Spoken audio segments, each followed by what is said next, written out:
Okay.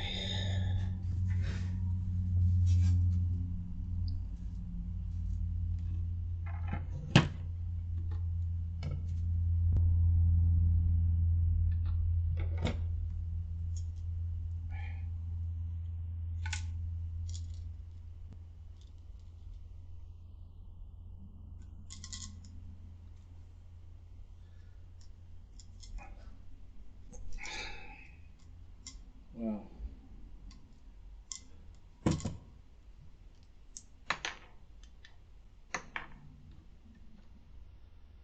Hey, what's up, Shadow? Good to see. Crap! Oh no, more crap. Oh crap! All right, I screwed something up, guys. I don't know how hard this is going to be to fix. I hope not too bad. Oh. Wait a minute, that might be it.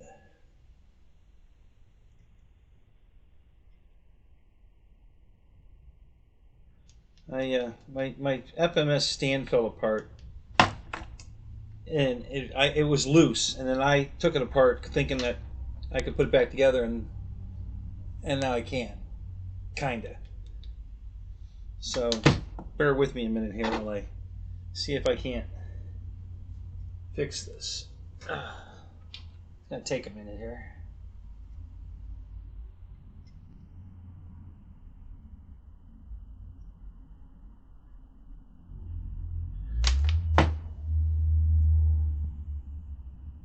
This is gonna be a challenge.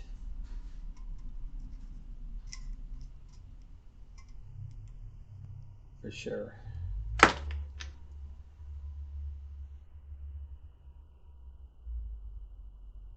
Oh man, I think that's a single nut.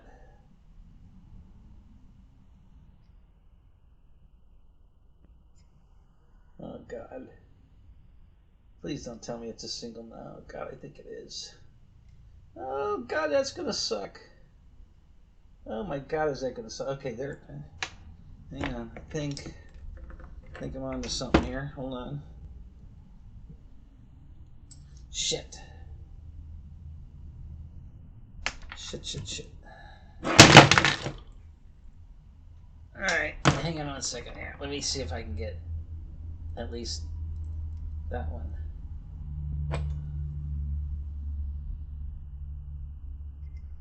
Ah! I have no idea what this looks like inside, so I don't know what I'm trying to deal here.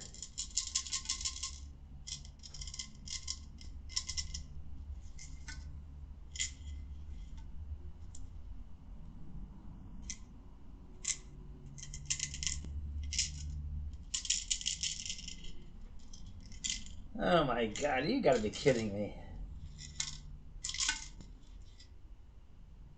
Okay. Alright, hang on. Maybe this will work.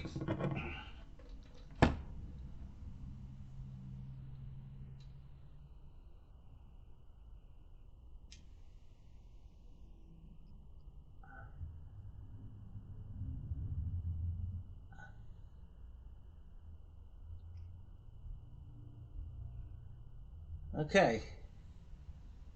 The screw hole is in. Let me see if I can put a screw in that. Hang on.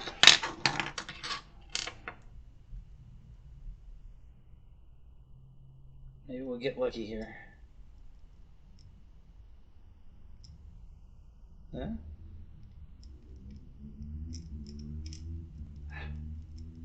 Come on. Ah!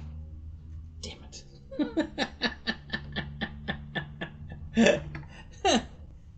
Shit. Okay, it's right there.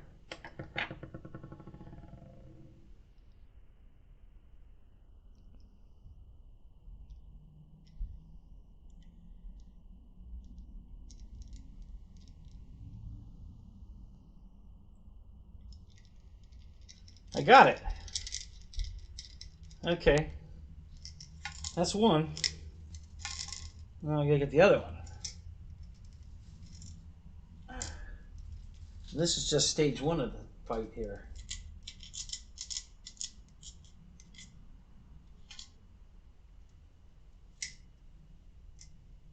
Okay, hang on. Alright, there it is.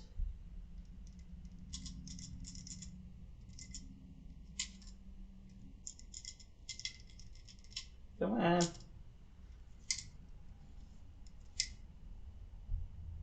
There it is. Come on. I don't think that's the right orientation now.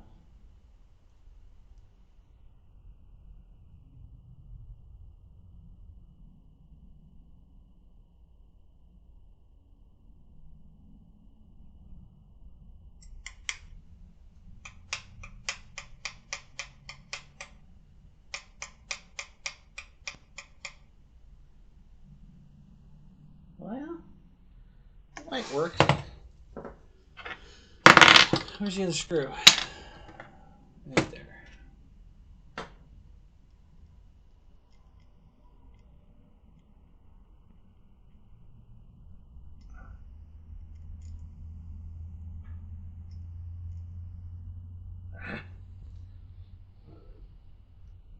Ah. Right there.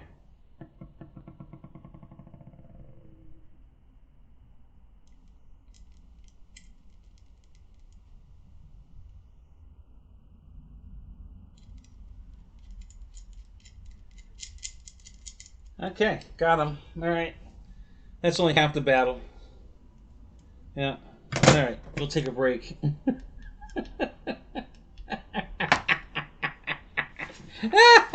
All right, let's see what we got. All right, Mike Bird's in the house.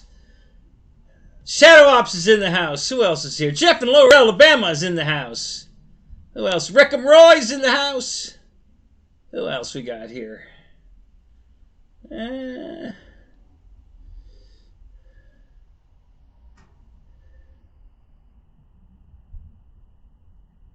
Crappity crap.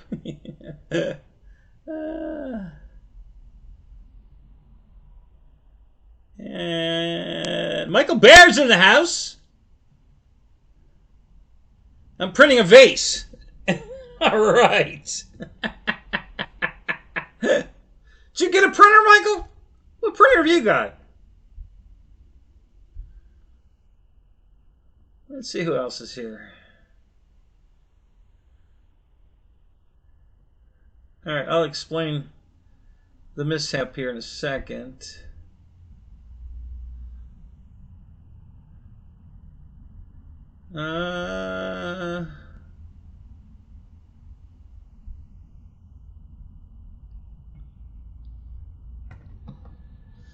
I think that's everybody that I can say. Yep. Okay. All right. So we're all caught up on who's here. So good afternoon, good evening, guys. Good to see you. So what's been going on? Well, okay. I've been working on cars mostly.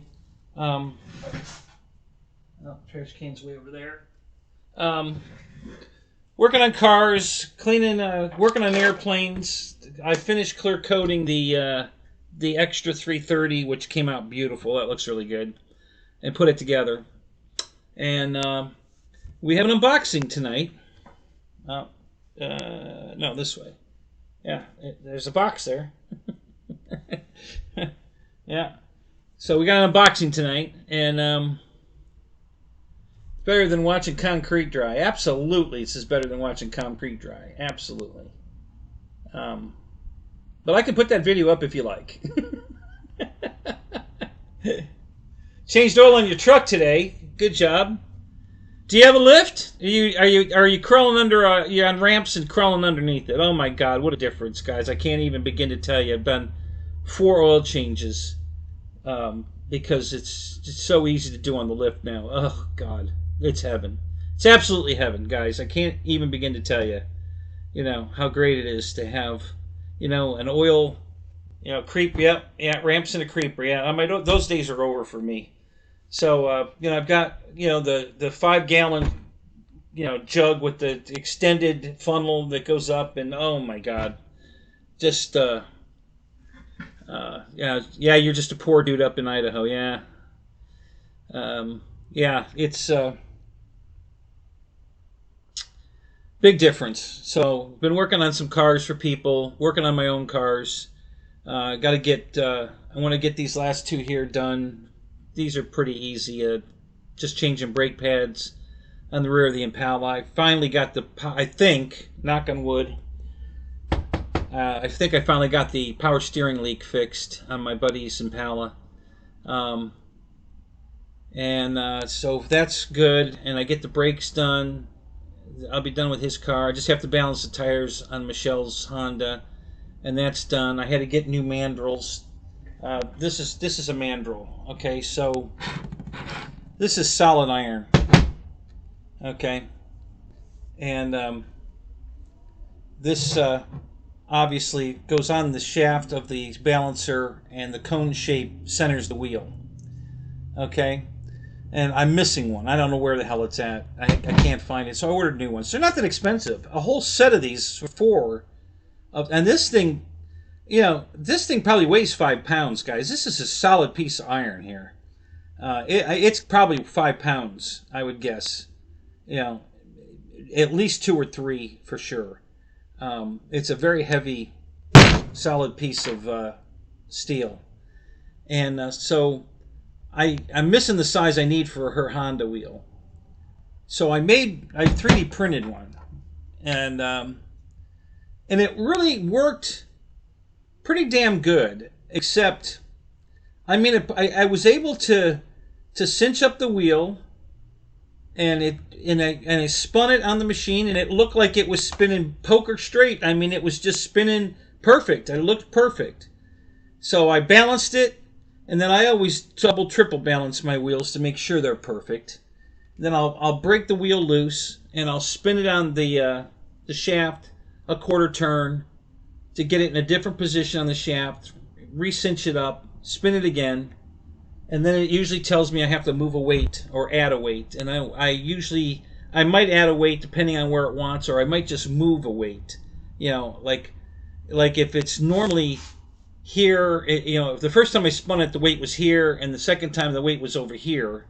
So it knew at 12 o'clock and 3 o'clock, or 9 o'clock for you, then usually the same weight, if I take the weight off of here and put it here, right between the two, 90% of the time that fixes it, and it'll spin true every time I can loosen it and rehub it, and it'll spin true every time.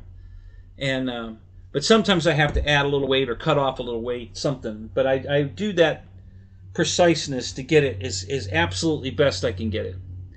And so when I re-rounded it with the plastic one, it was all off again. I'm like, I mean, way off. I mean, I'm talking a quarter of an ounce. That's way off for me. Most tire shops would be good with that, but not me. So it's not centering it exact, but it's plastic, okay? And I was just impressed that I could cinch the wheel up tight and everything with this plastic, and it didn't break it. You know, I made a couple of them. This one is a test piece. There's no infill in it, really. And then this one's the solid, so that you could cinch it down and it won't break. And so this one prints really fast with no infill, and this one takes a while. So anyway, I tried. It didn't work, so I ordered the mandrels, and so I have them. So I gotta balance your wheels. Okay, so getting back to when you guys buy this FMS stand, which is an awesome stand, by the way, and it's sold under a lot of different names. Banana Hobby sells it. They don't call it an FMS stand. It's under their name or whatever. It's the same stand, and they're nice stands. It's all aluminum, and it comes with this piece already attached, bolted on. Okay, where these two screws are. And obviously they have a way of lining those up through the end too before they glue these rubber bumpers on the end to make sure it's and they tighten this down, but they don't put any Loctite on it. And so they come loose. So if you buy one of these stands, make sure you, one at a time, back the screw out and then put some blue Loctite in there and let it run down into the threads. And then it's a pretty long screw, so you can back it out a little ways and you'll have room to put to drizzle a little bit of Loctite in it, and then tighten it back up, and do one at a time, and then and let that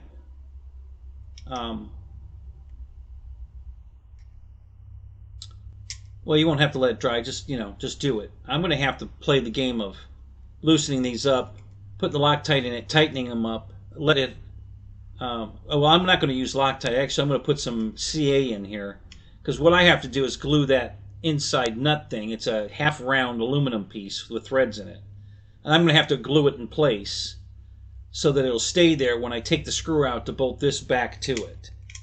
So that's what I'm going to have to do. I'm not going to do that tonight, but at least I got the screws back in the piece, so I can do that. So that's what we're gonna have to do to fix my stand. And then the ones, so that comes already attached, and then you use another screw that goes through this piece right here. There's 2 screw holes, and this is the one you screw to the frame. So it'll come with this already attached to the pipe, and this one you screw in, and put Loctite on this one too, because they keep vibrating loose. I already lost one of these screws on this stand. I think I lost one on the other stand. So yeah, kind of a pain in the butt. But anyway, just a little advice.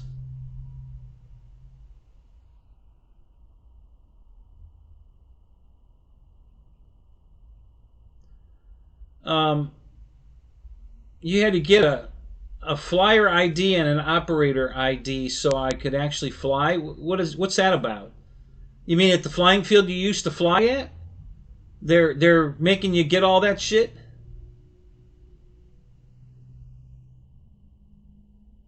Yeah, well that did here in the US too, but some of us have complied, some haven't. Those that have not will remain nameless.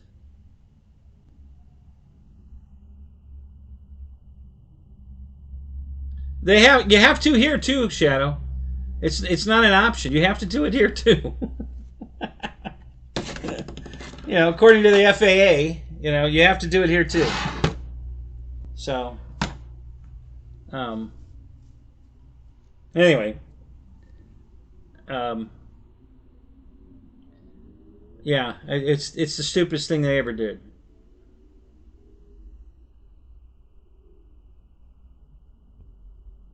Yes, exactly. Some is correct and will stay nameless.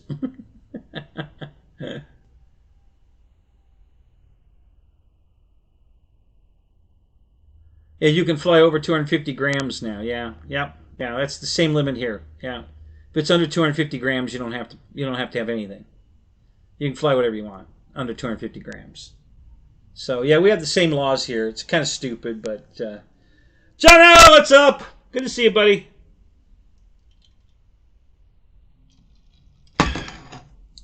So tonight was my dominoes at the church night, and I didn't go. Too much going on here. I didn't have. I'm trying to get a lot of stuff done around here, and I keep running into snags, and so I just decided I wasn't going to, and I didn't want to be late for my show again because I keep being late to the show. So I decided to try to be on time. I was almost on time. Literally, I was sitting here farting with the computer again to be on time. I thank God I came out early because I had to reset the whole computer again. It doesn't do it all the time. All week long, I'll come out here and just hit the enter button and everything goes live and everything works. But every time I come out here to do my show on Saturday night, I hit the computer, nothing happens. The keyboard's not communicating, the wireless keyboard is not communicating with the laptop, and the only way to fix it is either to reset the computer or go and unplug the hub. I can't unplug it anywhere else. I got to go all the way to the computer, the hub. Unplug the hub from the computer and plug it back in. So if I'm going to do that, I'm already over there. I might as well just restart the computer. So that way we got a fresh start. No, nothing in memory, nothing taking up memory to slow shit down. It's supposed to be better. I don't know, been looking at buying another new computer. My brother and I have been looking at some stuff. I was at a car show. Oh, that's right. That one sale ends tomorrow. Or today. Oh, it ended today. Oh, shit. Well, probably not going to buy that one anyway.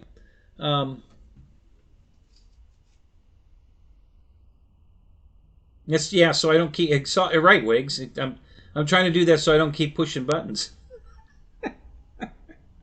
Because you know me and buttons, man. It's a bad idea. Yeah, buy 3 and get the free shipping. Yeah. Yeah, that's what I should have done with this one. Yeah. Actually, yeah. No, the one I bought is in the house. This is the one I used to run the show with when I was doing the remotes from Deb's apartment. So, yeah, this computer works okay. It's not great either. I'm gonna buy one that's even better than this one. I've already made that determination. So let's see what else has been going on. I'm trying to buy a car. Okay. Yeah, I know. I need another car. I got 15 cars, 2 motorcycles, and a truck. I really need to buy another car. But I've been wanting a Pontiac G8 with the LS 6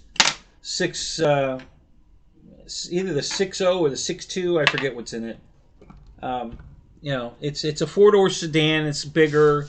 It's fast. And I've been trying to buy one for a long time, and they're just too expensive. And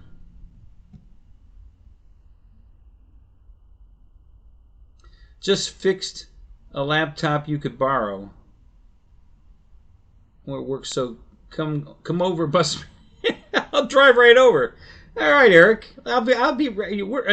Idaho? Where the hell is Idaho at? Good God.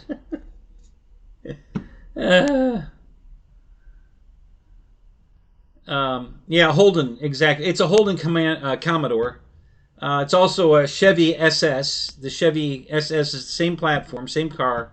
The Chevy SSs are going for anywhere from like $36,000 to $64,000. They're really, really sought after.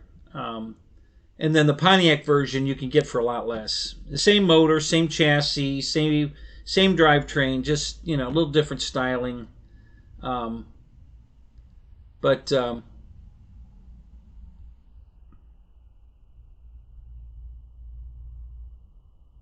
Idaho once went through my arm. So anyway, but they're generally still in the 12 to 20 range, unless it's a GXP, that special edition one, and then that's climbing up near the Chevy price, 25, 30,000. I don't know what all the differences are. So anyway, so I found one that was reasonably priced. But it's all the way down in Miami. Okay, here we go again. I'm going to drive all the way to Miami for a car that is a piece of crap. So I'm talking to this guy, and I'm trying to get information out of him. And he's not forthcoming with the information. And I don't believe he's trying to be dishonest, per se. It's just the culture. He's either from Puerto Rico or Mexico or Cuba, and they just don't give a crap.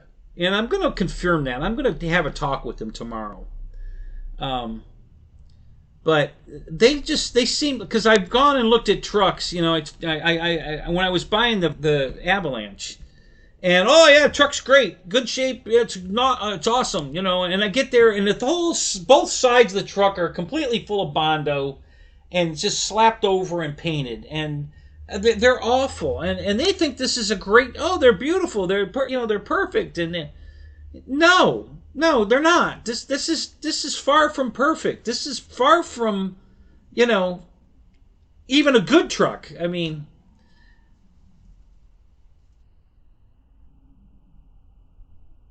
you got your Defender? Oh, cool. Good job. What color is the Defender? Is it orange? Tell me it's orange.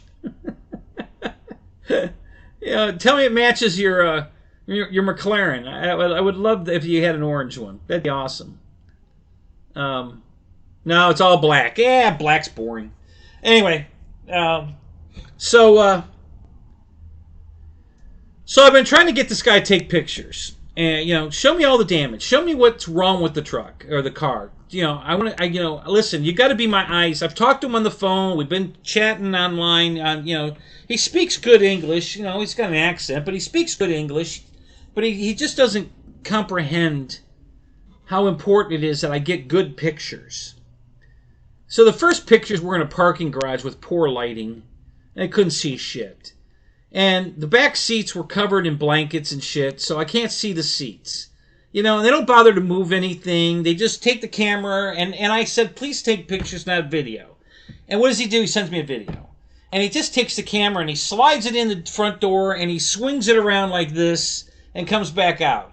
Like, I'm going to be able to see anything from that. Okay? And then on top of it, there's crap all over the seats, so I can't even see the seats. And I said, okay, all right, so let's try this again. Listen, you got crap all over the seats. I need to see the seats, okay? So take the stuff out of the seats and, take it outside, and please take pictures. Up, what's up? Take pictures, not video, because the, picture quality is way better on a phone than video, because they have to compress the files so much to be able to send it that it's not, it's not good quality. So take pictures. And okay, and then what does he do? He goes down to the gas station at night under the fluorescent lights, and and takes more pictures, and they're still not telling me and showing me anything. So I have the conversation with him again. Listen, I need the pictures. You need to get out in direct sunlight. You need to get, and again, it was video again. He didn't send pictures. He sent a video. And so he's asking $75 for the car, and he hasn't disclosed everything. I'm getting to that. So just hang on. Get your popcorn out. So I said, I need you to take it outside in the sun so you have good sunlight, okay? Not the fluorescent lights. And I need pictures, not video, okay? So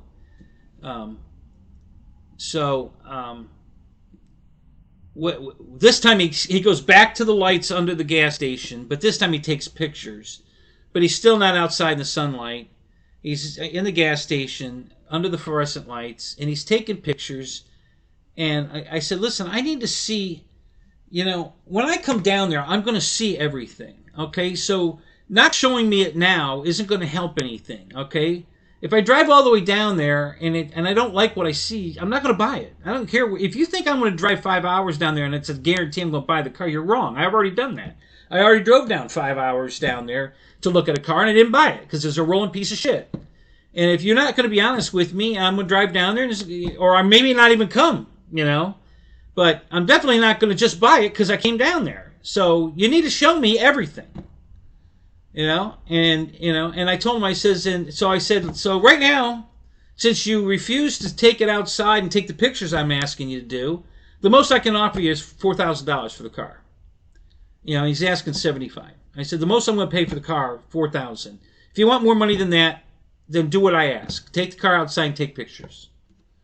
So he proceeds to tell me, okay, I'll do that. And he told me that Friday. No, he told me that Thursday. And he says, tomorrow I'll do it before I go to work. Well, that was Friday, and I didn't hear from him all day Friday, so I don't know what he's doing. In the meantime, he's disclosed to me that, oh, by the way, I asked. I said, is this a clear title, or is it a rebuilt title? Oh yeah, it's a rebuilt title. Oh, okay. He says, I don't know why that makes a difference. I said, well, and I explained that I just bought a rebuilt title car, but the damage was on the roof. A tree fell on the roof, and on the Dodge, they don't even have to cut the sail panel or anything to fix it. The roof comes out in a separate section. It's a separate piece. You just unweld it. The pinch welds, and you take the panel out, put another panel in, and re-weld it. It's simple.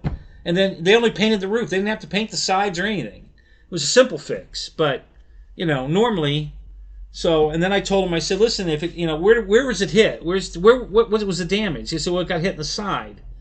I said, okay, now I need to see pictures of the doors, where the two doors meet in the middle at the B pillar, and then back at the quarter panel where the door. I got to see the gaps on both sides. So you got to take pictures on both sides so I can compare them. And of course, it comes back. The car's bent, obviously now because the gaps are not even. Okay, so I don't know who fixed this thing, but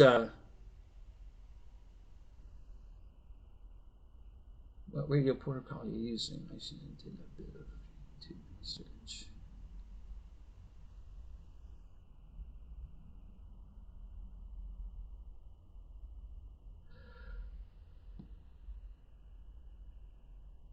Oh, it's DJI. Okay, just trying to catch up with this chat. So anyway, so the car's bent, which is what I suspected after he told me it was hitting the side. And okay, all right. So, and then today, about an hour ago, he sent me outside pictures, and now I'm seeing all kinds of damage that he didn't disclose. So unless he's going to sell it to me for $4,000 because the engine's worth that. I'm not buying it. It's just too. There's just too many things wrong with it. I'm not buying it. So.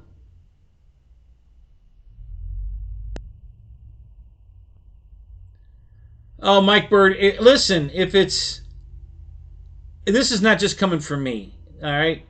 So my buddy Mike bought a Radio Master radio. Now my Radio Master has OpenTX on it, and his new radio came with Edge on it, and he can't figure out Edge at all.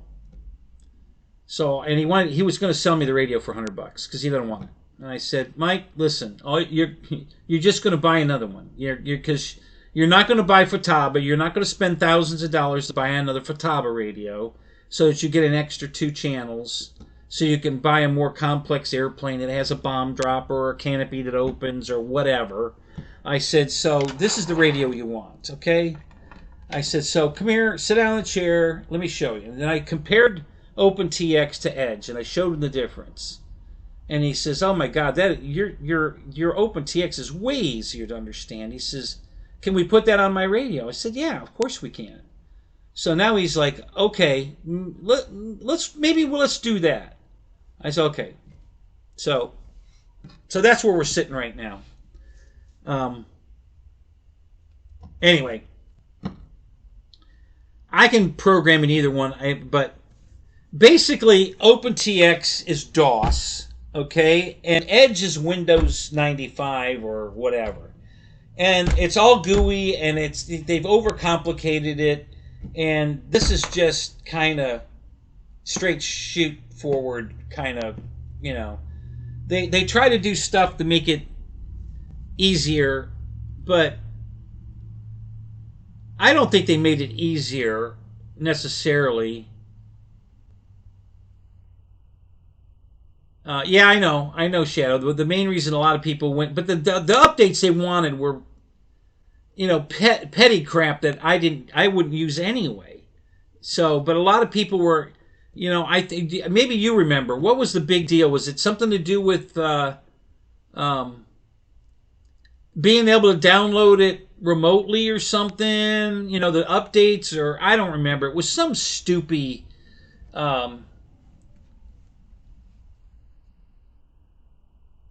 I didn't think either one was glitchy. But just all right. So here's one example for just to pick out one thing.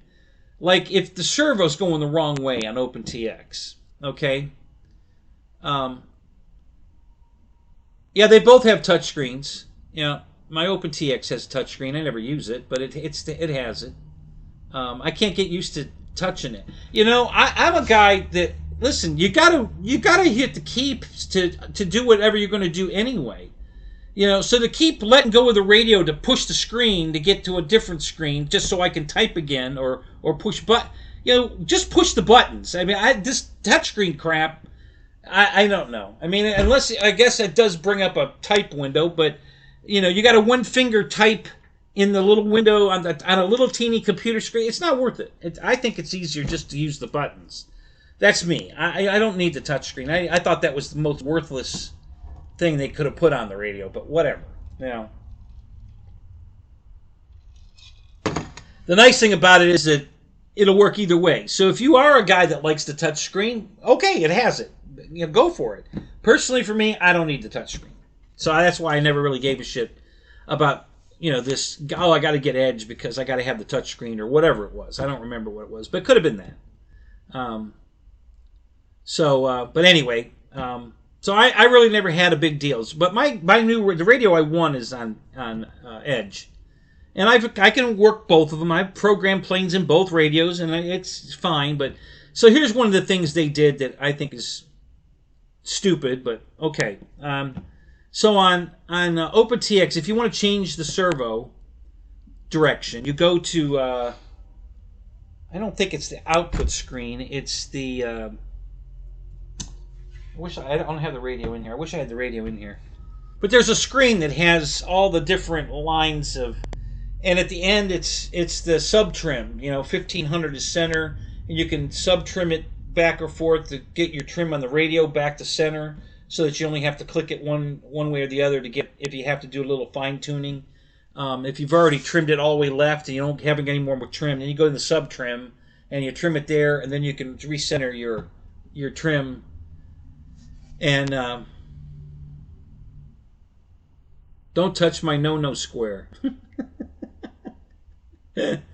And anyway, so on one of the columns there was an arrow, and the arrow's pointing this way, and you scroll over to the point that the arrow, and you click it, and now it's going that way. How difficult was that, right? Now in Edge, you got to go to a screen opens up, and you have to scroll down to they don't call it direction. What do they call it? Invert. Yeah, I think they call it invert. In the servo screen. It's a separate screen to open. And so you have to scroll down to that and hit that, and then it opens another screen. And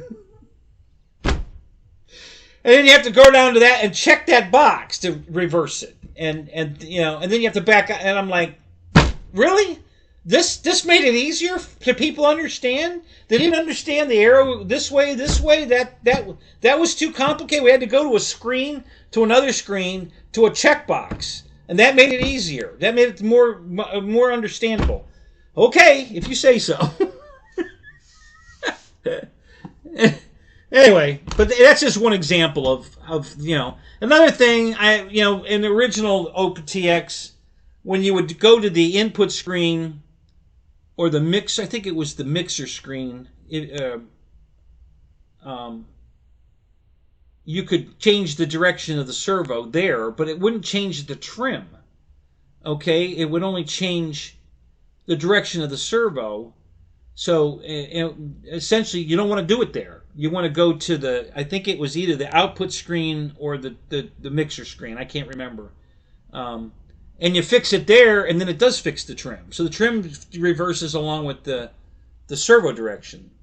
It's definitely the output screen or the mixer screen. It's not the input screen. Everybody's doing it in the input screen. No, you don't want to change it there. So, but now, Edge lets you change it there.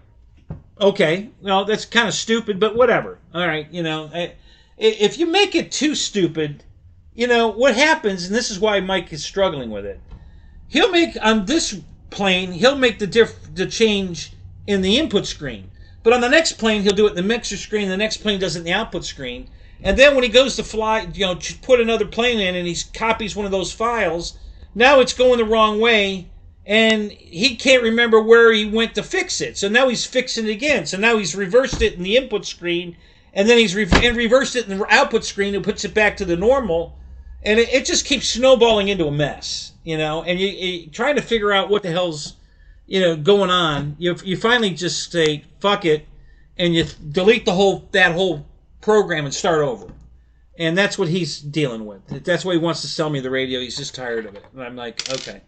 All right. So, and that's when I showed him OpenTX. He likes that idea a lot better. He said, that's way more he can understand that way better.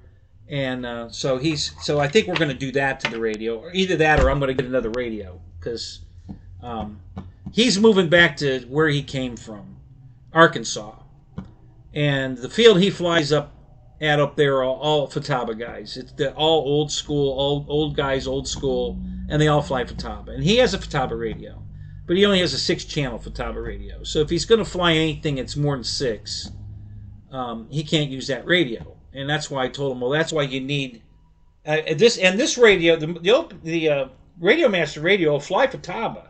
It'll fly the old Futaba, not the new. But if you have old Futaba receivers, the old protocol, it'll work. It has that protocol in the radio. It doesn't have the new protocol, but it has the old protocol. I think it's the fast or something. I don't know. I don't remember. Because I've programmed a couple of Futaba receivers into my Radio Master. I know it works. So anyway, so that was the fun we were having with that. And I guess we'll see. I'm not sure exactly, if he's convinced to do that, or or if he's still going to go back to Arkansas. He can't sell his house right now. He's having trouble selling his house. I think he's silly. His son needs him, he said. His son's like, in his 40s, but he needs his dad. Really? I said, so you're going to move to the tornado capital of the world, and you're going to put all your eggs in one basket. So if your house gets ripped away, chances are your son's is too. Now where are you going to live? Oh, well, that's okay. I got it all figured out. Here's his rationality. I got it all figured out. They're going to put a fallout shelter under my garage. He said what they do is they go in the garage, they dig up the concrete, in the garage, and then they dig a big hole, and they build basically a bomb shelter under the garage, and then they fill it back in so the garage is fixed, and now you have a fallout shelter under the garage. Okay, great. So the storm goes through, you come out of the bomb shelter, and the house is gone. You're alive, you're okay. Your cars are gone. Your son's house is gone. Are you all going to live in the bomb shelter for the next year and a half while you're fighting with the insurance company to replace your house? If they decide to even do it, or tell you, oh, you're not covered. That was flood damage, or whatever they do to get out of paying for it. So is that really how you want to handle this? Is that smart? So right, what if there's flooding? Yeah. Then I guess the bomb shelter, hopefully he doesn't get a tornado and flood at the same time, because maybe he won't be able to use the bomb shelter because it'll be a bathing, it'll be a swimming pool, but the house is still up. I don't know. I just think it's a bad idea to put everybody, right, the way things are now. If his son's house blew away in a storm, his son could come to Florida until they rebuilt the house, and vice versa. But if they're all living together, then yeah, and I certainly wouldn't go to Arkansas. I mean, he's really right in the whole alley of Tornado Alley. So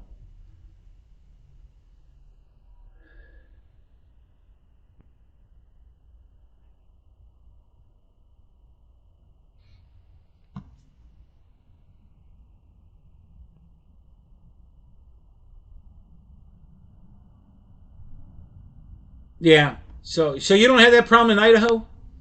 Idaho's pretty calm as far as storms and shit. You don't get tornadoes or anything in Idaho?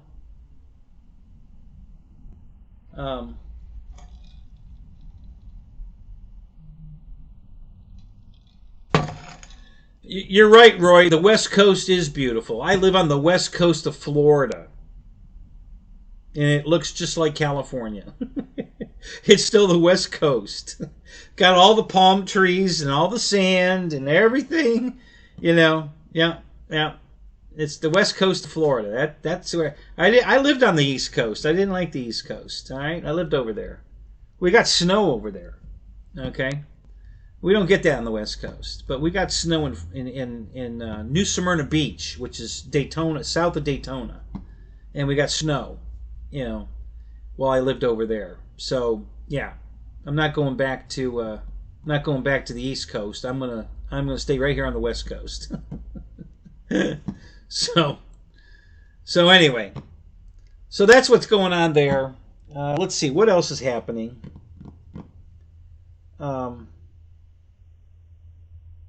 So I'm trying to, get back. I'm going to get back on the car thing for a minute. I'm just fulfilling a couple of dreams, okay, and they're affordable dreams. Like I always wanted a Magnum wagon, the Dodge Magnum. When they came out with that, I thought it was the coolest thing, so I wanted one. I bought one. I've got a really nice one for $500.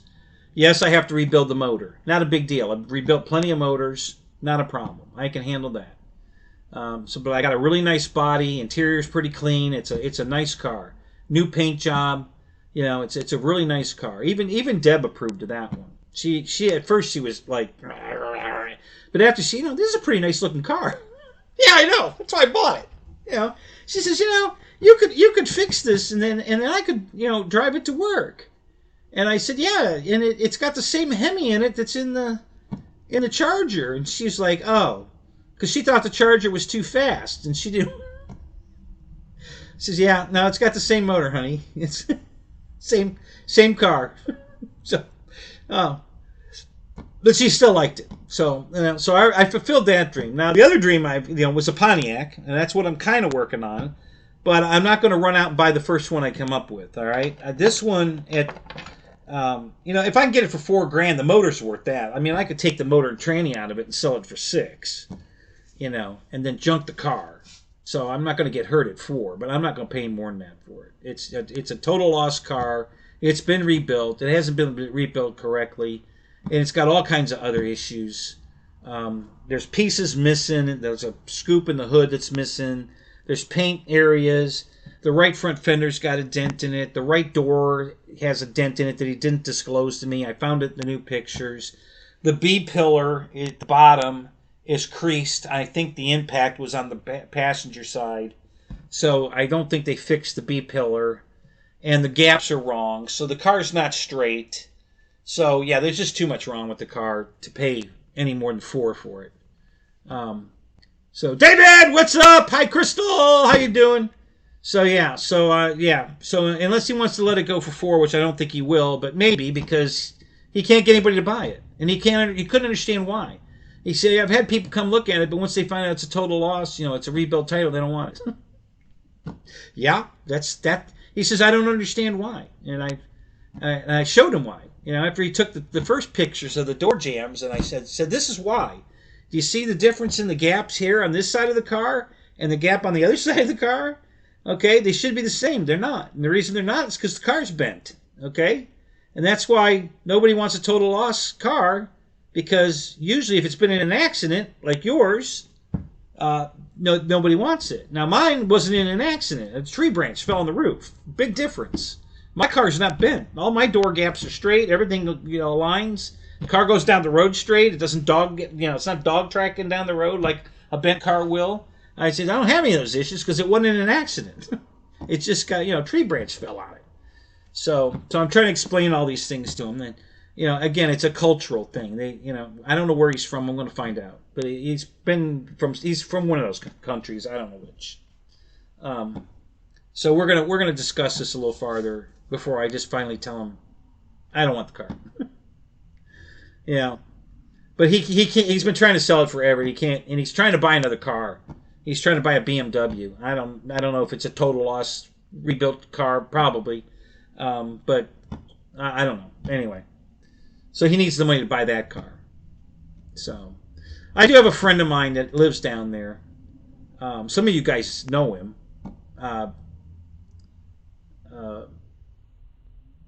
Jeff in Lower Alabama, you met him, at the fly-in down at Imperial. Matt and Rich Moore, the father-son team that brings all those Navy Blue Angel. They got the whole Blue Angel squadron. So he lives right down there so I might have him go over and take pictures, and take it for a drive. It needs a carrier bearing. The exhaust has got muffler delete, so it's loud. And from watching videos on YouTube, to take the carrier, to replace the carrier bearing, you have to take the exhaust system off. And most people aren't able to reuse their exhaust because I guess they're probably up in the snow areas and the salt is eating the exhaust system up. So by the time they get it off the car, it's not worth putting back on. So I might run into that problem as well. So there's a lot of issues with this car that that's why I'm not going to pay. I'm not going to pay anything for it. It's either going to be a cheapie or he can keep it. I'm not buying it.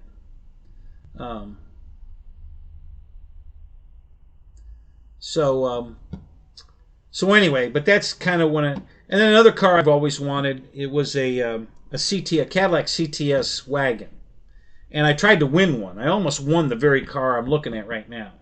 One of the hot rod shops that I subscribed to. Which one was it? It was 1320 Video. That's where Cletus McFarlane got his start. They were giving one away, a stick shift car, a CTS wagon.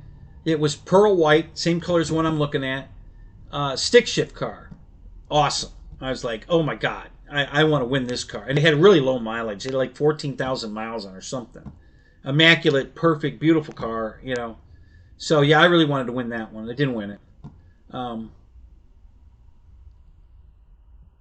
Yeah, that's how Cletus got his start. He worked for them as a film guy, and then he was making a fun video, while he was still working there, he was pretending to be this redneck. That's where the Cletus McFarlane come up.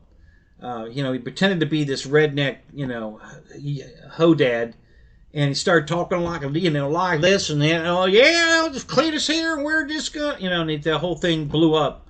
And that's where he got his start, though. So he worked for 1320 Video, and so they were giving that wagon away. Now I found the exact same wagon, no stick shift. They only want $6,500 for it, and it's in beautiful shape. It's pearl white, matches my truck. It's a Cadillac, beige interior, not black. Which in Florida is a big deal because black interiors are hot. And it looks to be in great shape. It's a 13, same year as my truck. So the car and the truck will be the same year. They're both 2013s, both pearl white. And so I might go buy. They only want $6,500 for it. He wants $7,500 for the wrecked Pontiac. So between the two of them, it's a no-brainer which to buy. And that fulfills another one of my bucket list cars I've always wanted, and it's reasonably priced. I mean, I can afford that. I'm not looking at. My buddy bought a Blackwing, a Cadillac CT5 Blackwing. Those cars are over $100,000, $120,000, $130,000. He picked this one up cheap. Yeah, well, he's asking a lot. I mean, people went to look at it because he didn't disclose in the ad that it was a wreck, that it was a rebuilt title. It's $7,500, and I didn't know it either. I had to worm it out of him. He all the times we talked, he never disclosed that. It was just the recent last. I've been talking to this guy for 2 weeks now, and it was the last day or so ago. I said, so is everything else? I'm trying to get him to take the right pictures. Everything else good? Clean title? It's not a rebuilt title. Oh no, well yeah, it's got a rebuilt title. Really? It's got a rebuilt title. Okay, well now you know why nobody's buying the car. Well, I don't understand why is that and that's why I had him do the door gaps so I could explain to him why. And it's way more than just a 4-door Corvette. My Impala's a 4-door Corvette. The Blackwing is sick. 10-speed transmission, 700 horsepower to the wheels. It's a rocket ship. I mean, it is just fucking crazy fast. It's a nice car. I'm not a big fan of yeah. So he got a great deal on it. He paid $88,000. That's still way more money than I would ever pay for a car. I didn't pay that much for this property I'm living on. I bought 3 acres of property with, you know, barns and carports and a shipping container as a fallout shelter, a double wide trailer, you know, and 3 acres of land for $80,000. He paid $88,000 for a car. You know, see, he can park his car inside the garage that was already here on the property. Not my new garage, but the garage that was, you know, he could have pulled his car into my garage that I paid for less money. You know, I paid less money for the garage he could park his car in than he paid for the car. So, your acre with one house was $380,000? Is that right?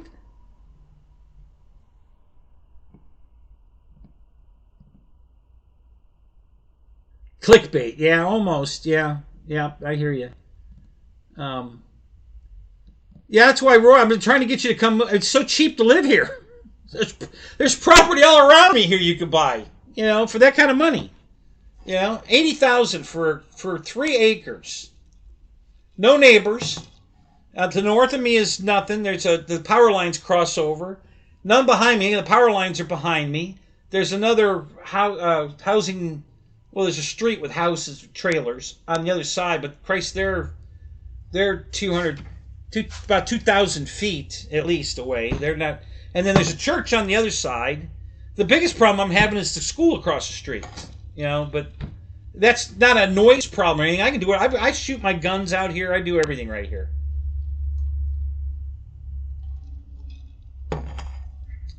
Yeah, hurricanes. Listen, I've been through, I don't know, at least 7 hurricanes now. And I've had 0 damage from the hurricanes.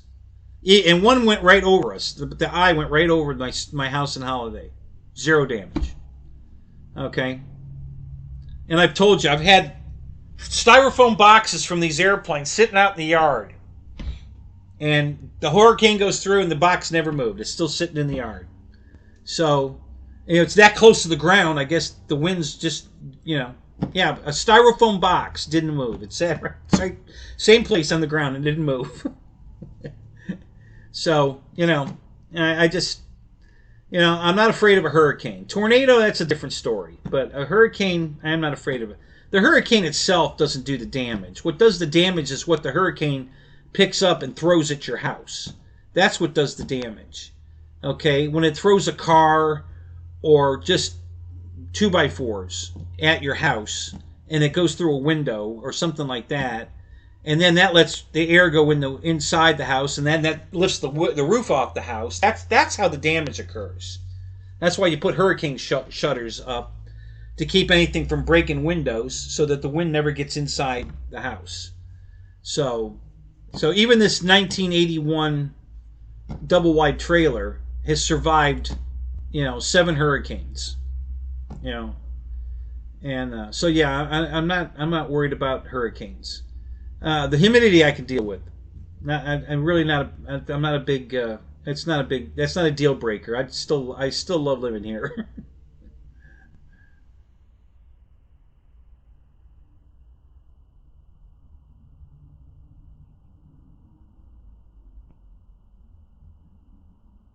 Yeah. So you're dealing with the same winds we have here. You know.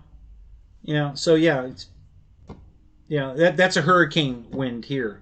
You know, and you're dealing with it no problem. So when you buy land cheap here, taxes are cheap here. You know, everything's cheap here, pretty much. Great weather, go flying year round. Drag strip right up the street, just put in. We got it all. I'm living in paradise. Especially for you, Roy. This is paradise, because you and I are brothers from a different mother. You and I have everything the same. You would love it here. You would absolutely love it here. Yeah, I'm 127 feet above sea level. It doesn't flood here. I'm in the evacuate to zone, not from zone. If you're in evacuation zone, you come to my house, because I'm in the the safe zone. 127 feet above sea level, and I'm at least 10 miles from the Gulf. So I don't care how big a wave comes in, it's not making it here. I think I could probably survive the Noah storm for at least the first day. So, yep, I do. And I picked it on purpose, guys. I didn't. This wasn't the first place I looked at. I knew exactly where I wanted to live. The first thing I did was look and see, okay, what area is out of the flood zone? That was the first thing. Because everything on the other side of 19 is flood. If you're on the west side of 19, you're automatically, you have to have flood insurance. No matter who you're dealing with, it's automatic. If you're on the west side of 19, it's flood. So I wouldn't even own a home over there. So that was the first thing. All right, what's not in a flood zone? I found a couple areas. Okay, so then I went looking, and when I found this, and the price, he wanted 100,000. I offered him 80, and he took it. And he held the note. I only had to put 10% down. So I think I put 20% down. And paid it off years ago. It was a 5-year note. Paid it off. I don't know. Been here 11 years? Where are we at? Yeah, almost 12 years. Coming up on 12 years been here. And the note was 5 years. So, do the math. 8 years, 9 years ago, I paid it off. So, yeah. And it's appreciated like crazy. I've got my dream garage. I'm building my dream man cave, which is coming along pretty good. It's been stalled for a while. I've been getting caught up in all the car, because I didn't want to do oil changes and all that crap until the lift was in. So, and I got caught up on all that. What's up? How you doing, Craig? And, well, you must not have me marked as, subscribed, because you would have got a notification. Why aren't you getting notifications? Go back and subscribe again.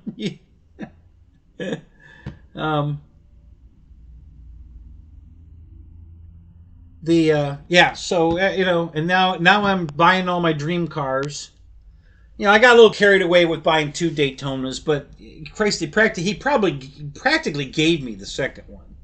I mean, to buy that Daytona in the shape it's in for $3,000 was a steal and a half.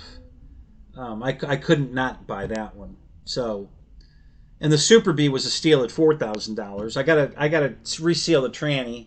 The tranny works fine, but the front pump seal or the torque converter seal, something up front is leaking. So it works, it drives. I can drive down the road, but it's leaking pretty bad. So I can't drive very far. So I got to fix that. So I'm going to pull the tranny and find where the leak is, fix it, and put the tranny back in. But not right now. I got other things to do.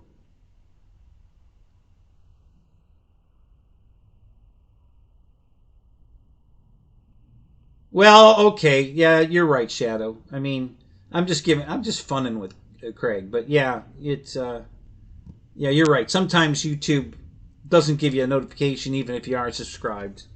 So, yeah. So yeah, see, Roy said he got an alert. There you go. But yeah, YouTube sucks. I actually just reinstalled TikTok on my phone about 2 hours ago. I'm gonna get back on TikTok for a little, not doing shows, but I'm gonna watch and see how things go. I'm almost ready to switch. I've had enough of YouTube. So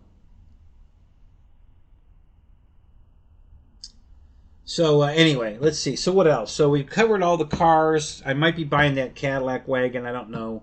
I just found it tonight. It just popped up. I was looking at a 2000, I think it was a 2010. Same thing, same car. Pearl white wagon, beige interior. And then this 13 popped up today. So, yes. Yes, we're gonna get right to that. Thank you, Wiggs. Yep. Yeah, there is an SU-27 right behind me. Yep. We're gonna unbox that momentarily. Just finishing up with what's been going on. Yeah, and the only 3D printing I did was trying to make these mandrels for my tire machine, which almost worked. You know, it was this close. It almost worked. So I haven't printed anything else. Oh well, I printed. Yeah, I actually did. I printed this. So I've been trying to replicate this. Okay, you know, this is my beautiful Chrysler 300. This is a great print. I mean, guys, I'm painting it, so don't worry about what you see here. That's paint. The print is fabulous. It's got all the detail. It is really, the grill work here is super cool. You know, the tail's not great, but I can dial that up. The doors, you know, there's little winglets, air dams up in the front, and the door handles are there. I made the mirrors out of Gorilla Glue, and the mirrors didn't come out right, so I made my own. That worked out great. Those mirrors came out really good. There's the front side of the mirror. Here's the back side of the mirror, and I handmade all that. I just mixed up some Gorilla Glue and put it on there, and it turned into a ping pong ball. It looked like Mickey Mouse with his ears. And then I just started sanding it down, and I turned them into mirrors, and they look really good. I'm really happy with those. So my buddy has that Blackwing. So this is a Blackwing file, but they all are. And I took the wheels off on purpose. That they're printing the interior and everything. Well, I can't put windows in this. I mean, I guess I could, but there's a file out there where the car is built in pieces, and then I could actually put windows in from the inside, and it's just horrible. There's no windows, and then there's all the weeded. The only way to get in there, you got to go in there with forceps or something and grab a hold of a piece of the filler, and you got to tear it out of there. And it just makes a mess, and then you end up with little bits of filament. It's just ridiculous. So I don't know why anybody would want to print it this way. Now, if I was printing the one that comes apart, then I would print the interior, because I, can weed it all out and clean it up before I put the car together. But this one prints all at one time, and there's no glass, and it's stupid. That's why I printed it in the rainbow color, because if I'm going to waste filament, I might as well waste bad filament. Something that I don't have a lot of use for. So that didn't print worth shit. I gotta download. I'm keep looking for a file that they all seem to be the same file. Everybody's got that file. They all have interiors in them, and I don't want the interior. So that's the end of the 3D stuff too. It's starting to rain. Yeah, I hear rain. It's a very, very light rain. So I don't think it's right now. You probably can't hear it. So I'm not sure if I'm going to need this. The stand will probably work without this leg on it. It'll be all right.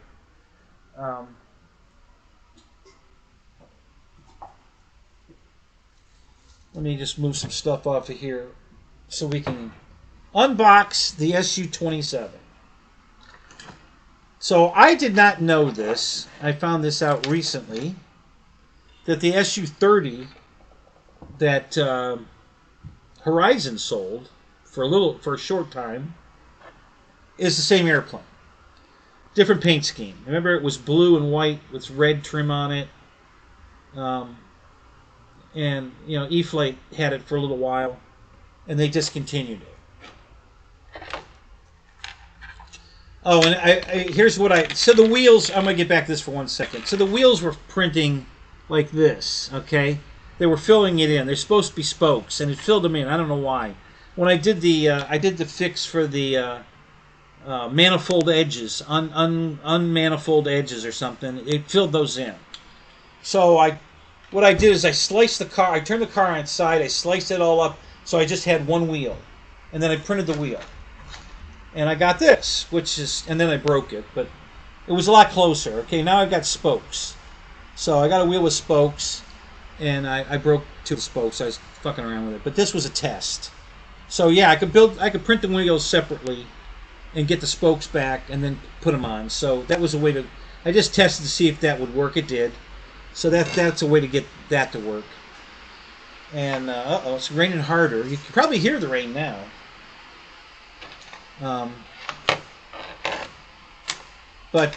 Yeah, it was. So I got a screwdriver here and a couple of X-Acto knives. If I decide to build this thing, which I probably won't, because I'm going to probably clear coat it. I bought 2 cans. Lowe's has Minwax.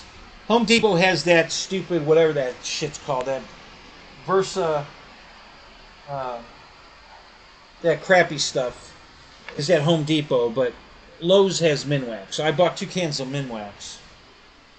So we're going to, I'm sure I'm going to Minwax this plane, so I won't be building it tonight. But we're going to unbox it right now.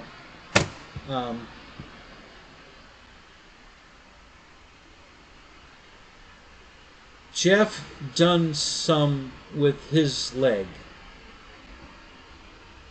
Done what? What? What are we talking about?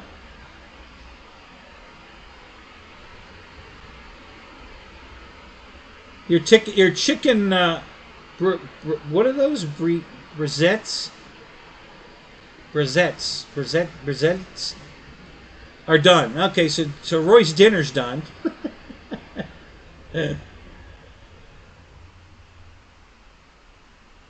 Yeah, it begins. It's Versathon. Hang on, I'll think of it. Hang on a minute. Oh, the FMS leg. Gotcha. Okay.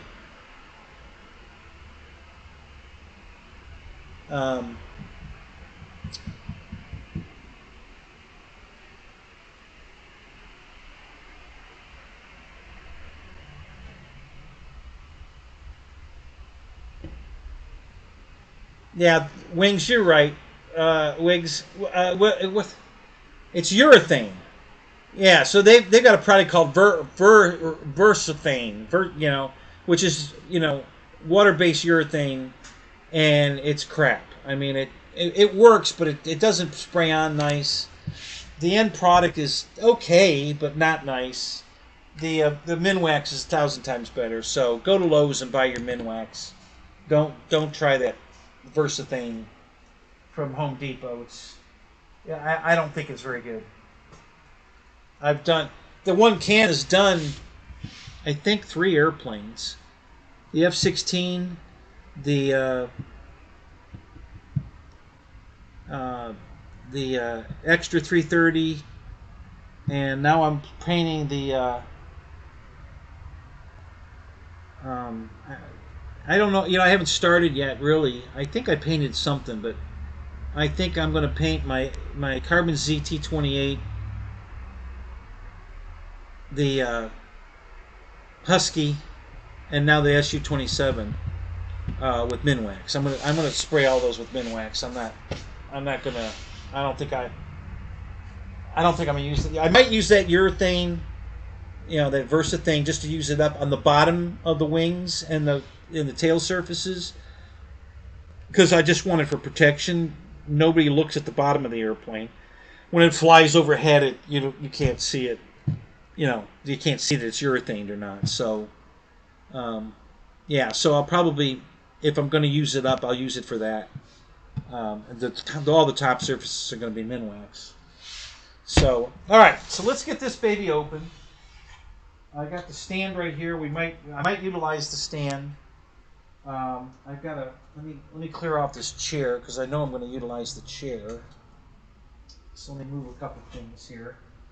So this stand will work. So the one leg's missing, right? This cross piece, but it's fine. It'll stand up like this, just fine for tonight. You know, like the flying field in the wind, I probably wouldn't trust it, but to sit here on the, you know, just sit here in the shop, it'll be fine. So we're going to move a couple things here. Those are the F-16 instructions. Let me put those up there.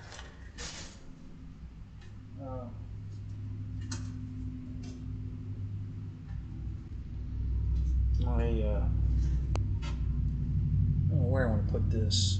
I'll put it up here. Okay. All right. X-Acto knife. Let's get this baby open. Now we are recording. Yeah. Just want to make sure I've got it on video in case we have some damage. Wouldn't be the first time I got a plane from FMS damaged. It's rare, but it happens. So I'm going to switch over for a minute, guys. I'm going to have to. I'm not going to be able to watch the chat for a minute because I need to see live what I'm looking at here. So let me switch to this so I can see exactly what I'm doing here. Okay.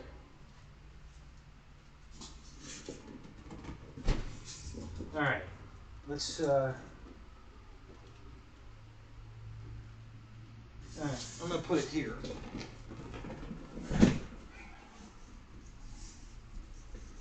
And it's definitely sealed. Okay, I haven't opened it. We're going to cut the tapes now. And that's just for FMS if I have to send it to them to prove that I haven't flown the airplane. Okay? That's why I'm describing the fact that I'm cutting the tapes now. Because this is my proof that they shipped me a broken airplane. You know, if I find anything broken in here, and you guys should be doing this too. Whether you're going to put it on the air or not, it doesn't matter. You know, just record it anyway.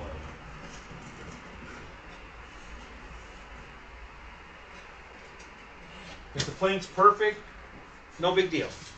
You just delete the recording off your phone or the camera, whatever you use. No big deal. But if you need it, there's no argument. I have not had a problem yet filing any kind of a warranty claim or damage claim with anybody. That's, you know, let's see. Horizon, Tower, Hobby King, and Arrows, or Hobby Zone. All have accepted my videos as proof and have never given me any kind of, you know, we're not covering it. So, as a matter of fact, Hobby King even covered a battery pack that I had bought months ago, but never used. And I showed them that I, you know, dated the video that I just now opened the box, and one of the batteries was popped in the box, brand new. And it was way past their warranty, and they took care of it. They sent me another battery. So props to Hobby King. They've come a long way. They started off horrible, but they've really got their shit together. I have no complaints at all anymore about Hobby King. They're doing fantastic. Way better than some of the other companies. Way better than Motion. I got to tell you that. Their customer service is way better than Motion RC's customer service. I can tell you that. All right, let's pop open this end. This is the nose of the airplane because that's the nose right there. And we'll take this end, open it just to stop the suction. And now I can push the airplane out of the box this way.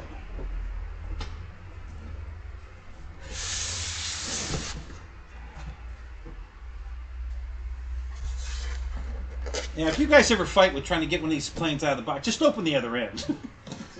You wouldn't believe it, but that's what makes the difference. The plane will come right out of the box if there isn't a vacuum because the other end of the box is closed. Just open the other end of the box. It'll come right out.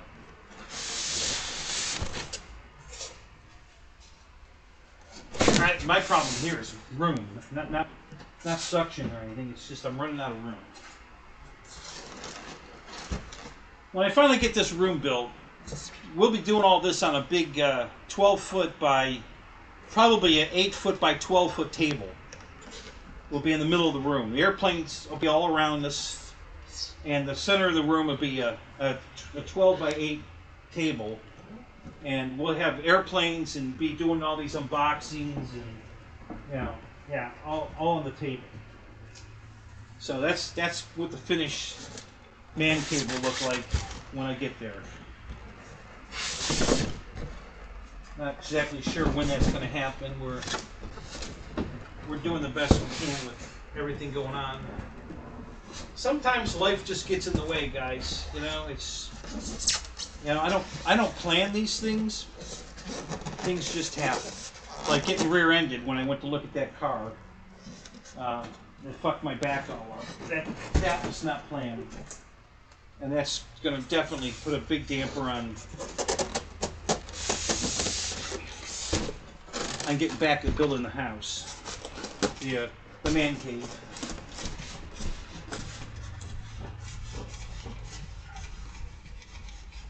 Okay. Almost there. A little bit farther.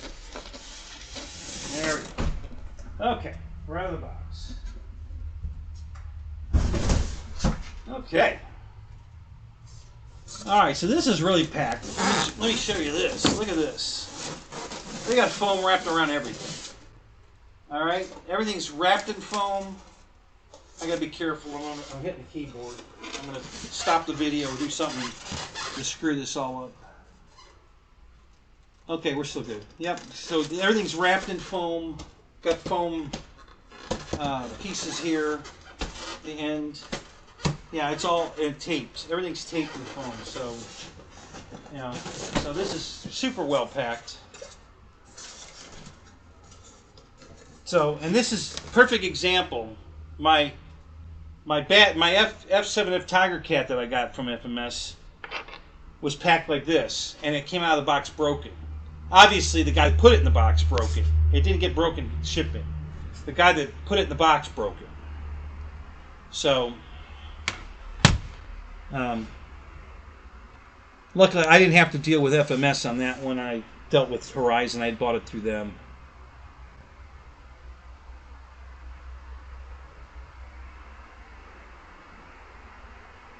Yeah, just tell them to trust me. Yeah, absolutely. Yeah, thank you, Philip. You guys will testify for me. So anyway, listen, yeah, I don't know how much pull I really have with these companies. I have a little bit. I was able to get Roy's P40 exploded front end warranted for him. I contacted Banana Hobbies and said, hey, my buddy's plane blew apart. Here's the video. And they were out of stock at the time, but when they got back in stock, they sent him what he needed to fix his airplane.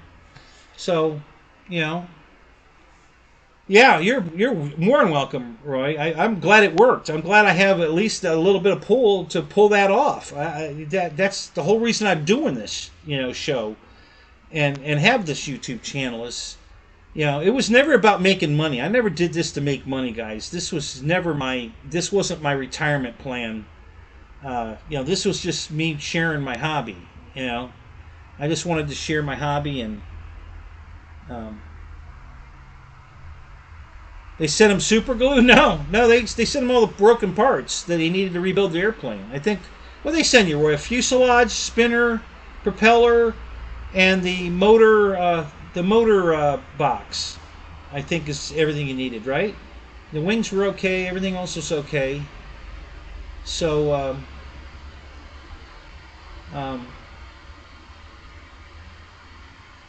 and the buddy of mine that I met up at Bigfoot in Birmingham had one, and he had the same problem, because both these guys didn't balance their props. I keep telling you guys how important it is to balance the prop. And both of them did balance their props, and that's what happened. I ran mine up on the table, and it was vibrating so bad, I said, oh no, that's never going to work. So I made sure I balanced the prop on that one. I've never had a problem. I'm still flying mine. I love that airplane. Won a trophy at Bigfoot a couple years ago with it. Best scale flight. You know, and I love that airplane.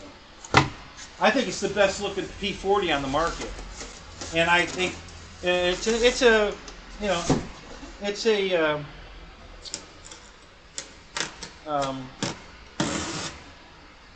LX model plane. Listen, the quality of their stuff is not the greatest as far as the way they do it and how they put stuff together. You know, they got some quirky stuff that they do, but overall, the look of the plane, you know, when you're finished putting it together, stunning. The P-40 is absolutely a stunning looking air. It's my favorite P-40 of all the different P-40s on the market, and it flies fantastic. And their Corsair with the folding wings, again, the best looking Corsair on the market. You know, just in detail. It's just the way it's painted, the detail on it, just stunning. Beautiful airplane. So I got to give LX models some credit. I mean, I don't particularly care for a lot of the ways they build shit, you know, but the finished product is gorgeous, you know, and I'll stand behind that. How's the new Defender, Mike? Yeah, Mike, tell us all about the new Defender while I'm playing here. You know, inquiring minds want to know.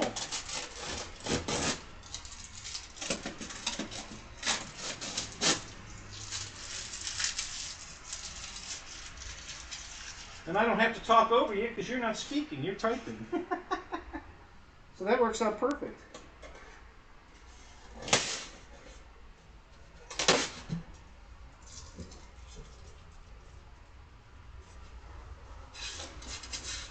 Oh, that's interesting. Are these two stuck together? No? I want to leave that one behind it. I seem to want to do that. Oh, I don't know. Okay, let me. Oh, you plugged it. You folded over on me.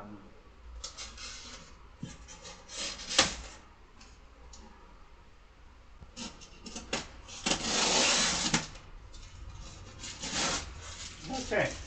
All right. So we're going to stop. Well, hang on. Let me. No, that's good. We'll stop right here. All right. So I got a bunch of pieces I can get out and show you. So let's do that. That's enough to untape. Okay. So the canopy is in here. So I think I could just probably slide this out. Okay, maybe not. But it just unrolled. Okay, so there's the cockpit. All right, and let me go back to my other thing here.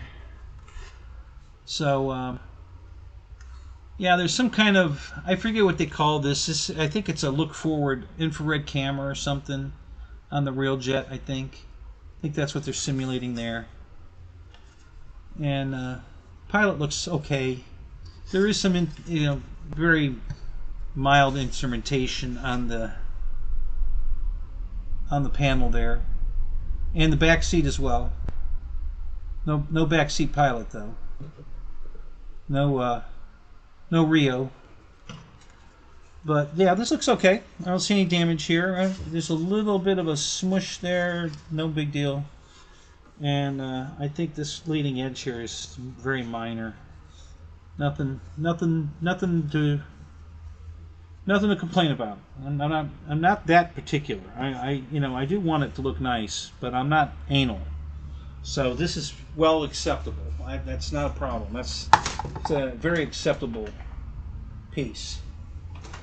So I'm going to set this up here to get out of the way. Here are the tail. I think these are the elevators. Okay. Or no, these are probably the rudders. Yeah, these are the rudders. Okay, so that's the outside with all the decals already on it.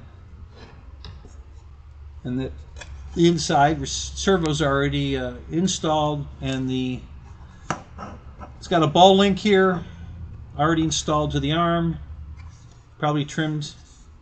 And then we've got a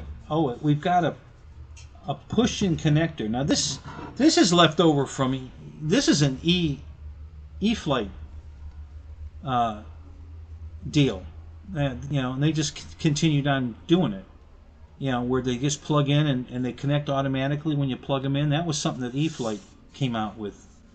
So that's just remnants of that. I do like this scheme. I like this blue and white scheme. I was gonna get the Chinese version. This is the Russian version. The China one's it's the J11, same airplane, and it's two-tone gray, dark gray, medium gray. I almost bought that one. I thought that one would be harder to see in the air than this one. I thought this would be easier to see. So I watched a couple videos of both flying, and I thought this one was easier to see. So I went with this one, and I think this is a cool color scheme. I like it. Okay, so that's fine. There's no damage on any of this. This looks good. All right. So let's let me get this and throw it over here, and get the other one out.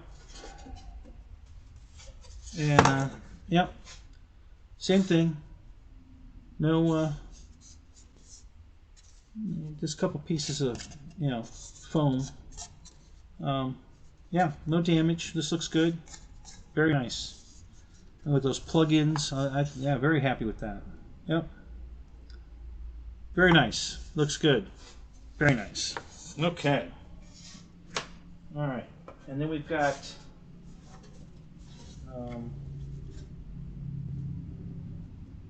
here's one of the wings. Now let me bring this first. This is the tail piece that goes between the engines. Okay. All right. So this is this sticks way out the back of the airplane. Literally, it makes the airplane this much longer, and it makes it that much harder to rotate off the ground because you pull up and this hits the ground if you pull up too hard, because it really sticks out way out the back of the airplane. So you got to be a little careful. I think I'm going to put this in with magnets. They want you to glue this, but I think transporting the plane with this in it might be a little more complicated. If this is magnetic, Don, because it's got this big long, all of this is going to be, slid up into the airplane. So it's going to snug up nice. And if I just put some magnets in here to hold it in, I think that's going to work out great. So I'm really looking to do that. I think that's going to be good. Okay, and then here's one of the wings. All right, and boy, a lot of detail. God, they got inspection panels, rivets, all kind. Yeah, let me turn it. Yeah, you see all the detail on here? Man, that's nice. Very nice. You got rivets and inspection panels and all kinds of stuff on here. Very cool. This is that must be a sticker. Yeah. So the paints, the star is a sticker, but all the colors paint except this white. This is a sticker. That white piece there in the front's the sticker, but all the rest, the blues, the two blues are paint, and then the star is a sticker. It's got a rail on the end of the wing, and that's a nav light right there. It looks like the missiles go on the bottom of the rail, and they're right here. Here's one of the missiles. Okay. And that's obviously going to go... Well, that's not the missile that goes on there. This goes on the bottom of the fuselage, apparently. Let me get these out of the box. Actually, I think I'll leave those in the box because I'm probably not going to. I'll inspect it though. I don't generally fly with the armament on it. It's just drag, which cuts down your flight time, slows the airplane. Well, the speed of the airplane's not an issue, but it cuts your flying time down, and I'd rather have the extended flying time than fly with the ammo on it.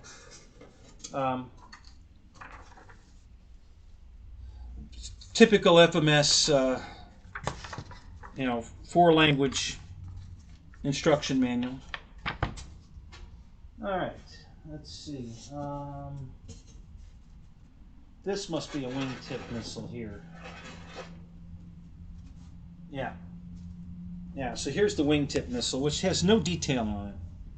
It's white plastic and white foam. The fins are plastic, and the missile body is foam. And that's going to go on the bottom here like this.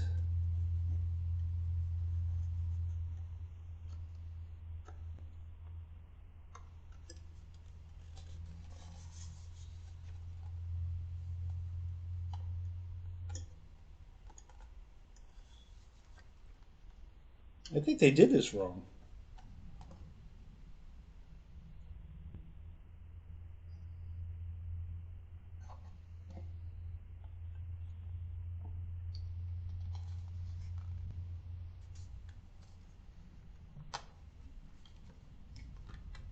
No, I guess it's going the right way. I thought they had it sliding forward to lock it. No, you slide back. Yeah. There you go. So that's the wing with the missile on it. And it doesn't block the nav light. So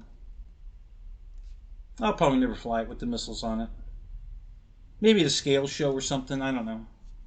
But generally, I'm not going to fly it with the missiles on it. Alright, let me look at the other one. Oh, they're marked left and right, too. That's funny. Yeah, there's a big L on this one. There must have been an R on this one. Yeah. So the missiles are marked left and right.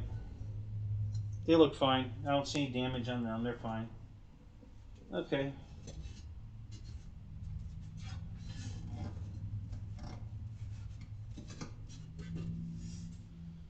Alright, what's next? The nose cone's right here. I guess we'll grab that.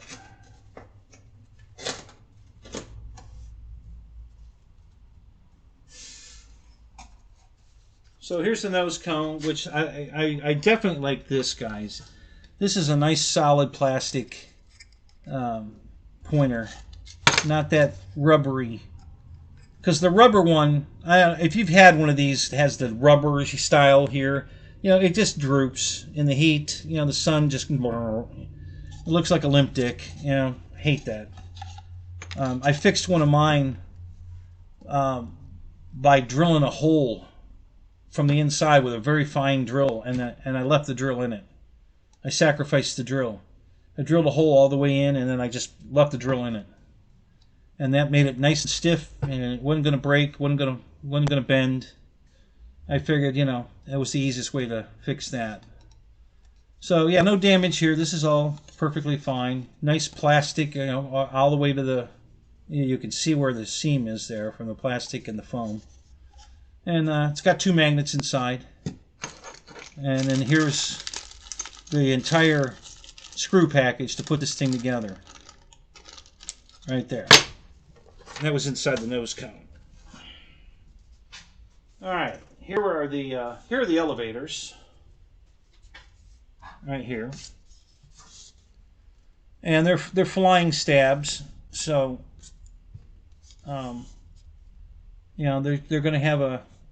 And I've already seen them. There's 2 big pins right here, and I'm sure that's what those are for, to attach these. And then, of course, this is the bottom with the oh no, this is the bottom. That's just a. I guess that's some kind of a. What do they call that? A compensator or a. Yeah, because here's the ball links right here on the bottom, and there's the two-tone paint on the top. And here's the other one.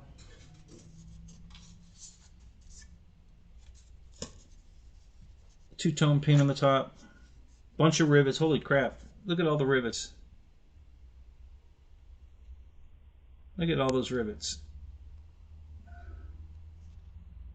Along the leading edge there. Rivets going all the way down the leading edge.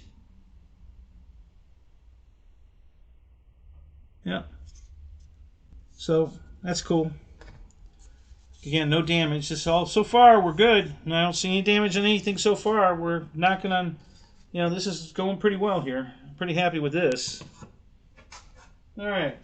I think the only thing left, the other wing and the fuselage. The fuselage is massive, guys. Holy crap. This thing is huge. Here's the other wing. Same thing, all the inspection rivets, you know, very nice. The paint's just about flawless. And guys, this is close, not perfect to the best paint job I've seen on one of FMS's planes so far has been the pits. But you can't see, if you look here, you don't see any foam cell. There's no foam. You can't tell that this airplane's made out of foam. There's no foam cells showing through the paint. A couple of spots it starts to show a little bit, but in general, it's a smooth paint job. There's no foam cells showing through the paint. So this is a really well made. This is nice. Good paint job on this. Very nice. Very happy with that. You know, on the bottom, same thing. Ball links, servos are already installed. Linkage has already, you know, been set up, and the wings. The wings do not plug in. The rudders did, but you got wires here hanging out of the wing. You gotta plug the wires in. Not a big deal. It's not a deal breaker. Just was. I know that E-Flite is the one that started asking FMS to do that for them, and they left it on the rudders. I don't know why they didn't leave the wings that way. I'm sure I say that. I'm not positive, but I would think that they would have left that. The wings were probably plug-in. You know, were mounted so that when you slid them on, they plugged in. I would assume. Yeah, I know how to spell assume. I might be wrong. All right, and then of course we got a carbon fiber tube for the wings. I'll leave that in here.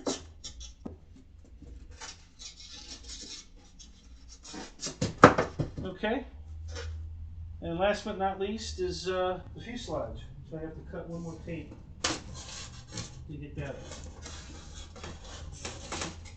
All right, we're gonna cut 2 tapes.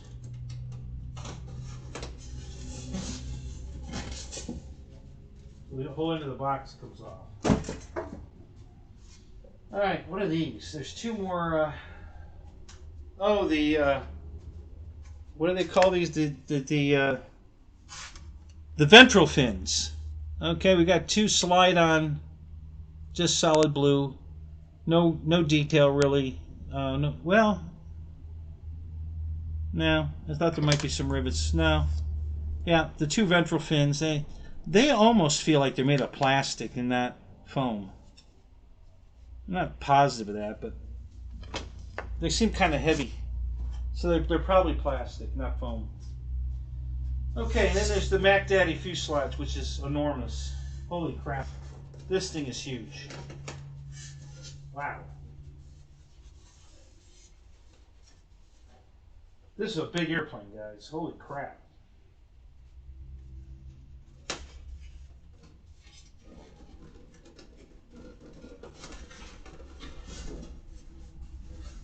Wow. All right, I'm going to move this.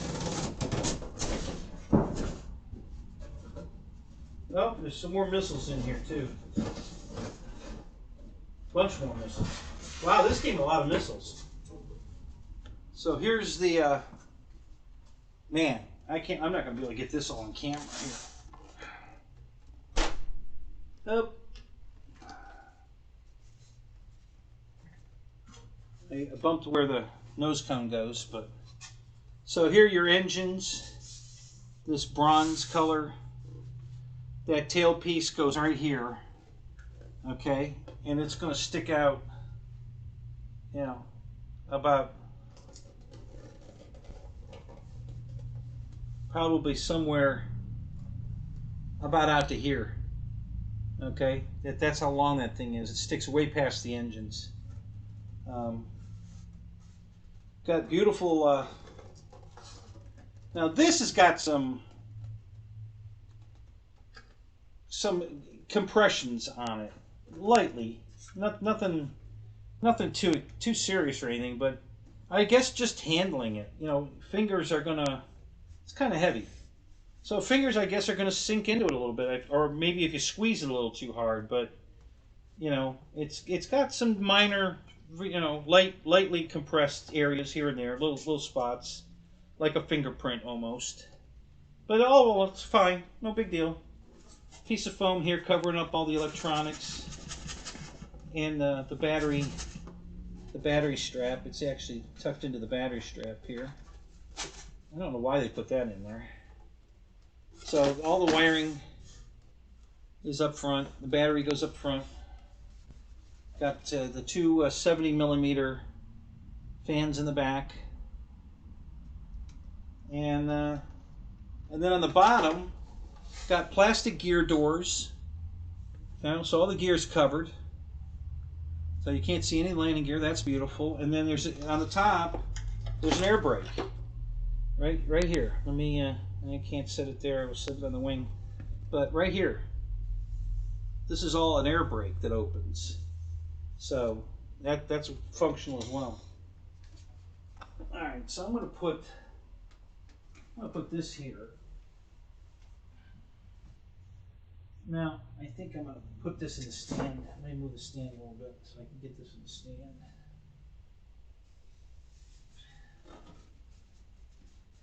Wow, this is a big airplane.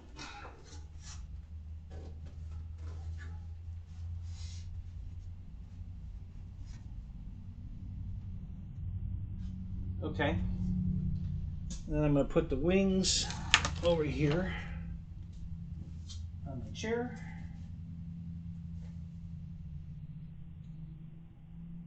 Like that. And then I think I'll just set these up here. All right. Okay. I need to sit down. God, my back hurts. Ugh. Ugh. All right.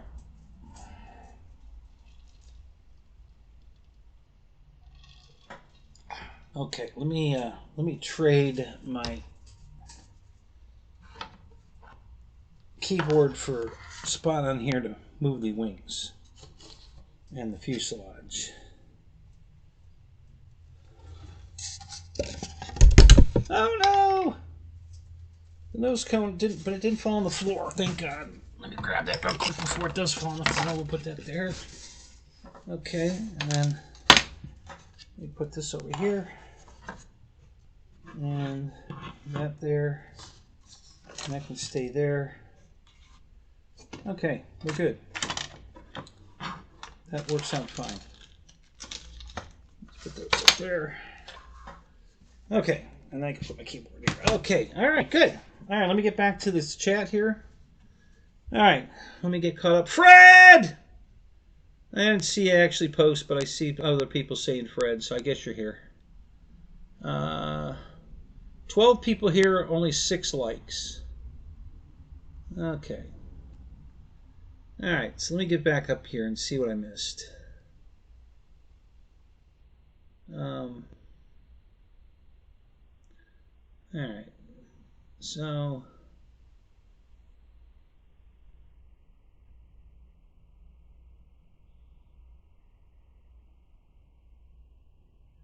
okay, let's see, just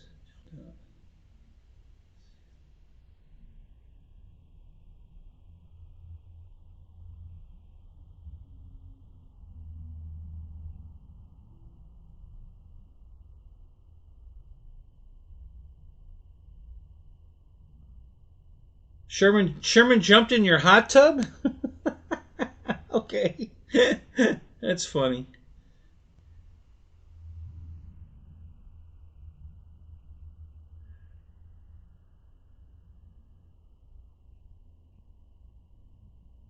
What's my opinion of the FMS PA-18 Super Cub 1700 millimeter? I love it. I have two of them. Great airplane. Super great airplane. I have uh, no issues with that plane at all. It's a nice airplane. It's very, actually mine, half of it, I don't think the wings are in here, but the fuselage is right here. I think the fuselage is on the back of my car, as a matter of fact. Yeah, good airplane. Like I said, I got two of them. I kind of messed one up. I was flying it out back here and forgot that the power lines were a little lower than I was probably flying. So I pushed the nose over and went down and almost made it. Almost, just about. And the wingtip caught one of the bottom wire of the powers, and it spun it around pretty hard, and it broke. It's fixable. I can glue it all back together. It'll look perfect when I glue it back together. I haven't done that yet. But yeah, so I put the other one together and flew it. And yeah, good airplane. Very good airplane. I have no problem with that one. It's a good airplane. I like the color scheme on it. It's good looking. I wish it had nylon hinges. It's all foam hinged. Not a big deal. I end up putting nylon hinges in it. If I have a foam hinge tear off, I just trim it all up, sand it smooth, and then slit it and put nylon hinges in. That's how I repair a foam hinge that rips. And I think the rudder tore off on the other one. I think I'm moving it around in the garage. I think I dropped something on it or something. It didn't damage it other than tore the hinge, so I just need to put some nylon hinges on it. Which on that particular airplane I'd like to do anyway, because it's a tail dragger. The tail wheel is mounted to the rudder, so there's a lot of forces on that anyway, and I would prefer it had a nylon hinge anyway than a foam hinge, with the weight of the airplane on the tail. So I was probably going to end up doing that anyway, so that really wasn't a big deal.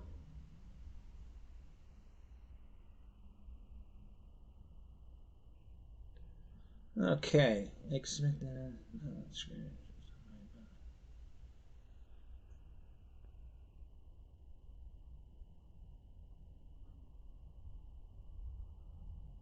So, Mike Bird, were you in the hot tub when Sherman tried to jumped in and joined you? Is that what happened?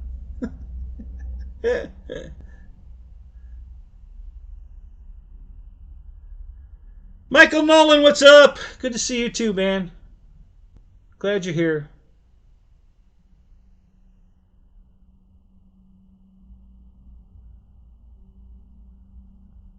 Oh, haven't seen Fred. So Fred isn't here. Okay.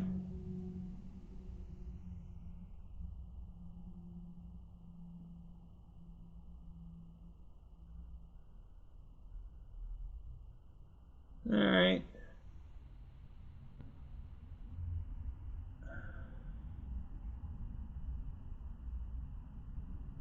Yeah, my rain stopped.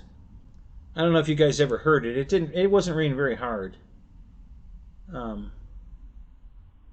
When it rains hard, you won't be able to hear me at all. It is this, when it's a sprinkle, and when I say a sprinkle, I mean I walk outside and I can't even detect that it's raining, but you can hear it because there's 2,400 square feet of roof. So with that much roof coverage, getting a light rain on it, you can hear it. It's a constant fuzzy sound. You hear the fuzzy sound of the rain hitting that gigantic surface, and then the harder it rains, the louder it gets, to the point where it's deafening. So it didn't rain very hard, but it was raining. If I'd have walked outside, I probably wouldn't even have got wet. Sorry, no Fred. Yep, Fred's not here. And I probably know where Fred is.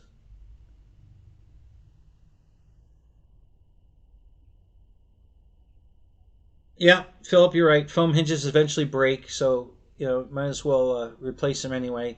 I did notice on the. I don't think these are foam. I think this has hinges. Oh, maybe not. No, yeah, this is foam.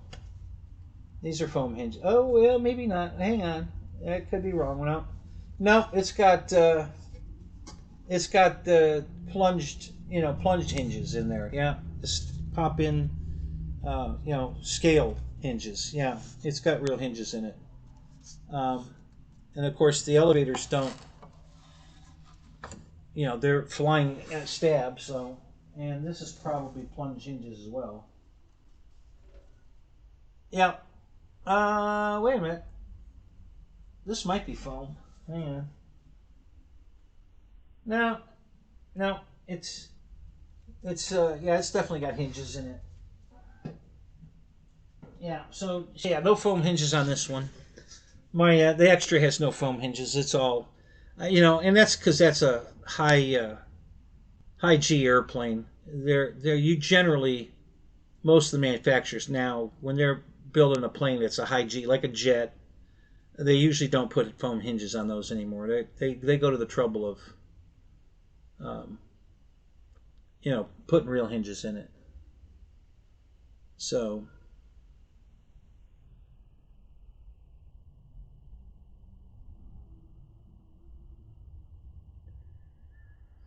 all right, Mike, we'll be here. We'll see you when you get back. Got dry twat.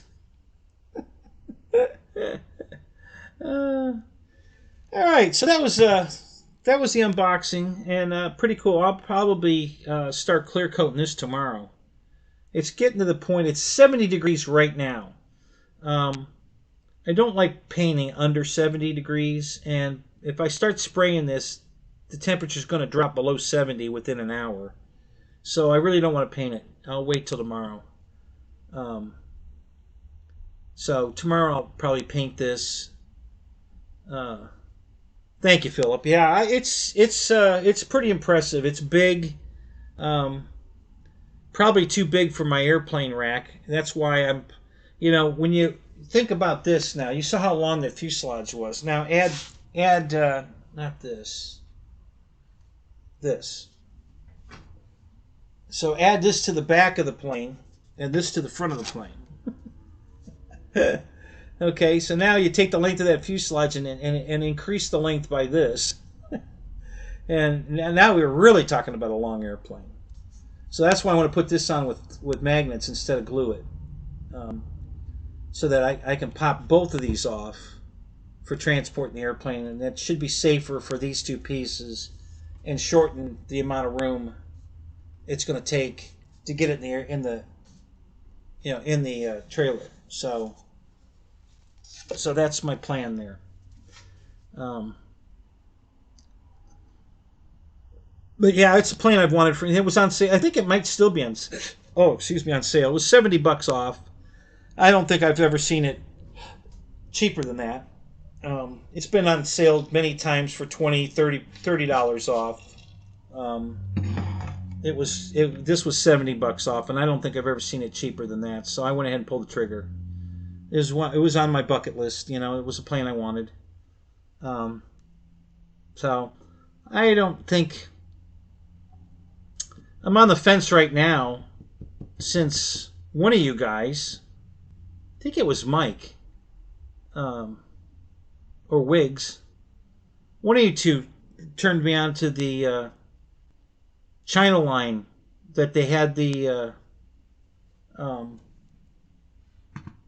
Super Tucano there. Which one was it? Which one of you guys alerted me about the China line? I might buy that because I want to get a second. That is a superb airplane, guys, all the way around. Great flyer, great looking. There's no downside on that airplane at all. It's fantastic. Doesn't need a gyro at all. It is so stable. It practically lands itself. It's just dumb easy to fly. I mean, it's just stupid easy to fly. Great airplane. Yeah, absolutely Just a beautiful airplane, and it flies amazing. You know, no need to put a gyro in it. It doesn't need anything like that. Spectacular flying airplane. I was so impressed with the quality of the foam when I first took it out of the box. And this came from, hello, hey RC Adventure.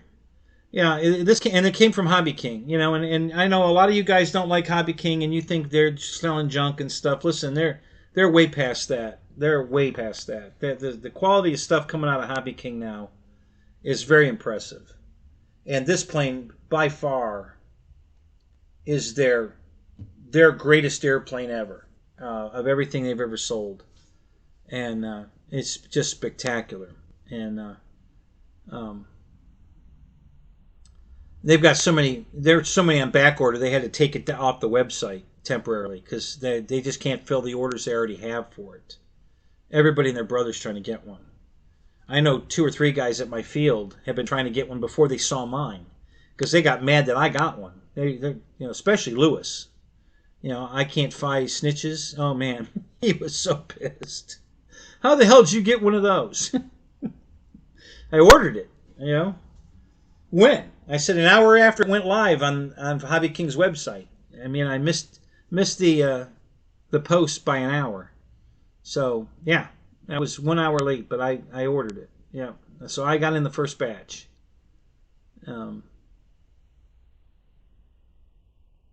Yeah, I don't doubt that, Mike. I have no doubt that the Grand Tundra is probably an awesome airplane as well. You know, it took Hobby King a long time to figure it out. I got to tell you, I had boycotted them for over 5 years. After fighting with them for 3 years about airplanes I'd bought from them, and I just didn't buy anything else from them. Just said, forget it. I'm not buying it. You know, and but they're trying really hard. You know, my B-17 came with one of the wingtip nav lights. There's a cover, and the cover was missing. So I filed a thing. I took a picture of it and I showed them the cover's missing. Well they don't have the covers, so they sent me another set of wings. So I got a pair of brand new wings for the airplane. I didn't need wings, I just need that cover. And there's no cover on the new wings either. So I didn't get, they did what they could. I mean, there's sometimes you just have limitations. Now, I'm probably guessing that they've had enough complaints about that maybe they've talked to the supplier and said, hey, we need to be able to get these wingtip covers. And I haven't looked. Maybe they're available now. I haven't looked. But that was my only real complaint with that plane. The only other complaint was it didn't come. It's a great airplane. This B-17 is really detailed. It's very nice. But the bottom turret, they want you to glue it in. Well, the problem with gluing it in is underneath it are 2 servos. I think the rudder servo and maybe the elevator servo are mounted in the fuselage, and access to it is you take the bottom turret out. So if you glue it in, you're kind of screwing yourself. So I'm going to put it in with magnets. I haven't done that yet, but that's how I'm going to fix that. So I can remove it if I need to get in there.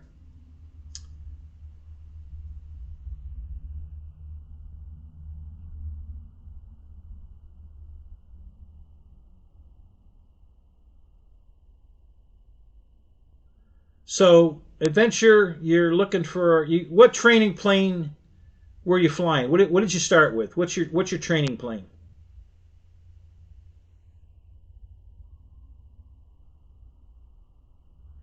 Give me a good place to start. So tell me what you were using for a trainer plane, and I'll give you some suggestions.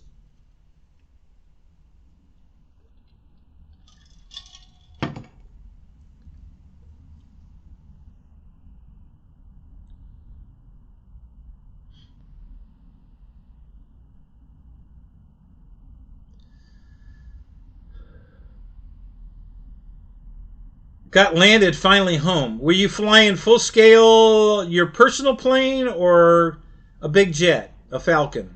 What were you flying? You know, we're all jealous, by the way. Just to let you know.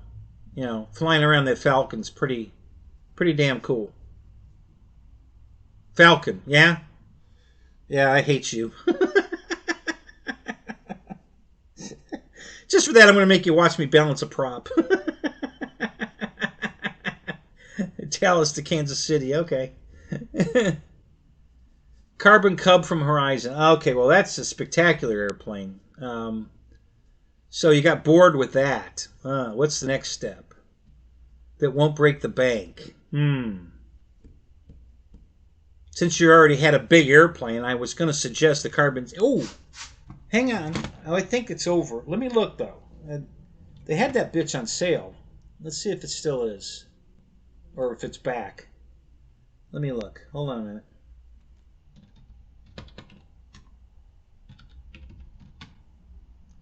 I was going to suggest the Carbon ZT-28 because it was on sale real cheap. But I think it might be over. But I'm checking for you, so hang on.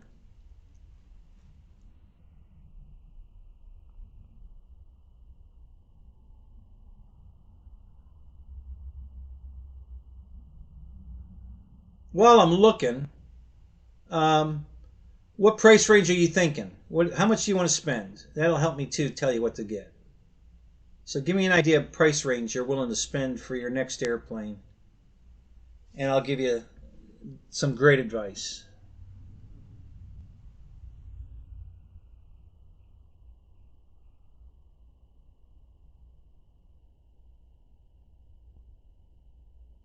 Hang on, how many? Oh, 51. Wow. They added some more stuff. Alright, let's do this. Alright, let's see what we got.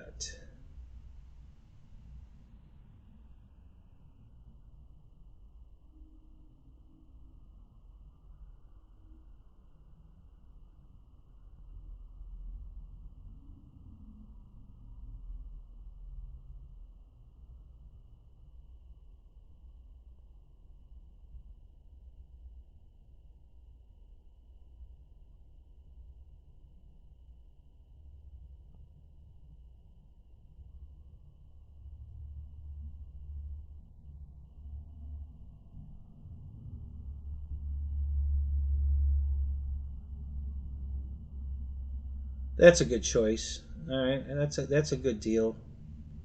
That's what I'm going to recommend.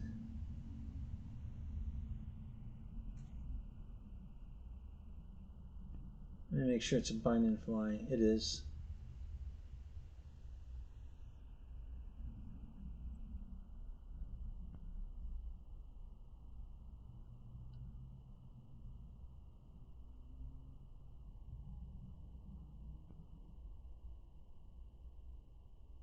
They don't have that on sale anymore, do they? No.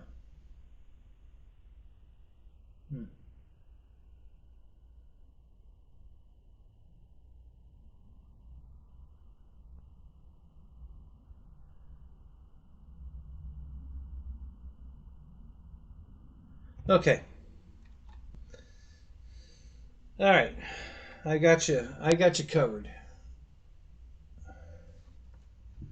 There's Fred. He's disguising himself as Cadillac STS tonight.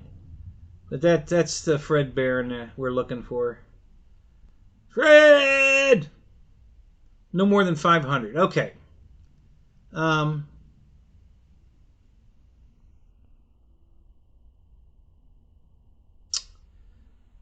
Right now at Tower Hobbies, there's a sale on a bind and fly. It's an E-Flite T28 Tech T28 Trojan.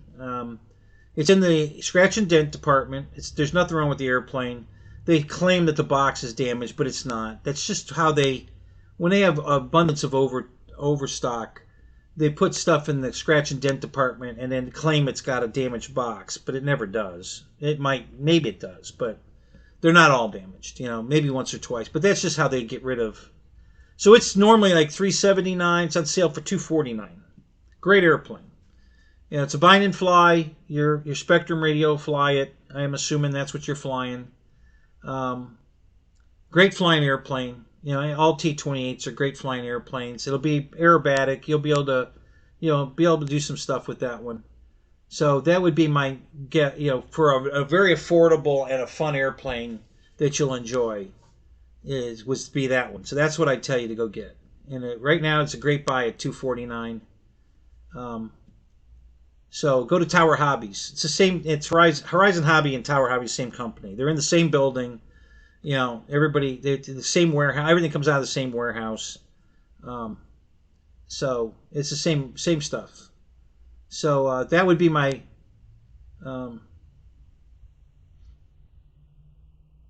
No, you don't want to go to a jet yet. Please don't go to a jet yet. You're not ready for that. You listen. You got to remember that the plane you were flying was a high wing, Cub. Okay, its fastest speed, wide open, is about the speed of the Habu at its slowest speed. Very similar. Okay, the jets are just too fast, and things happen when your plane's going that fast. Things happen fast, and before you can react to it, it's probably going to be in the ground. So I don't think you're ready for a jet yet. Don't rush into jets. Everybody wants to rush into jets. First of all, jets are really not that much more fun, honestly. I don't think. I have a bunch of jets, and they're fine, but they're battery eaters, and that's my problem with jets. They just destroy batteries. They're so hard on battery packs that you're going to end up replacing batteries over and over again. And that, for me at least, gets old. I really get tired of buying batteries. So there's so many nice airplanes out there that are just as fun to fly as a jet and won't kill a battery. So yeah, get the T-28 for now. And when you get bored with that one, by the time you're flying that and get bored with that, it might be time to go to a jet, maybe. I'd probably still buy some more prop planes that are faster yet, that are not jets yet. The jet experience isn't going to be everybody. It's not going to be everything you think it is. I'll be honest with you. They're fun to fly and stuff, but generally because of the speed, you're only going to get 3 or 4 minute flights unless you fly like I do, which most people don't. So the fun's over quick. You're going to go through batteries. You're going to be replacing batteries every 3 months. Yeah, it's just not. It's not all what it's cracked up to be. I'm not saying never go to it, but don't get in a hurry to go to it. All right, enjoy the planes, enjoy the hobby, get really, really comfortable. You'll have a lot of fun with the T-28. This is my advice in this situation is when you can fly the T-28, doing figure eights out in the field, inverted. Okay? When you're comfortable enough to fly like that, you're ready for a jet. Until then, I wouldn't recommend a jet. But when you get to the point where you can fly that T-28 inverted around the field in a figure eight pattern comfortably, where you feel comfortable doing it, then you're ready for a jet. So that's my advice there. But yeah, I would definitely get the T-28. The $249 is a great deal on that thing.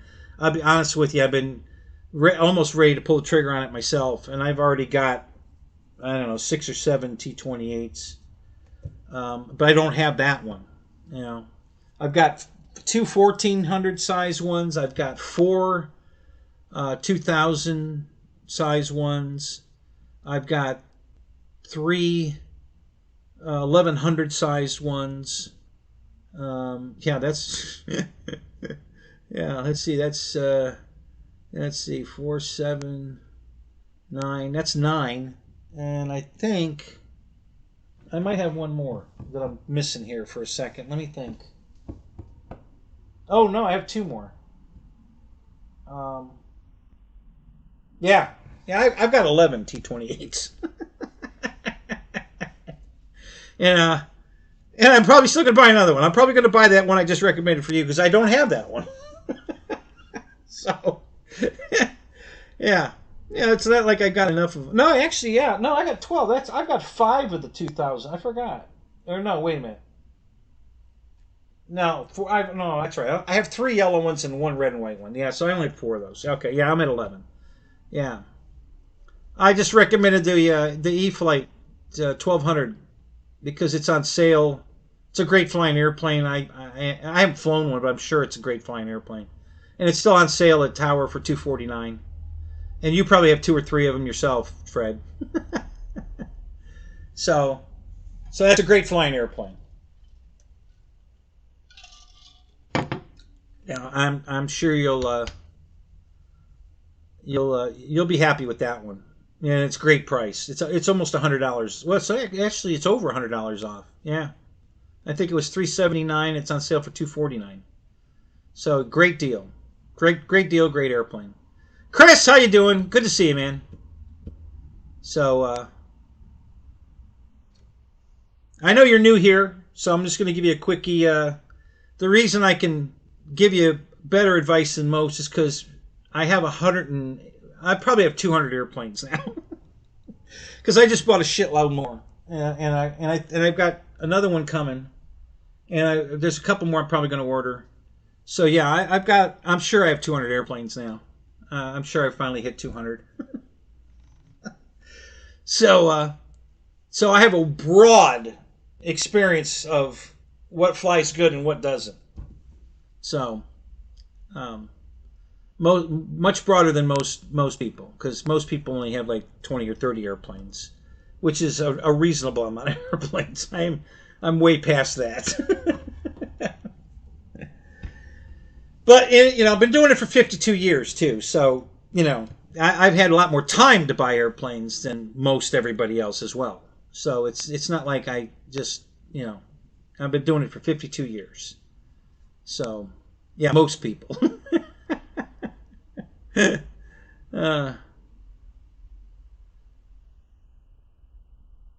Hey, what's up, Prop Lords FPV? Good to see you. Welcome to the show.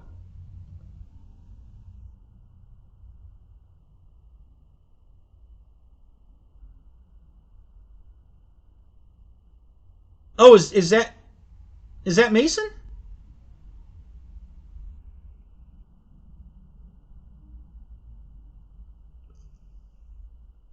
I didn't know that.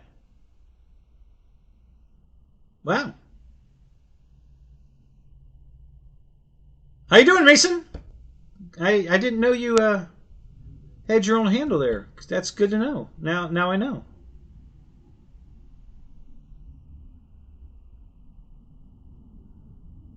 Get me something to drink. That's why you had kids, right? So you can have them be your gopher.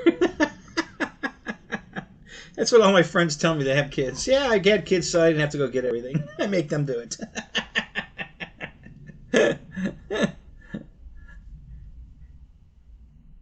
Yeah, get out of your chair and get your own drink, old man.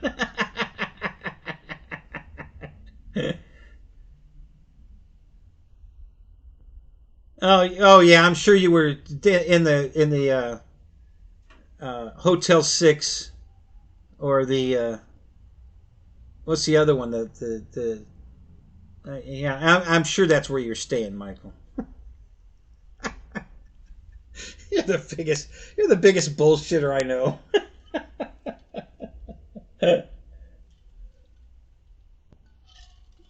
Call yourself an ambulance.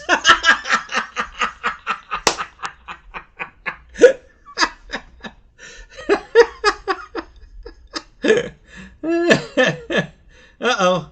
Mason, you better go get him a drink.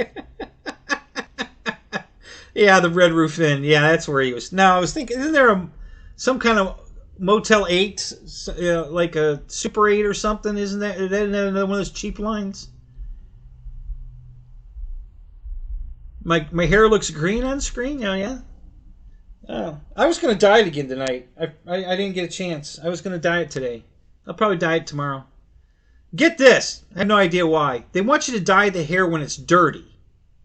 So it's been a few days since I showered. So, you're not supposed to do it like take a shower and then do it. You're supposed to do it dirty. I don't know why. That's what the instructions say.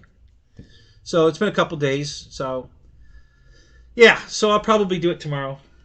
I'm going to dye it again. Same way I did last time, so you won't notice it. Nobody will notice.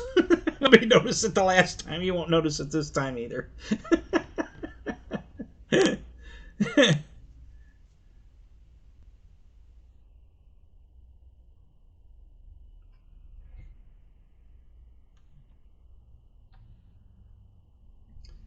I think I can do something here. Let me try something. Now that I've got my OBS working correctly, I just might be able to pull this off. So let's try this and see if I can make it work. That'll be fun.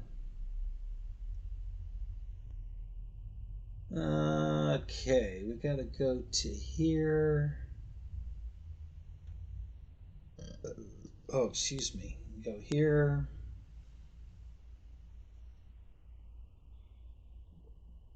Go here. Okay.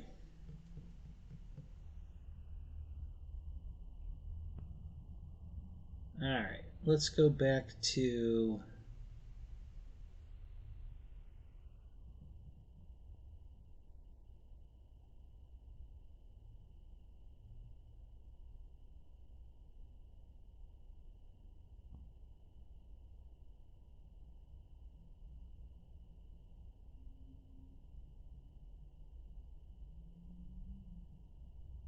okay, yeah, this will probably work. Let's go with this one. When was this? What's the date on this one? October. Okay, perfect.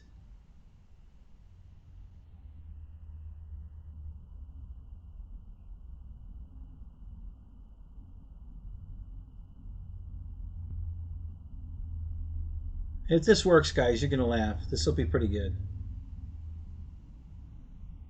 It's going to take me a minute to set it up, but I think you guys will enjoy this. So just bear with me.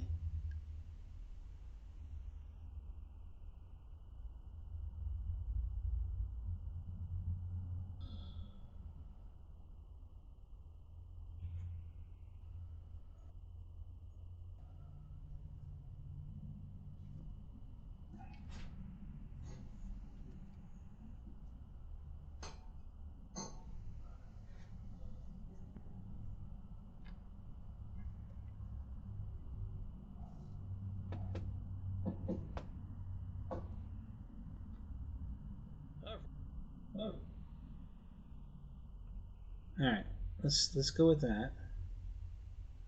Okay. Okay. All right, so let's. I gotta add me. I gotta add a window over here. Hang on.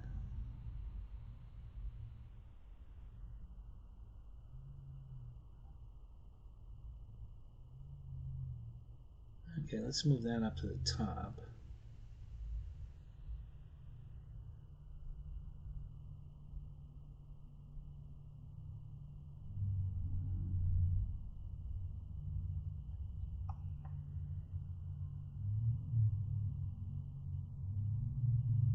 No, well, okay. Wait a minute. We can probably make that work. Let's go with.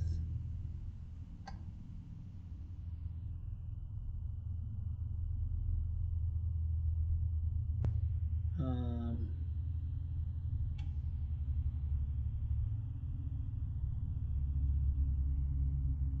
okay, let's adjust this.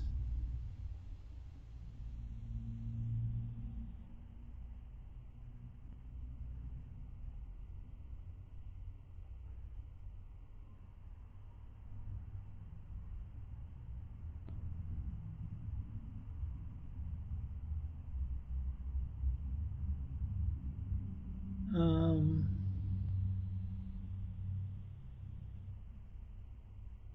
okay, hang on a minute.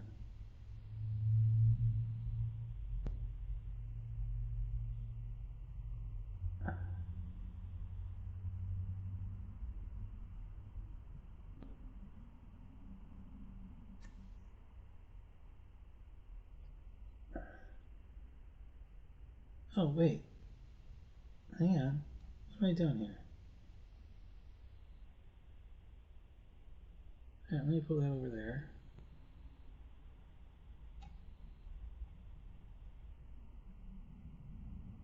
Okay, all right. And then we're going to do...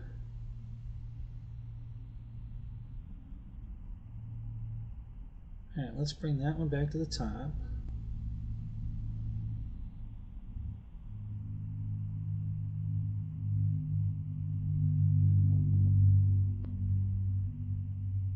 Okay. All right. Let me...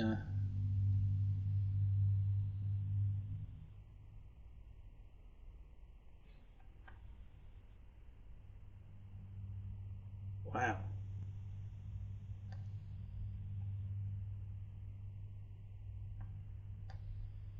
No, it's not.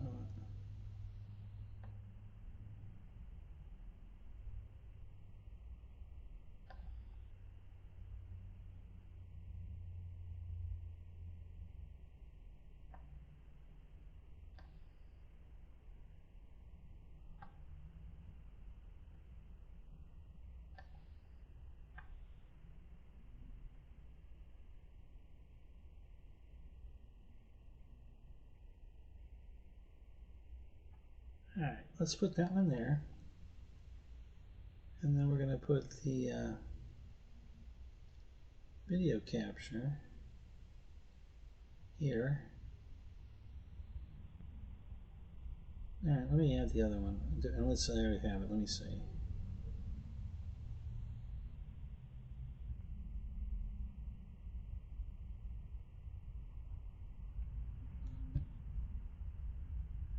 All right, let me, yeah, let me change. I'm going to transfer for a second. We're not ready yet. Hold on. Let's see, what's this video? This is video capture device 2. Okay.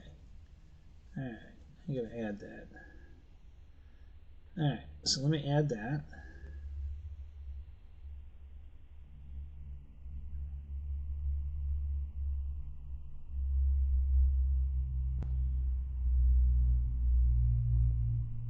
Okay, perfect. All right. Let me resize this.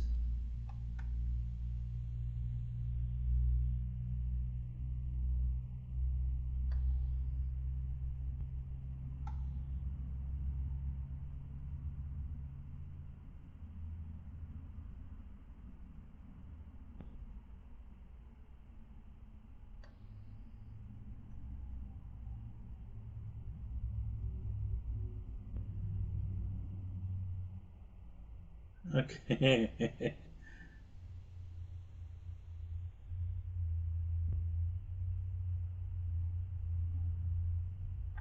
All right. So what I'm doing, I'm going to give you a comparison before and after the dye, and it's subtle, but you'll see the difference. Let's see here. Okay.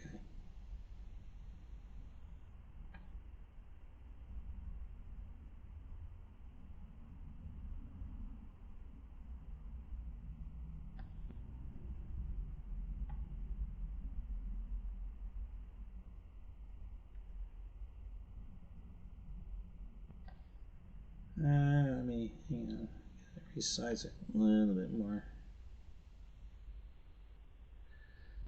That's probably about good enough.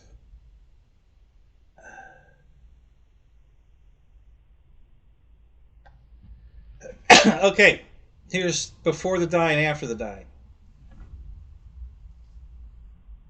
Okay, it's not a big difference, but and I didn't want a big difference. That's why you guys didn't notice the difference. But you see how up here, up at the top, you see how white my hair is right in this area.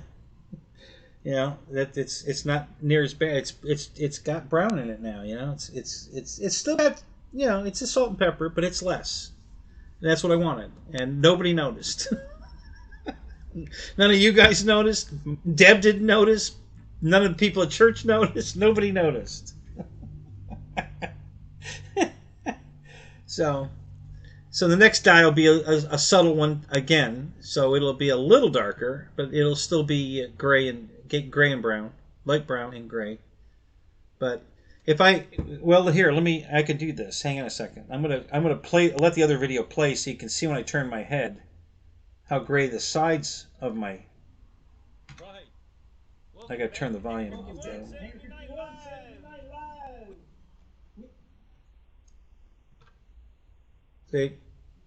So you see when I turn my head, it's much whiter. So there you have it, guys. I'm let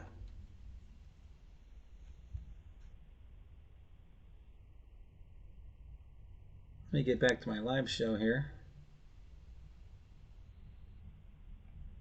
so I can see the chat.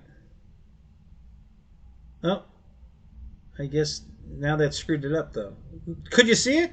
Yeah, double candy. Okay, good. So, yeah, the problem is now is because now I'm looking at this, the other camera is picking up the, so I can't be here so you guys can see it. I have to be, I have to have the camera. I have to have the window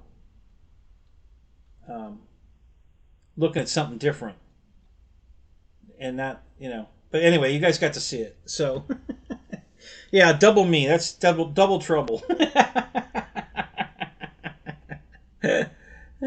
So I'll send it back now. But yeah, so that was before the die, after the die.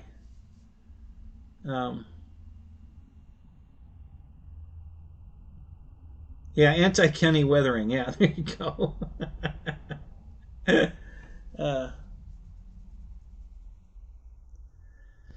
I need a blue rinse. Okay. Yeah, who's that young feller? Yeah.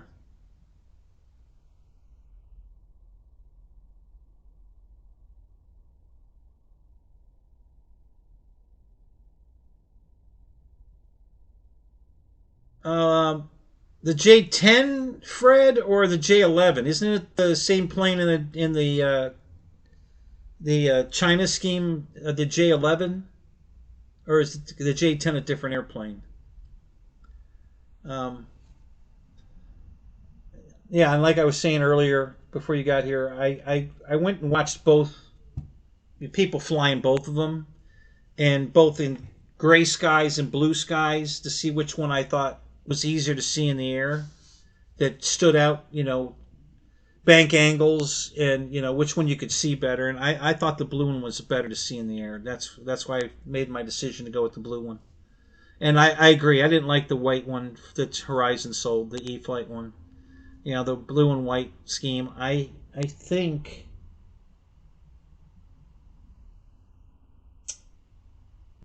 I want to say my arrows smaller. MiG-29, which is the same airplane again, basically, is that scheme. I think that's what it is. So anyway, yeah, I like the blue scheme, so that's why I bought that one. After investigating the other ones, I decided on this one.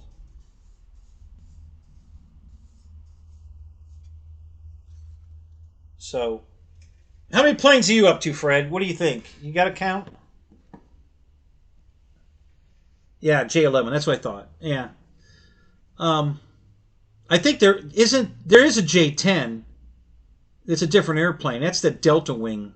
I almost bought one of those. I wanted the big one that Rich Baker had, and it was from I forget who made it. I think it might have been a LX. I think it was an LX model. I know there's another company, Motion's making it now, I think, in a smaller version.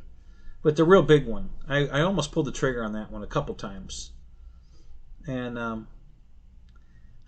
don't know. There was just something. I was worried about how it was going to fly.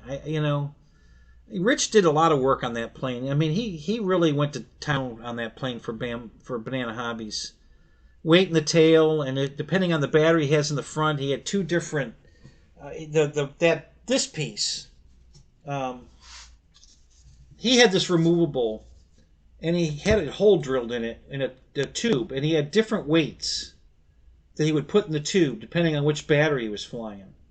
And if he was flying a bigger battery, he had to put a heavier weight in this. You know, he'd take the lighter weight out and put a heavier weight in it, and put it back on the airplane. And he went to a lot of trouble on that. If you guys go look it up, he went to he did a lot of testing to make that plane fly good. And I really liked it. It had lots of lights on it, and it looked cool as shit. And I almost pulled the trigger on it. I almost did. I didn't do it. I'm almost sorry I didn't. I mean, I'm thinking back now, because it's just a cool looking airplane. It had canards on the front, and and he had the brakes set up where the canards would go one way and the elevators would go the other way to, for air brakes to stop it. 150? Oh, come on. You got to have more than that. I think we were at 150. I know you've bought more airplanes since the last time we counted. When I was at 170, I thought. And I'm got to be close to 200 now, because hell, I've bought at least 10 or 12 airplanes this year. At least. So, if not, I'm probably, honestly, I'm probably closer to the 190 range, but I'm getting there. I'm almost at 200, I think. I'm trying to remember all the airplanes I bought. I bought all 3 of the FMSs, and then I bought this, and I bought another T-28 Carbon Z. I bought the Decathlon, the Extra 330, another F-16 80 millimeter, the little another Waco, the little Waco, the SR-22. I forgot about that one for a while. I bought the UMX SR-22. Yeah, I can't stop buying airplanes, guys. I really need to go to AA or what do we call it? Foamy's Anonymous or something. I just can't stop buying airplanes. Well, they put them on sale. You know me with sales. I got when it's on sale, I got to buy it. So everything I bought was on sale. I haven't bought anything off sale. I don't think anything.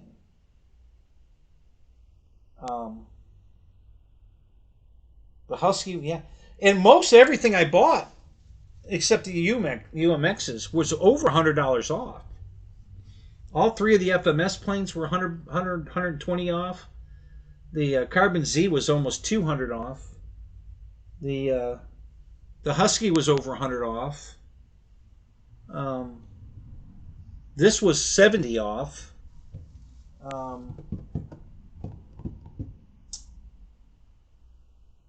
The F-16 was almost 200 off.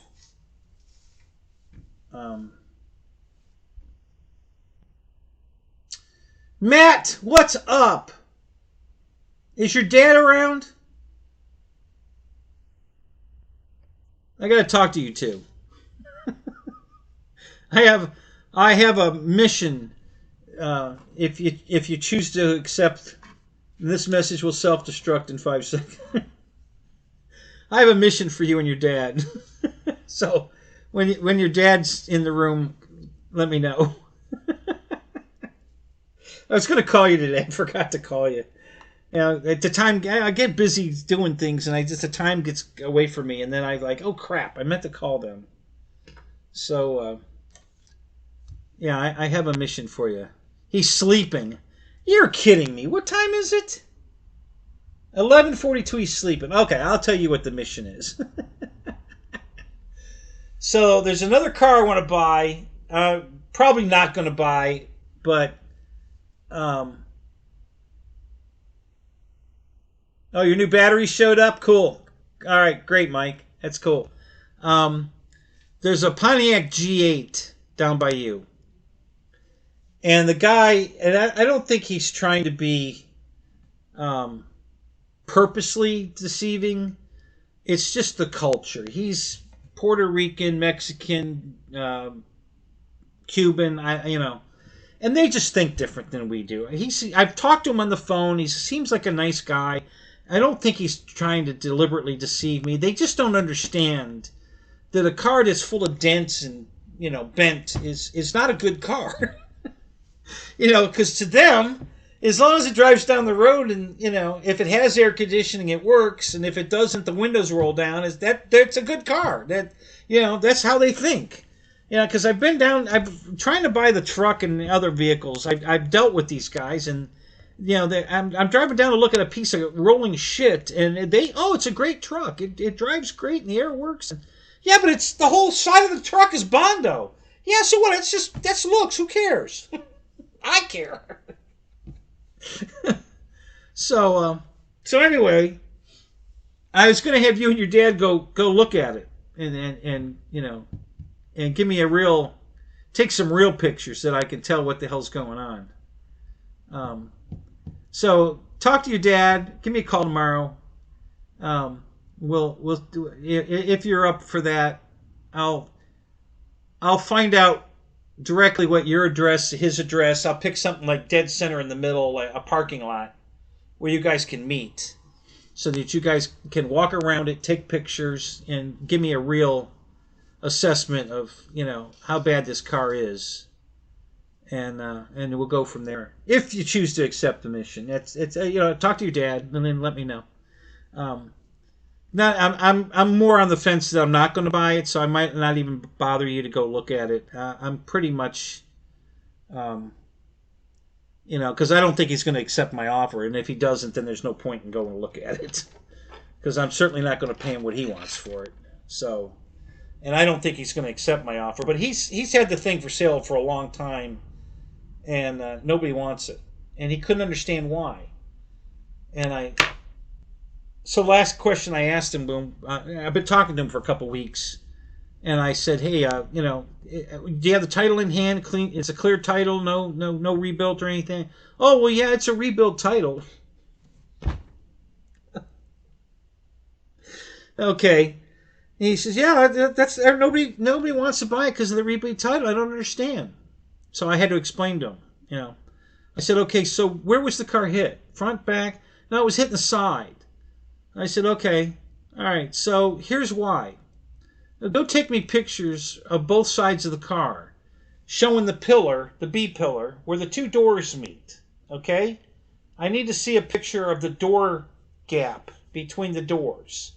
Because if at one side they're like this, and the other side they're like this, the car's bent, okay? That's why the doors are, they're not even. So, and that's because you got hit in the side, so... Yeah, so take those pictures and send them to me. So, yeah, he just doesn't understand. So anyway, so I'm so close to just saying I'm not going to buy this car at any price. Yeah, well, it's sometime tomorrow. Sunday. If you can. Again, if you guys don't want to, that's fine. And I'll, just talk it over with your dad and then get with me before you commit to anything. I'm going to call him tomorrow to talk to him and see if he's up for meeting you. And I'll already have figured out where I'm going to have you guys meet. So it'll be close. I'm going to pick like a mall parking lot or a Publix or something that is easy accessible and shouldn't be crowded. And you'll have plenty of room to look at the car. Maybe a restaurant that's close by you that's closed. The parking lot will be empty. Something like that. And then you guys can walk around, take some pictures, and really show me what I'm looking at. But that's only if he agrees to a price that I'm willing to pay for it, because I don't think he will, but like I say, he's been trying to sell it forever, and nobody wants it. And it's always because it's got a rebuilt title. That's why nobody wants it. So Anyway, I'm gonna get the VIN from him too. I wanna look it up because there's a couple of websites. I think one's called Carvana, not the one that you buy and sell your car through. It's something similar to that, and you can look up a car by its VIN, and it'll show you when it went to Copart. They take pictures of it when they get it in, and then if you buy it back from the insurance company. Because it's rare that a car leaves an accident scene and comes home. If you're me, it comes home because I have AAA or I have somebody with a trailer that can come get the car. But most people don't have access to that, so the police take it either to their impound lot or Copart takes it to their lot to hold on to it until the insurance company settles. So, and if you buy it back, then they'll pick it up at that same lot and bring it to your house. But so I don't know what the circumstances are, but I bet if I look it up, I'll be able to see just how hard it was hit. And once I see that, then I'm probably definitely not going to want it. So, but we'll see.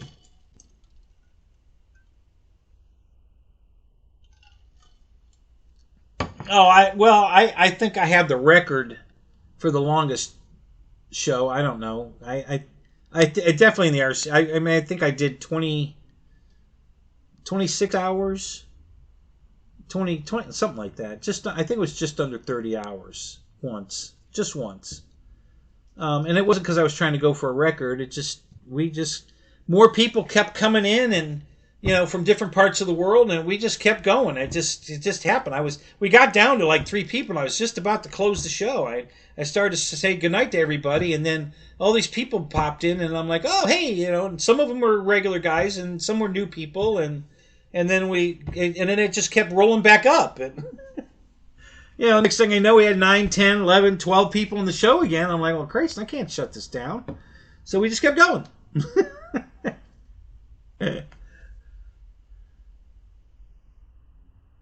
I'm tied with Long Dong Silver. I don't think so. Mr. Zeke. I can never remember who this is. I'm.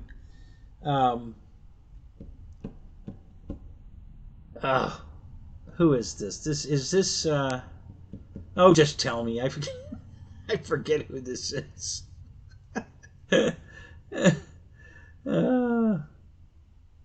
I can't get used to this name. Robert. Oh, yeah. I got you. That's it. Thank you. RC something. Yeah, that's who it was.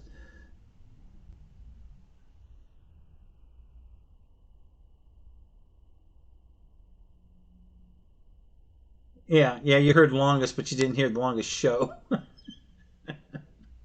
No, actually, there's a guy bigger than Long Dong Silver. Yeah, he holds the record.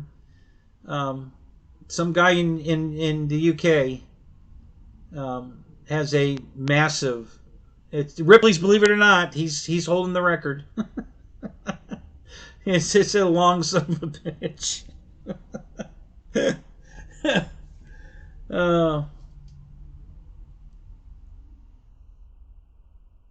Hey, yeah. Roy's back. Did you finish dinner? How was your chicken?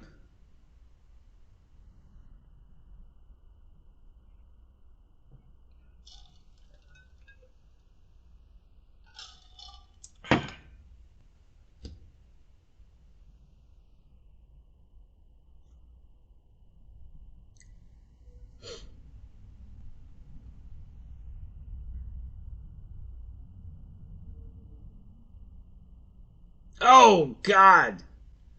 -20. No, thanks. Yeah, we're down. I'm down. It was 70 when I started the show. It's down to 68 here. So, yeah. Dinner was delicious. Good. Yeah. Yikes, Robert. Yeah, for sure.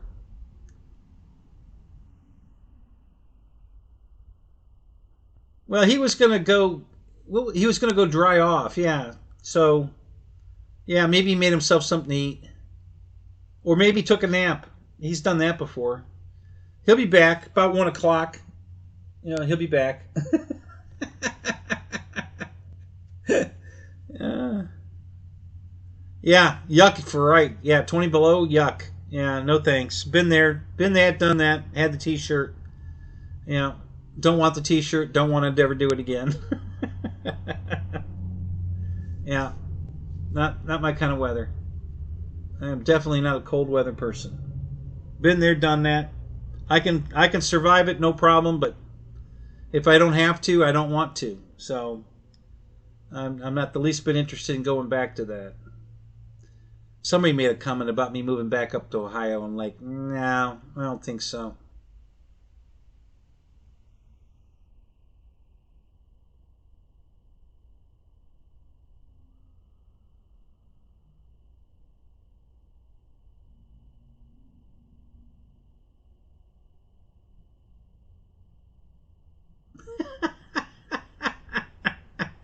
He's got, instead of a DeLorean, he's got a time machine hot tub. Is that what we're talking? uh,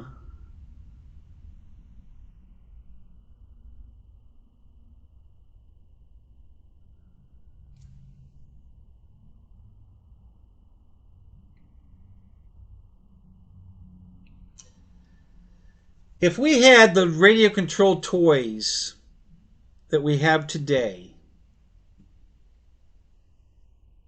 in the 50s, yes, I would want to be living in the 50s.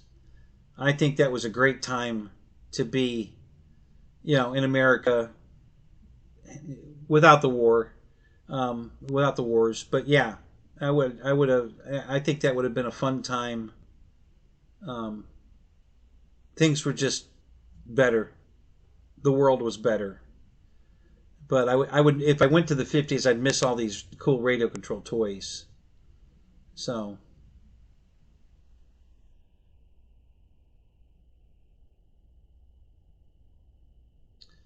if that was the case, we'd have jet shoes by now. Are you sure we don't? I kind of think we do. We've got. I know we have water jet shoes. I don't know if you've seen those. Um, so yeah, and now there's guys. I don't know if you've seen that or not, but the winged flight suits that these guys fly around in when they jump out of an airplane. Well, now they're doing it with radio controlled turbine jet engines attached to a backpack, and they're literally flying around now um, with the jetpack on them, with that winged suit on. So, yeah, yeah, we're getting close to the winged shoes. I mean, well, one guy does have them on his shoes. He's trying to do the Iron Man thing, so he's got them on his shoes and in his hands. He's got 4 jet engines, and he's hovering, in his driveway or someplace. Um, so yeah, he's got jet shoes, and then he's got jets in his hands, and yeah, and he's doing the Iron Man thing.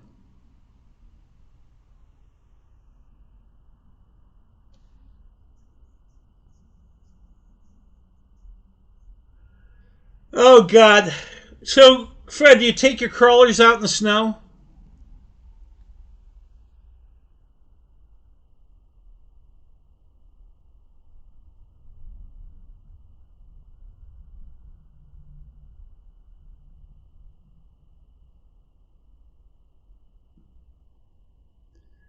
I need to get my butler one of those.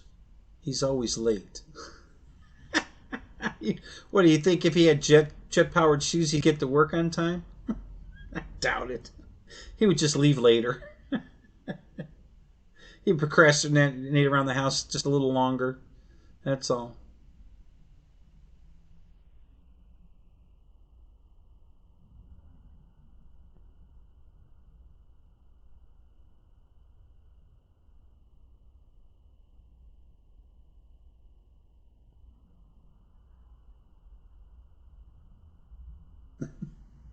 The twig, it's a smaller version of the stick. Is that right?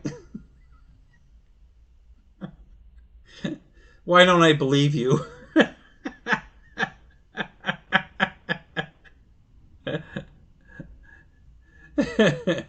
Yeah, I'm not even gonna go look.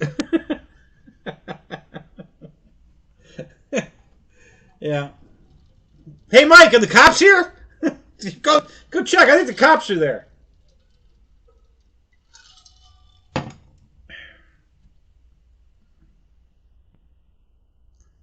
Yeah. What I'm amazed at, I mean, it's in all walks of life, but what I deal with on a daily basis is auto repair. Okay, and all the shops around here have morons for mechanics. They don't have the first clue of what the hell they're doing. I mean, not the first clue. The cars I'm working on are all cars that came from other shops that fucked them up. Literally, fucked them up. And there's nothing worse than repairing somebody else's fuck up. Because you don't know where the car was before they fucked it up. Perfect example is this Impala that I'm working on. My buddy took it to, because I couldn't fix it. I didn't have time to fix it. With building the man cave and everything else I was working on, with a lawsuit, my back, I just didn't have time to work on it. And I needed the lift, and I didn't have the lift yet. And I told him I can't do it until I get the lift. So he took it to another shop, and they changed I guess they changed the air conditioner for him. I guess the compressor went bad. And they didn't put there's a bracket on the back of the compressor you have to put on. If you don't put it on, it'll break the compressor. Not the compressor itself, but the bracket that it holds on the front. And that's what happened. So he drove around for a while. It broke. He took it to a different shop. They replaced the bracket. They didn't know it had another bracket missing off the back because they don't know the car. So they didn't put it on either. And it broke again. So, and then, I don't know what you have to unhook the power steering and the alternator. They're all mounted to this one bracket. The alternator's on top, power steering's in the middle, and the compressor's on the bottom. So they had to unhook the power steering. Well, after they gave it back to them, when they put that new bracket in, the power steering was leaking. I have no idea what the fuck they did to it to make it leak. I couldn't stop the leak. I've had that pump off the car 4 times now, and put new seals in it, and I'm just not putting the right size seal in.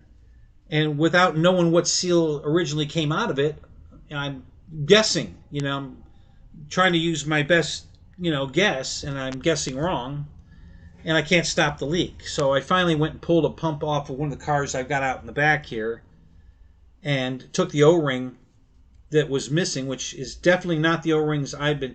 I tried the green ones from the air conditioning. I tried black ones. This O-ring was a red one, and it's a different size, but they're all within millimeters. Microscopic differences, but that's all it takes for a seal and a leak. So I put the red one on, put that pump on too, because the pump was leaking. I think they took the back. There's a pressure valve in the back of the pump, and there's a fitting that screws in to hold that pressure valve in, and then the line threads into that adapter. Well, they had the adapter out too and changed the O-ring on that. God only knows why. Christ, the car wasn't in there for any of that, but whatever. So I finally gave up trying to solve it, and I just took the pump off the car out there and the O-ring and put it in and put it in the car, and no leak. It's not leaking. I tested it already. It's been sitting over 24 hours now, and not one drip has come out of it. I haven't started it yet. That's the next test. But just sitting here, it used to leak. Just sitting. It's not leaking. So I think I finally got the leak stopped.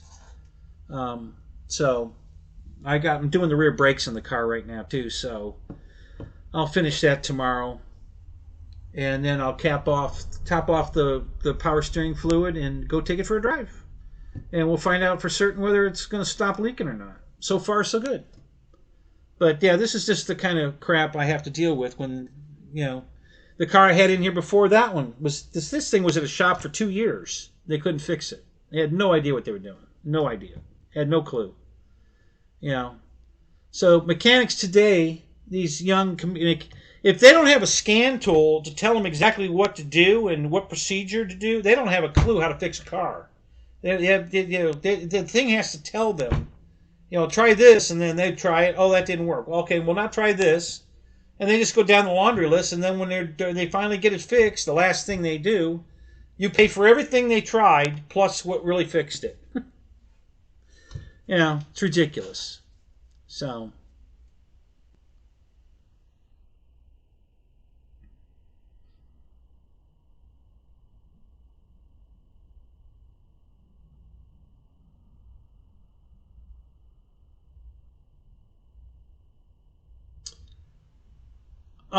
Fred, where'd you buy it? From the dealer? At a GM dealer?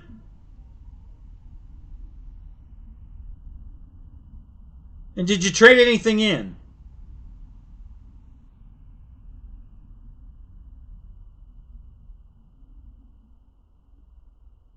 Yeah, right, Michael. It flies 100 miles an hour in 3S. Yeah, the twig.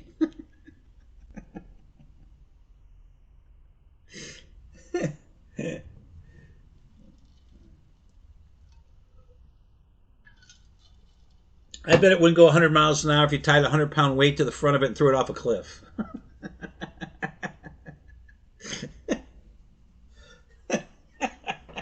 Straight down. It wouldn't go 100 miles an hour.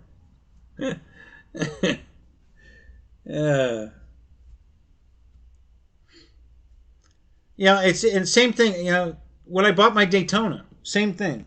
He had a shop put all new brakes on it, and they fucked that all up. I didn't even make it home with the car. A Ford dealership. You bought a GM. You bought a GMC diesel at a Ford dealership. So who's going to warranty it? The Ford dealership or the GM dealership? What kind of warranty have you got? I sure hope it ain't an aftermarket warranty. Happy retirement. Fred, did you finally retire? Are you done? Did you finally give it in?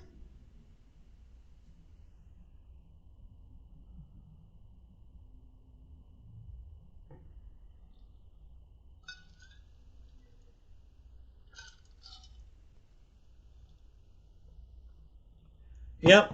I gave up on taking my car to a repair shop a long time ago, and then I made the one mistake going to one of my friends, I thought, not talking to him anymore, on my tranny, and yeah, they fucked it all up. So now I'm dealing with that.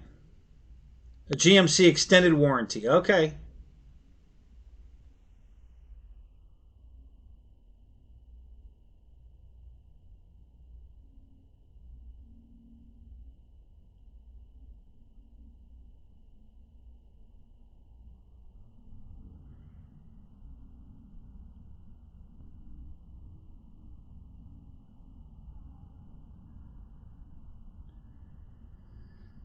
Any GM dealership or any dealership?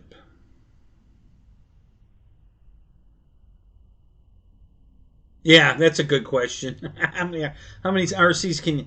Well, you have to specify though, because Fred does cars and planes. So let's go with how many RC planes can you fit in it?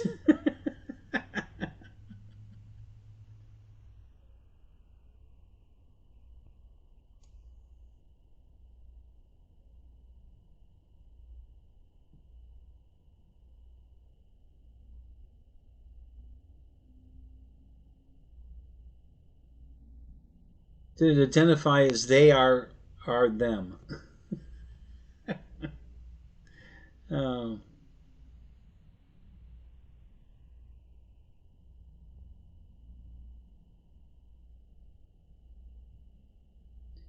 Yeah, yeah. If that's the warranty you got, yeah, it ain't worth shit.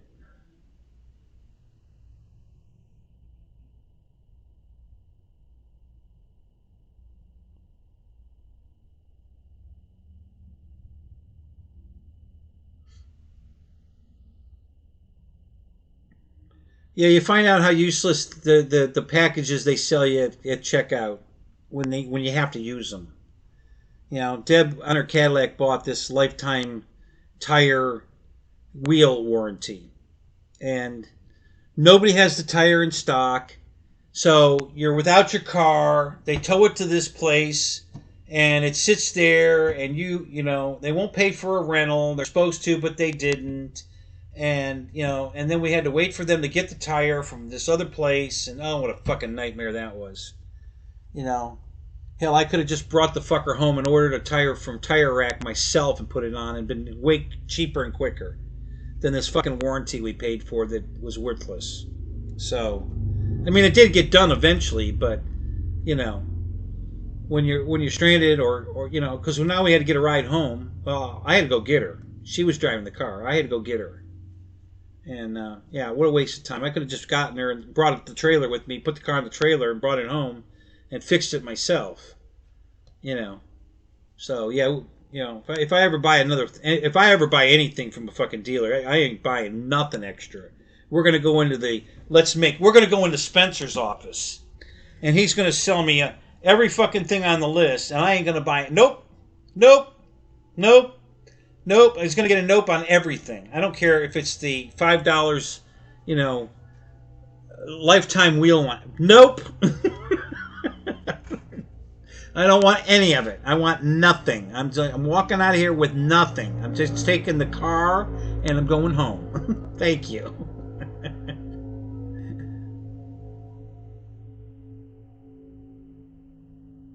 Oh yeah, there. Yeah, I think we're gonna put the Twig in the X90. Perfect. We're gonna put the vaporware plane in the vaporware car. Yeah, that's cool. Good idea.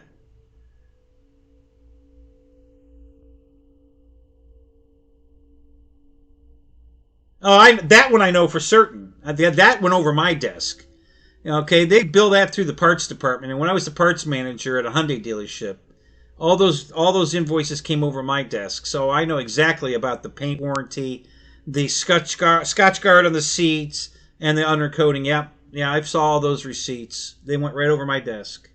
So yeah, I've been there, done that scam. Yep, yep. They had the total bill per car, I think was like $149 for the undercoating, the Scotch guard, and the paint protection. Um, I think there was one other thing.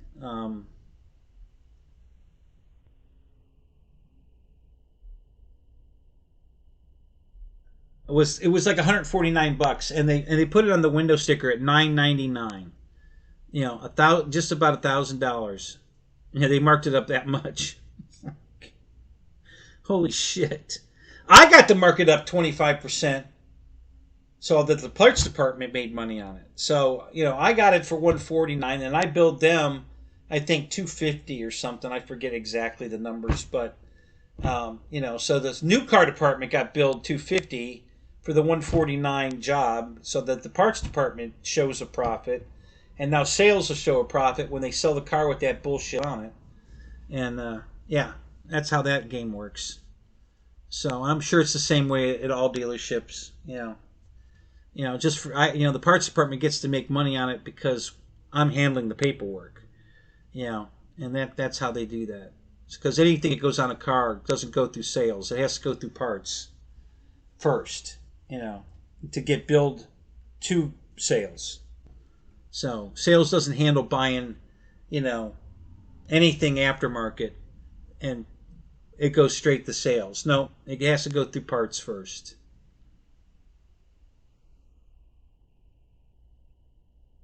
Oh, you did? Oh, yeah. Okay. Well, good. That's perfect. So when they fuck you over, you get Spencer to get involved. He'll make some phone calls, and you'll probably get handled because Spencer will make it happen. So you got that in your corner, so that'll work. I suspect that will work. Um, but yeah, I'll never buy another warranty like that.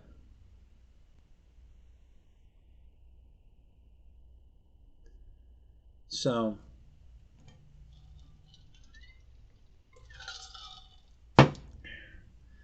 My Charger I bought in '06, my new one that I bought for work, had a lifetime, powertrain, had a lifetime warranty to the original owner. I know where the car is. If I wonder if they would still honor it if I bought the car back, because I'm the original owner. So then would it reinstate my lifetime warranty?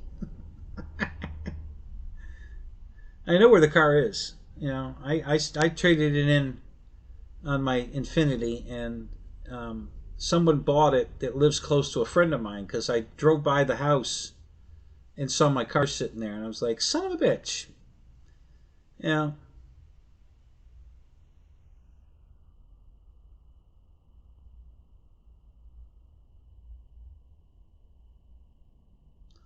Is that right? $60 weekly subscription for free brake pads. Oh my god.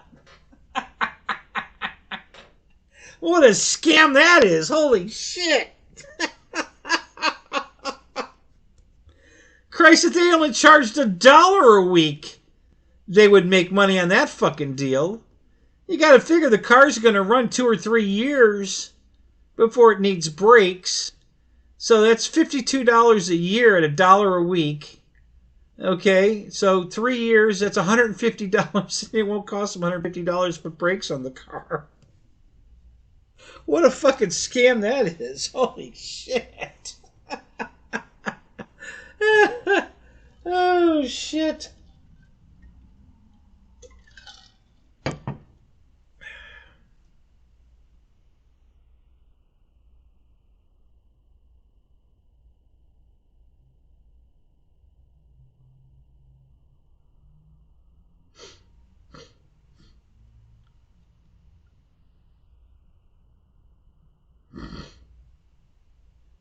Oh, they all fall for it.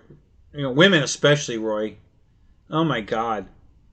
When I worked for Allstate, I was in a dealership writing an estimate on a car, and I was standing in the service lane,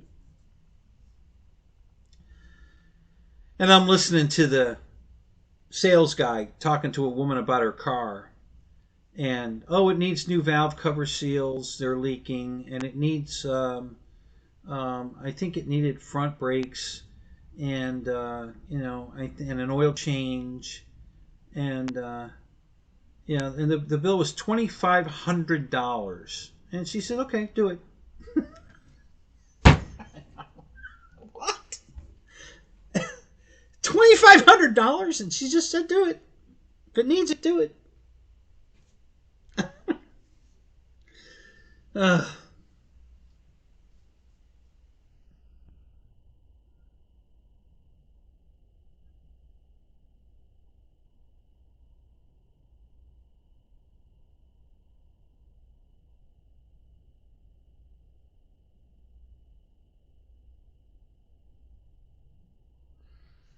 Yeah, as soon as you put the B up, we knew you meant business. Yeah. That's internet. That's shorthand for internet chat talk. You have to just learn to read between the lines. It's pretty easy.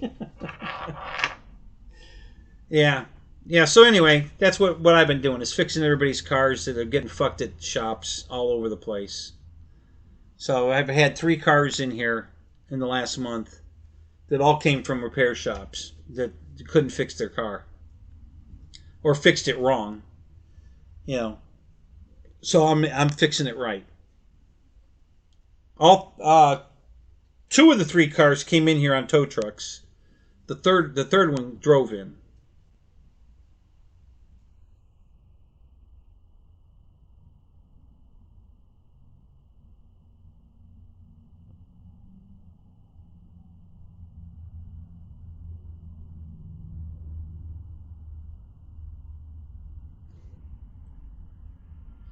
Well, kind of, Phil. I mean, technically, I guess, just like my property, for instance. Yeah, I own my property, but if I don't pay the property taxes, then I don't own. They'll take my property. So, how does that work? I mean, it's just, you know, um,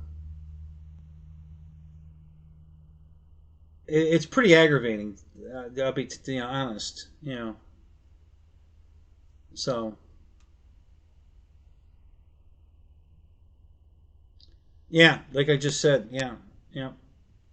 You buy a house, and if you don't pay the property taxes, they take your house. Oh, okay. You know.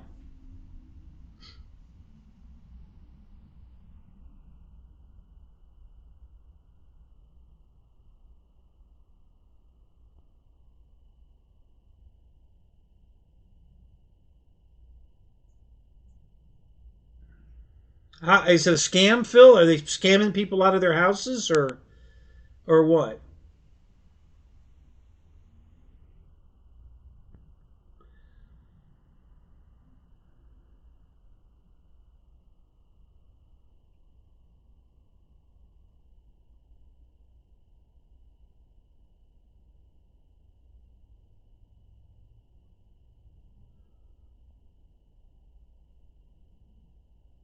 I thought you said it was a stick. It was a twig, which is a smaller stick. So how does it have a chipmunk wrap on it? Wrapping what? The stick? I mean, what the hell are you talking about?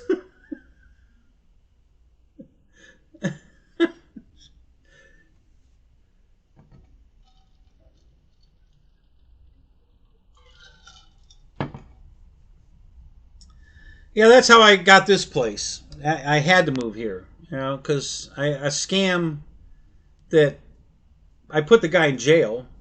So that's one. I mean, I still had to sell my house, but the guy that did this little scam went to jail, so he's probably still in jail. Um,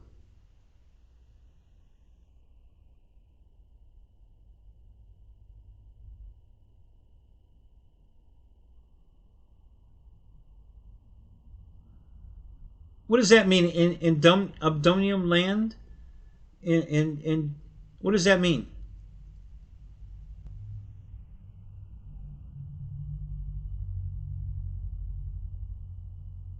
Yeah, yeah. Art Schultz was an awesome pilot. It's too bad, you know.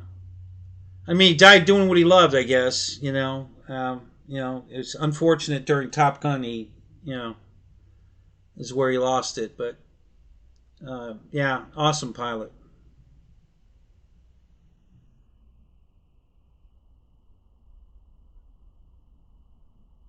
Um, I'm still mad at Dale Snodgrass for killing himself, being stupid. That just pissed me off.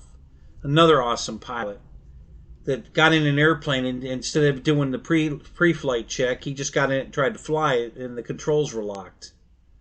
So he took off with locked controls, couldn't fly the airplane, crashed, and killed him. And that's just stupidity. That just really pissed me off.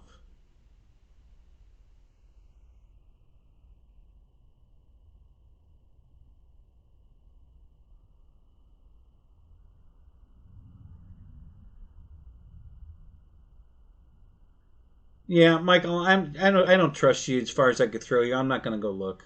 You're not gonna bait me into one of your bullshit stories again. I'm not gonna do it.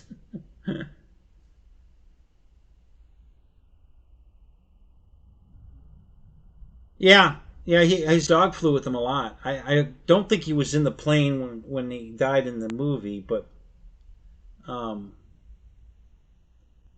at least I hope not.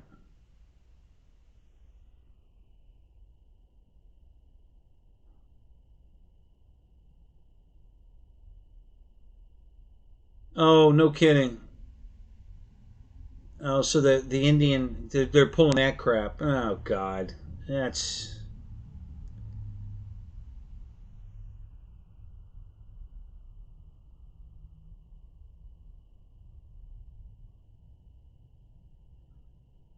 yeah, that's possible. I guess, Roy. I mean, it was such a stupid mistake for a guy as experienced as he was. As good a pilot as he was, to kill himself in such a stupid way. Just it's aggravating. You idolize people for being great role models, and then they do something stupid like that, and it just, what have I been, putting all my faith in all this time? What kind of dumbass was I looking up to? It's just it breaks your heart. It just does. You lose somebody special. I mean, I didn't know him personally, but I didn't know Dale Earnhardt personally either. But I have a plaque on the wall of Dale that it's been in every house I've owned for the last 20 years, and I don't even have a picture of my own father, but I have Dale Earnhardt's picture. So you've got role models in your life, and Dale Snodgrass was one of them. I've got 2 of his airplanes, 2 F-86s with his name on the side of them. And that's the reason I bought that scheme, was because it was Dale Snodgrass's airplane, and then the dumbass goes out and kills himself because he didn't do a pre-flight on an airplane. So, yeah, do it for Dale. Yeah.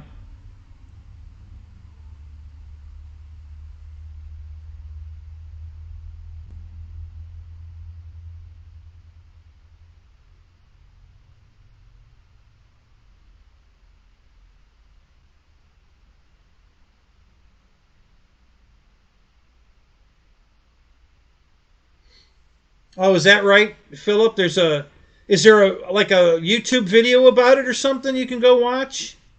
The Great Reset, is that it?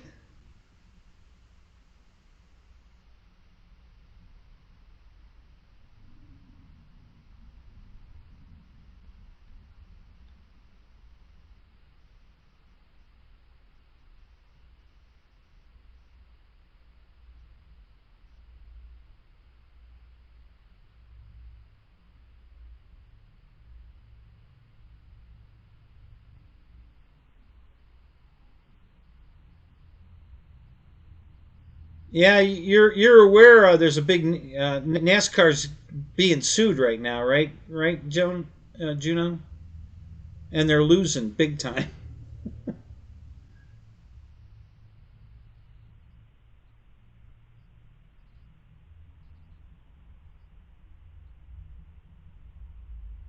Oh yeah, exactly. 5 minutes. Yeah, yeah, yeah. A 5 minute pre-flight would have saved his life.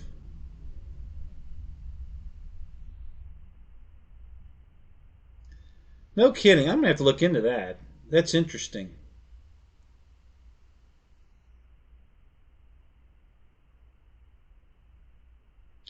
You sent me a text. Well, my phone's in my pocket and I haven't gotten it.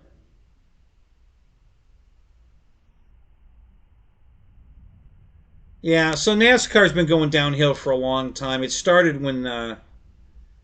um, when Brian France took over. Um,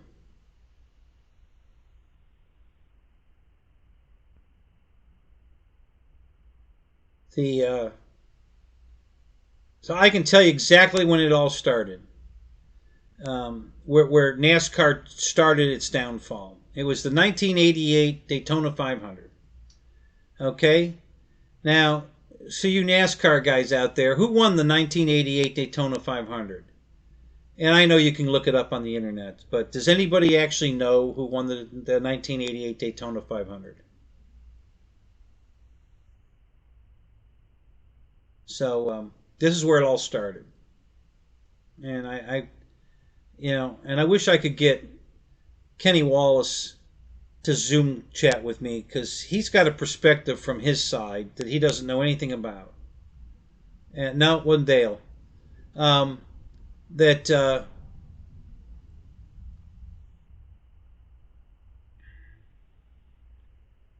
Oh, I do too. I love the supercar racing in Australia. Yeah. Um,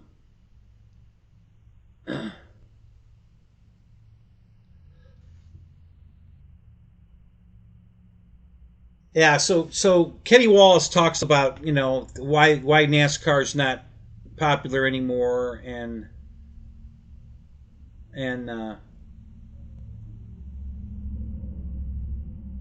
You used to be Mike Wallace's pilot? No kidding. Really?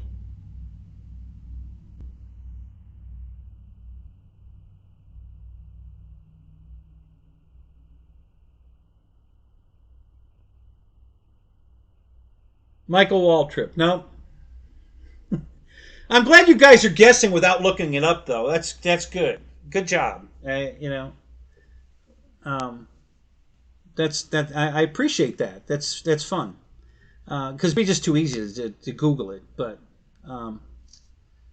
so I'll tell you who it was and why it was the turning point. So Bobby Allison won the Daytona 500 in 1988 with a Buick, a front-wheel drive Buick. Okay, and that was the turning point for me in NASCAR. Okay, they started letting. Now I think possibly Oldsmobile was running a front-wheel drive car in '87. I'm not positive, but I know. And its son Davey Allison finished second in a rear-wheel drive Thunderbird. Okay, I was at that race. I was at the Daytona 500 at that race, and we were having a discussion with some. It was a fun fight. Nobody was mad or anything, but the guys that were sitting next to us were big Bobby Allison fans, and I was boo-hooing about the car. You know, that it's a front-wheel drive car. What the, why are they? That's not a stock car. This is stock car racing. They're supposed to be stock cars. There's no rear-wheel drive Buick in 1988. What the hell, right? So Dale was still running the Monte Carlo rear-wheel drive. All the Ford teams were still running the 30 Thunderbird rear-wheel drive. But the Buicks and the Pontiacs and the Oldsmobiles were all front-wheel drive. And the Pontiac teams all cheated and got caught. Another fun little story. All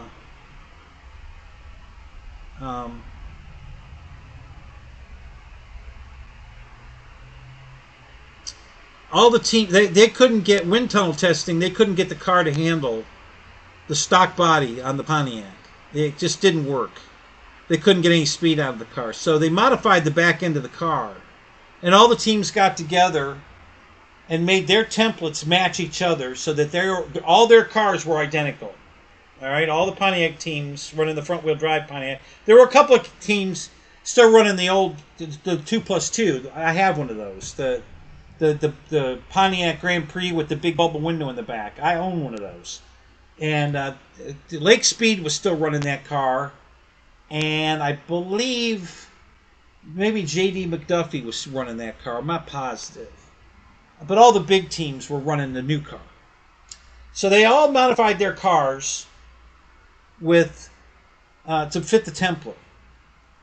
And then they're going through tech, and every car's failing tech. So I don't know if Dick Beatty was in charge then or not. I forget. But, whoever was in charge says, this is bullshit. How come none of these cars are fitting my template? Is my template wrong? And they're all discussing it. And he said, well, it must be wrong. All of our templates are the same. Ours all matched, and they fit our cars. Your template's wrong. And he says, well, there's got to be a new Pontiac out in the parking lot. Let's go find one. And they did. And their template, NASCAR's template fit the car in the parking lot. Okay, all you guys' cars are wrong. Go fix them. So they all had to cut the back end of their cars off and redo them. And the reason I know this is because Richard Petty crashed in that race, and his car, the back end exploded because it was all Bondo. And there was Bondo all over the infield in the grass. And after the race, they opened the door. There's a gate there that you can walk out onto the racetrack and go down across the tri-oval, across the infield, and go to the pit road. So I went down in the grass, and I picked up every piece of Bondo with Richard Petty blue on it that I could find. So I bought this big bag of Richard Petty blue Bondo home, and I still have it. So, oh,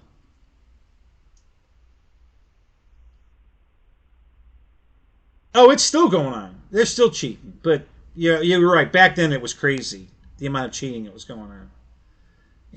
I don't know if you guys watch Dale Jr.'s Dirty Mo podcast, but he has guests on all the time, and it's a great show.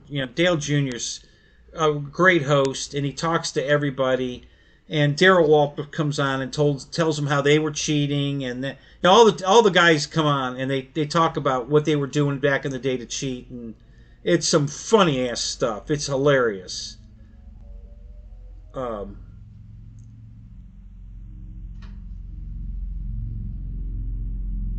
is that right? You were the pilots for Weld Racing Wheels, huh? Well, that's cool. See, these are some great stories. This is the kind of stuff that would be great, TV stuff. You could. I'm sure you have all kinds of stories to tell about, Michael Waltrip, or not, Mike Wallace, and Weld Racing. Yeah, that'd be great to hear some of those stories. But yeah, the cheating's gone on the whole time. But they still, and Dale Journey even admits today. He says my crew chief, if he's not cheating, he's not working hard enough.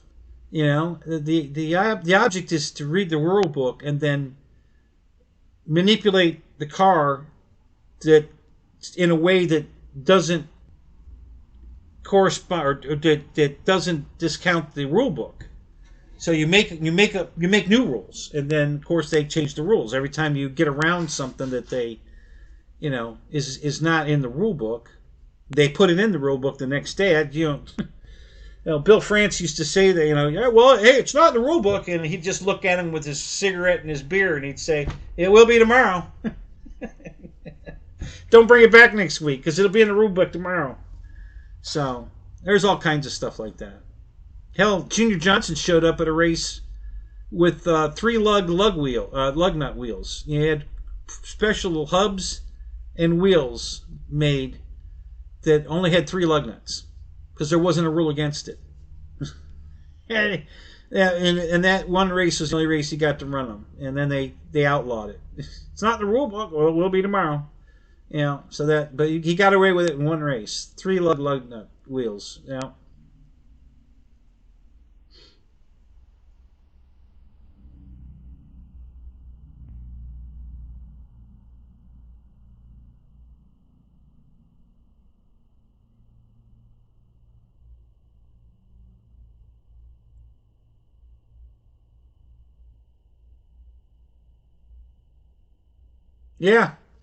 Oh yeah, that's true too. That happened. Where people were damaging their cars on purpose. Rule still today, they don't weigh the cars after the race. Okay, still today, as far as I know, they wear them before the race. They don't weigh them after the race. So if you get in a wreck during the race and parts come off your car, they don't care. Because they're not going to weigh the car after the race. They only weigh them before the race. And that's how they were doing a lot of cheating, and they probably still are. They do weigh them after the race now? Okay. Do you know when that started, Matt?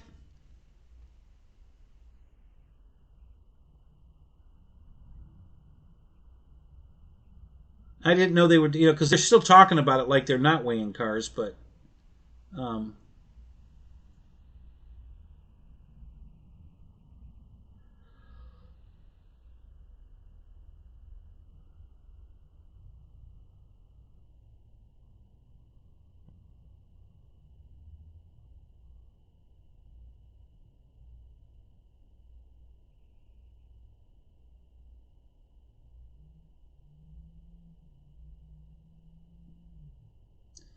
Yeah, Michael, I wish I was with you for that. That would have been awesome.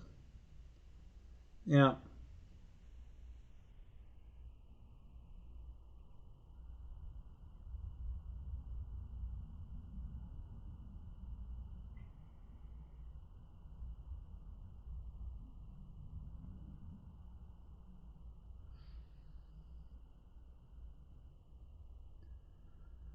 So,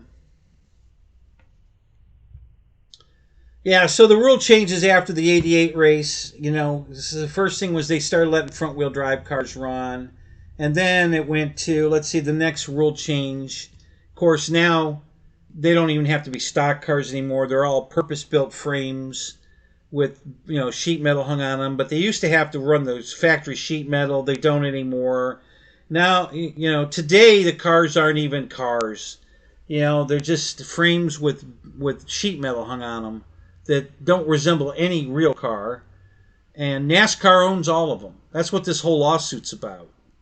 They have to rent the car, and apparently it's $2 million a year per car. You can't work on the car at all. You're not allowed to do anything to the car, not even paint it. You can put a wrap on it, but you can't like Bondo it to fix damage and repaint it. You're not allowed to do that. It has to go back to NASCAR. So they're saying on average, every car after every race costs $30,000 to have tuned up for the next race. They have to send it back to a NASCAR approved shop, and they do whatever repair. Even if it wasn't in a wreck, it's still 30 grand for them to go, through the car. I don't know what they're doing with the motors. I'm sure they're not allowed to do anything in the motors either. So, and pretty much every race they rebuild the motor, after every race. So I don't know who's doing the motor rebuilds, but that's probably part of that $30,000. But that's what they're saying. Every car has to spend another 30 grand after every race to refreshen it up for the next race. It's just insane, And so this is just some of the stuff that's coming out in the lawsuit. Here's another one maybe you guys didn't know. The teams don't get they get a percentage of the take for TV coverage for the U.S. only. Okay, they only get a take of what is shown in the U.S. Every other country in the world that watches NASCAR, the teams don't get any of that money. All that money goes straight to NASCAR. The teams don't get any of that money. They only get money for what's shown in America. So how about that? So this is all coming out in the trial, and it's just ludicrous how they've already established that NASCAR is a monopoly, which I thought was illegal in itself. Apparently, it's not unless you're using tactics to make,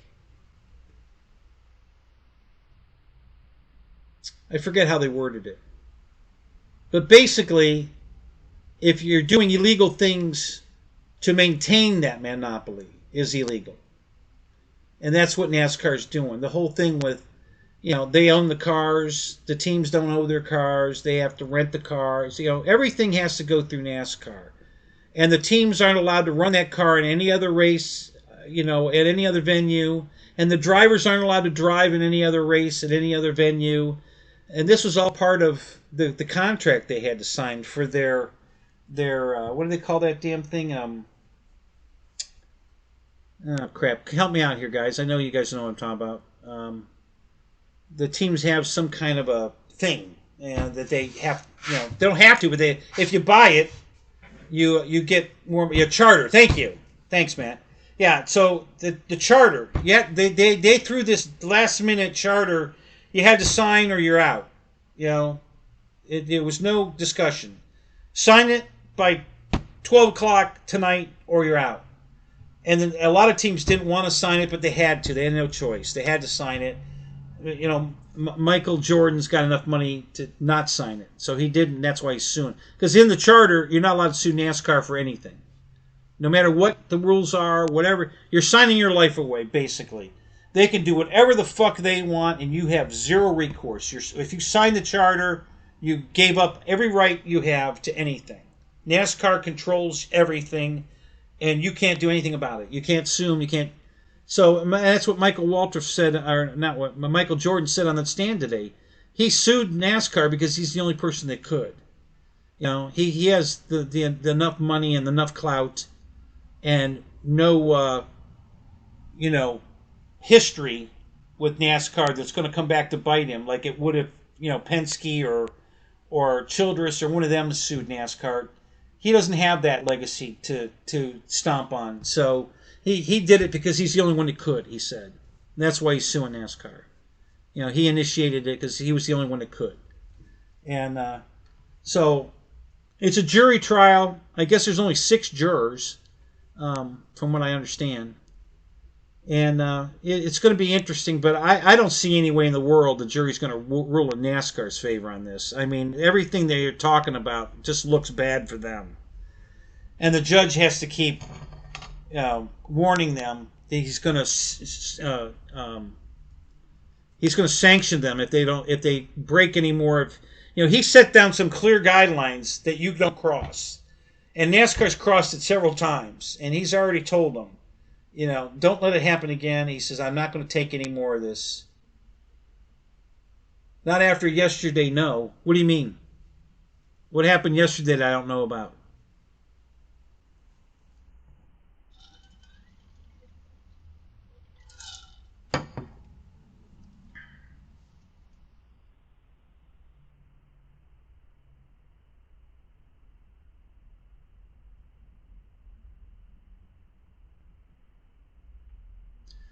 Yeah, think about all the tracks that closed up. North Wilkesboro.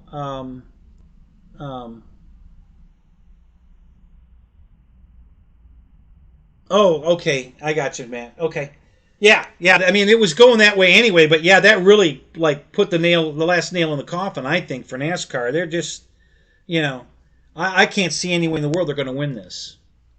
And everybody talks about, the whole thing's just going to fall apart and NASCAR is going to go away. And no, it's not. Why are people thinking that? Michael Jordan has enough clout with other companies and his own money to buy NASCAR outright and run it his way. I mean, that's not going to happen. Michael's going to take, if anything, worst case scenario, is Michael's going to take over NASCAR and run it correctly. Because he's got all the help he needs, besides the money he already has. He has connections with enough big companies that, he'll own NASCAR and he'll run it his way.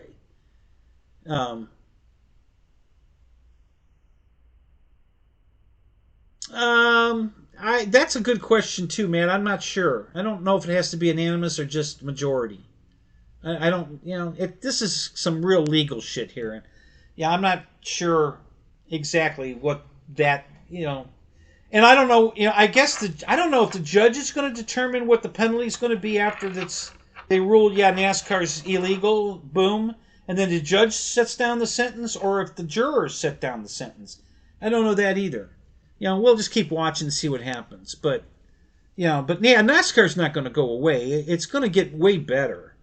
Because my guess is that Michael Jordan is going to make it a sanctioning body, and all the NASCAR team owners are going to be part of that body, and the team owners, Richard Childress,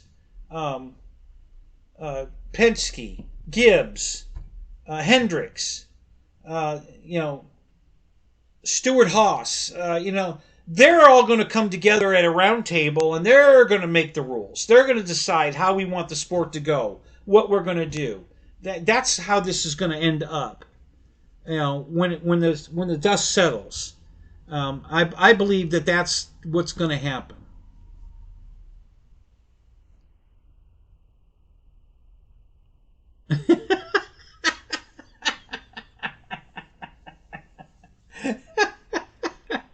Oh my God, that's funny. yeah. Trump will buy NASCAR and make Dakar racing great again. That's perfect.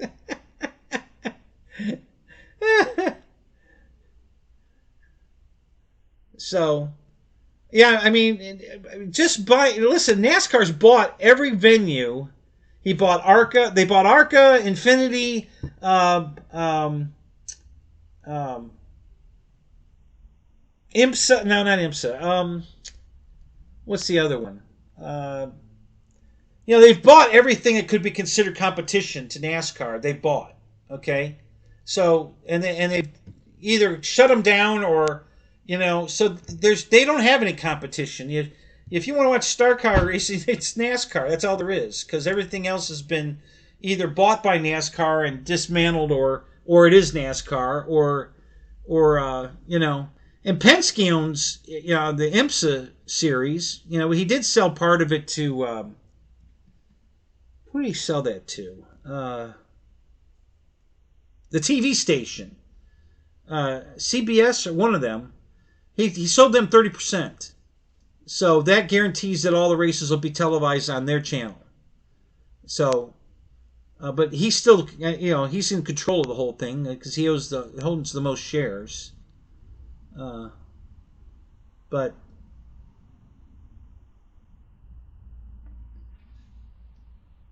oh, I don't have my phone on me. Oh, that's right, my phone's on the charger in the house. I thought I had my phone on me. Damn it. Yeah, my phone's. I gotta go and go to the bathroom anyway. I'll go get it. I'm gonna have to go to the bathroom in a minute. Katy Perry and Justin Timberlake will start a team to save NASCAR. Yeah, there you go. I don't think those two have enough money for that. Tom Cruise probably does. He probably could come in with some money. But yeah, I don't think Katy Perry and Justin Timberlake have any. I don't think they have enough money for that. So, yeah, when they called Richard Childress a redneck, backwoods redneck that needed to be taken out back and flogged, wow, yeah, that was man. You want to talk about the wrong thing to say about the wrong owner? That was it right there.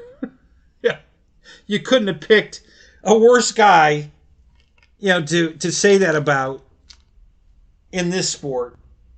And what you said about him, yeah, man, that's just you couldn't have gone worse than that. So,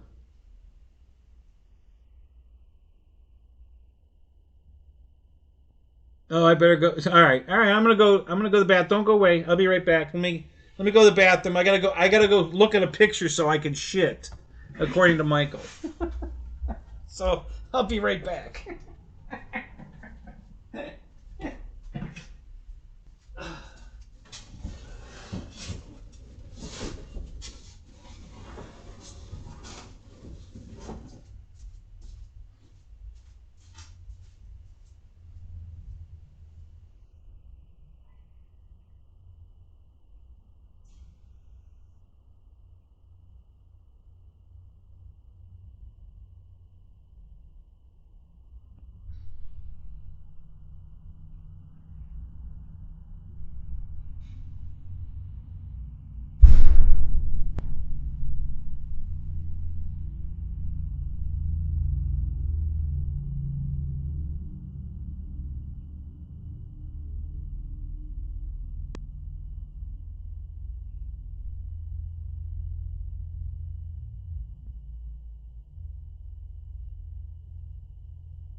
Yeah, Michael was right. I had to shit.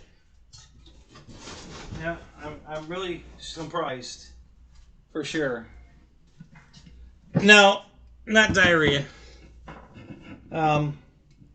Just little teeny, I don't want to say little rabbit turds, but and they just wouldn't come out. You know, it's you know, I keep and I just couldn't. You know, it took forever to push them out.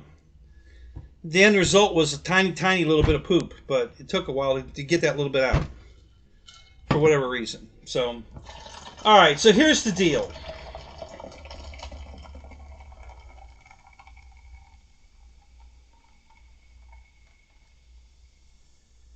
So, Michael, I'm going to ask you first before I interject my opinion.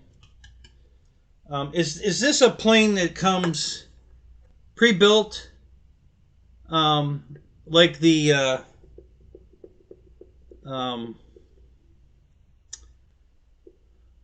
Trent Palmer Freedom Fox? Is that what this is? Is it a pre-built kit from, or is this a foam board that's pre-colored, and it's still a foam board airplane that comes pre-colored in that scheme, or does it not come colored at all? That's just the way they did it. What's the story here? How does this work?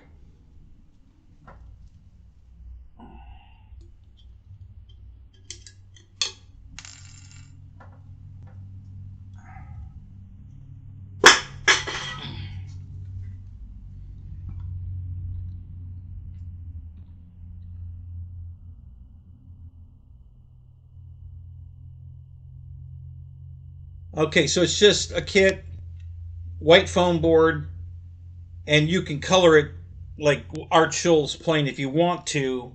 Does it come with those decals to do that, or no?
I just remembered I saw somebody selling the B-25, the LX B-25, that's not available anymore, on Facebook Marketplace, and I was gonna buy it, and I forgot, and now I'm looking to see if it's still there.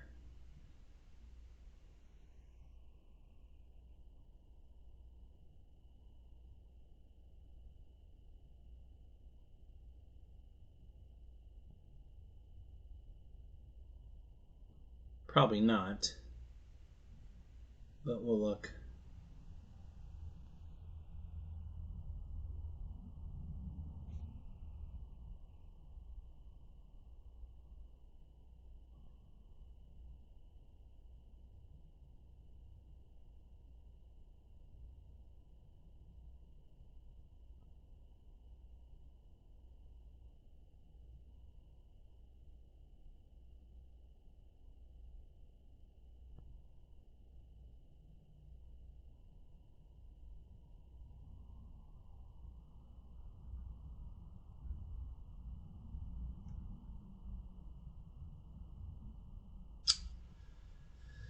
Yeah, crap. I don't see it. Shit. That was a good deal. I think he only wanted $100 for it. It's a good deal. I'm not sure it was ever flown. It didn't look like it. It was in good shape. Oh, here's somebody. You know, people are just crazy. You know, here's somebody selling an old red and white Carbon Z T-28 where the nose cone is faded so badly it's white. And he wants $450 for it. Seriously? Really? You think you're going to get $450 for a used one? You could buy a new one for that. I mean, when it was on sale. And I'm sure it'll be on sale again. You know, why would someone pay $450 for a used one? I mean, especially that badly used. I mean, oh my God, the paint on it's terrible. So,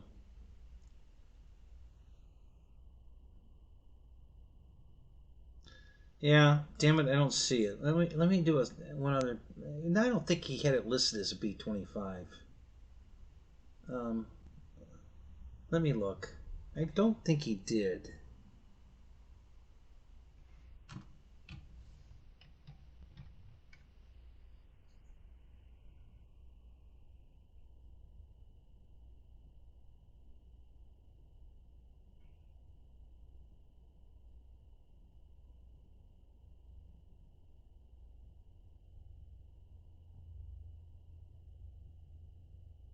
Yeah. Yeah, shit. I think I missed it. Damn it.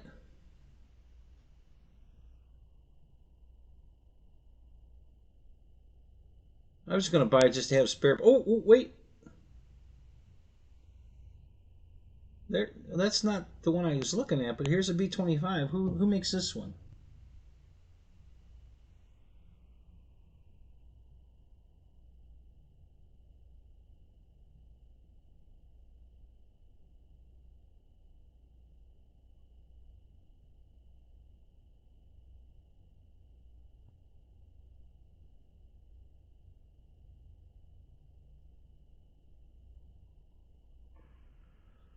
$400. I think this might be a wood kit. I don't think this is foam. North American B-25 Wings Manufacturing. Wing Manufacturing. Pro Series kit. It's all there, ready to be built. Yeah. I'm not familiar with this one. It's new in the box though. Apparently it's never been built. So $400.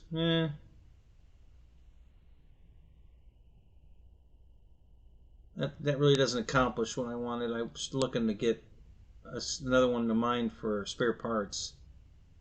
Not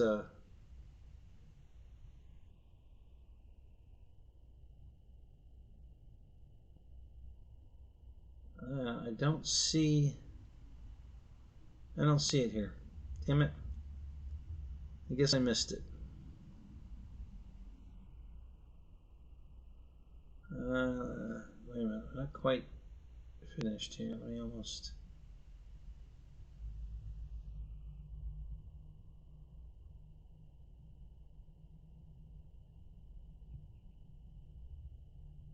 Yeah, you could barely tell what it was. The picture he's got up is the belly of the plane upside down. It's sitting on an airplane stand upside down. So, you know, at first I didn't even know what it was. And I kept looking at it and I'm like, you know, I think that's a B-25. And and I was right. It was, you know. And it was an LX B-25.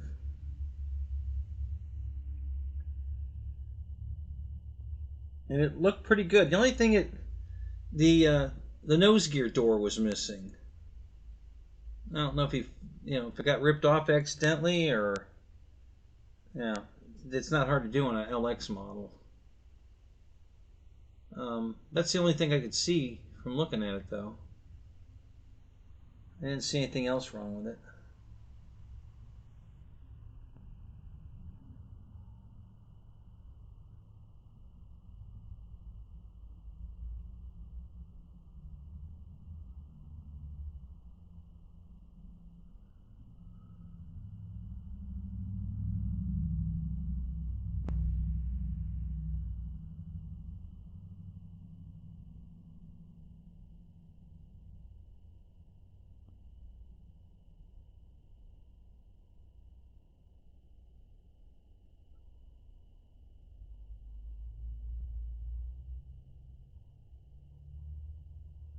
Wow, this just goes on and on forever. Jesus.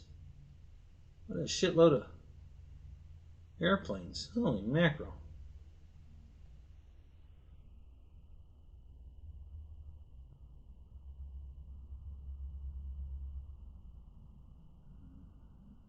I don't think I've ever bought an airplane off the marketplace. I bought one plane so far. I think it was on Craigslist. Maybe it was marketplace. I don't remember. It was a long time ago. My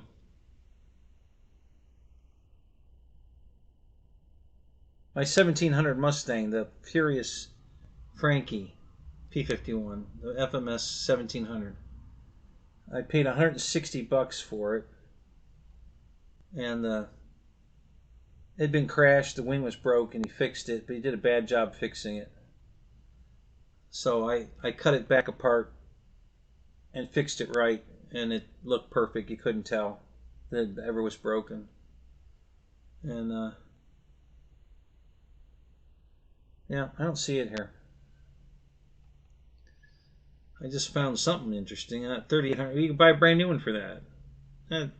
People are insane. Why do they think they can put it on marketplace and sell it for the same price you can buy it new with a warranty or even less? I guess they just think people are gonna not check. I don't know. Weird. All right. I don't see it. I guess I missed it. That sucks. Oh well. No, it's what it is. What it is. I wish I'd remembered to look at that. Okay, let's get back here.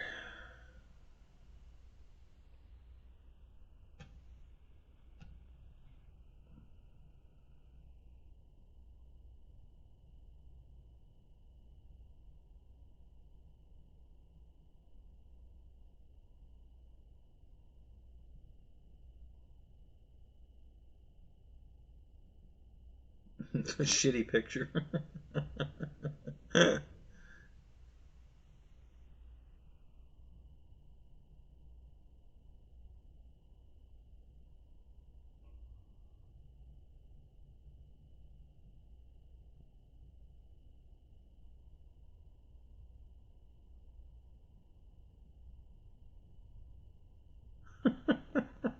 Wrights is here. How you feeling? I saw you in the Zoom. You were laying down. You doing all right?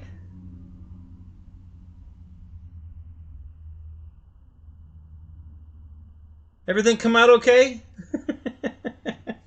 They get your stones out of you and all that shit? You're good?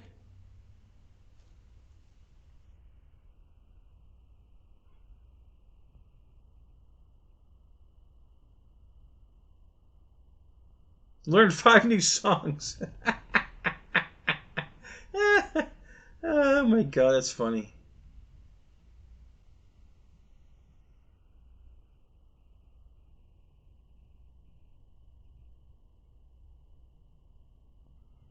Roy, it is a nice model. It's, you know, it's along the same quality as the P40. You know, it's got its issues, but it's actually a pretty nice plane. It was way better than the, their 810 was. The landing gear was horrible in the 810. This has decent landing gear in it. It's a pretty good model. It flies real good. It's underpowered, like everything they have. But somebody gave me the thought, and I'm gonna try. I bought a battery. I haven't tried it yet. It's a 4-cell airplane. He said, put a 5-cell in it. I'm like, wow, that's a good idea. I didn't think of that. So I'm gonna try flying it with it. I bought a 5-cell 20. I think might be a 5,000. I don't think it's that big. Maybe a 4,000 5S. So I think I'm gonna try that. Oh my god, they still push back your surgery? Holy crap. Are you in a lot of pain with those stones in you?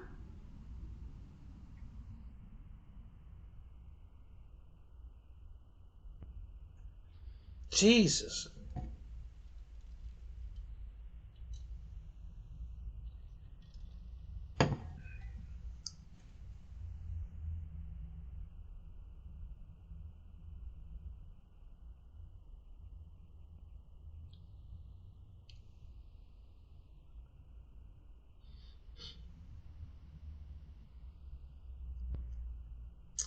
So, Michael Bear, getting back to you on the twig. See, what I was thought you were talking about was that profile airplane. I was thinking Horizon, not flight test. You did say flight test, but I was thinking that twig or the stick that was basically a stick with wings. That and it just Velcro a battery to the side of it and a receiver to the side of it, and you'll go fly it. And that's what I was thinking, that it was a smaller version of that. But this plane is actually has a fuselage with I guess it probably has a battery hatch. I'm guessing. What size battery did he fly on this? What do they put in it? An 800 or 300? What are they going to do for a battery? What does it say?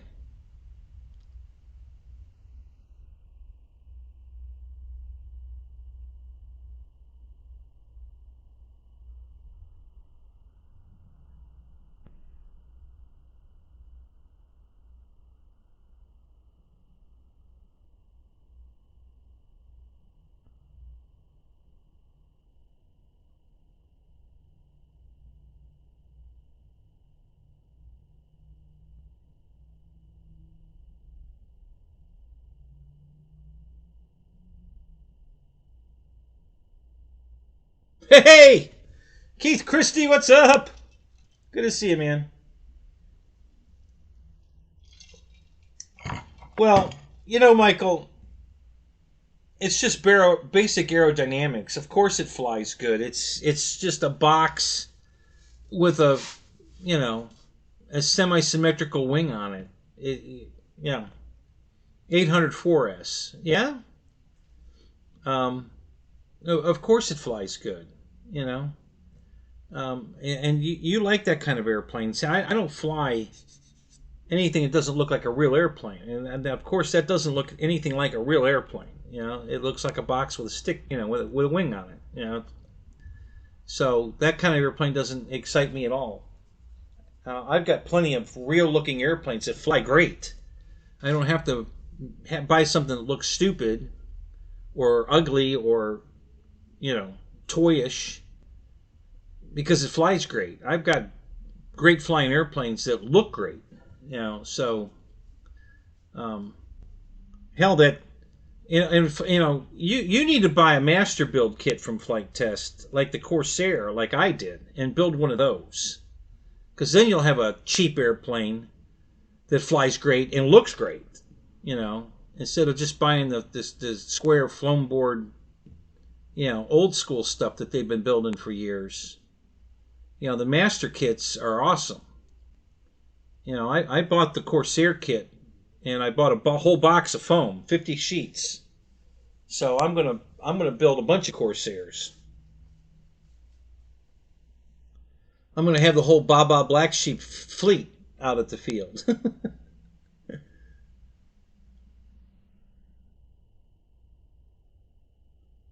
Yeah, all the flight test planes I built fly fantastic, because they're all basically, the same aerodynamics, the same.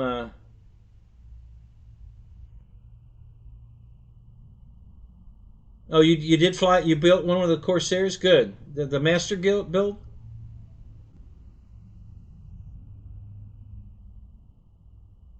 Um,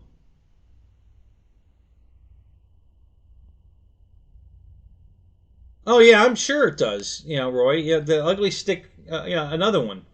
I'm sure it flies great. It's just ugly. I mean, that's why they call it what they call it. And I just won't buy anything that looks like that. I want planes that look like planes. And I have, one of the best flying planes that's cheap, that looks like a real airplane and flies great, is the Valiant. It's a great little airplane. It's a great flying airplane. It's cheap. It's a really nice airplane. And you know, and it's as cheap as, you know, it's. I think it was about the same price as the Hobby King Ugly Stick. You know, it's, you know, it's a great air, and it looks like an airplane. It looks like an old Cessna. I mean, it's what it looks like a 180, you know, a tail dragger. It's an awesome airplane. You know, I've got 2 or 3 of those. I can't remember now. Um,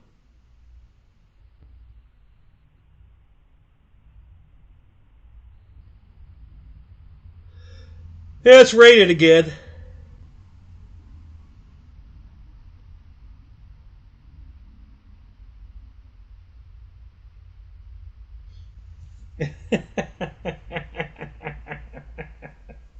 uh, Wrights is here. Let's talk about our favorite radio.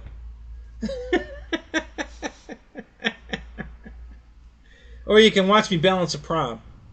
Hey, I just got the SU-27. Let's balance the props on that. What do you think?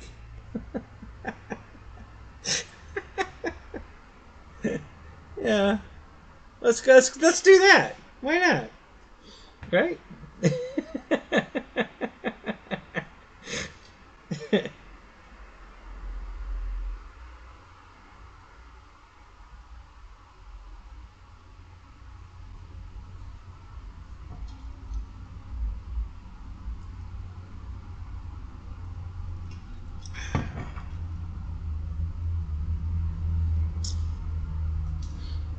Yeah, you know, it's been so long since I've flown my P-47. I don't remember if that thing was fast or not. I'll be honest, I really don't remember. Um,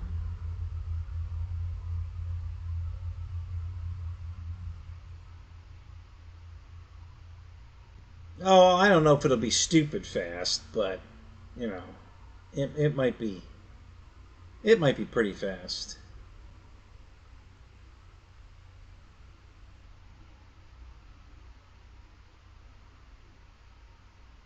Yeah, that's true. My concrete's been dry for a while now. So we gotta watch something else dry.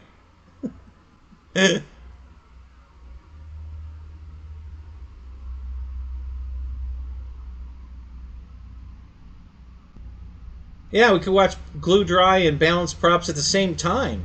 Double whammy. Yeah.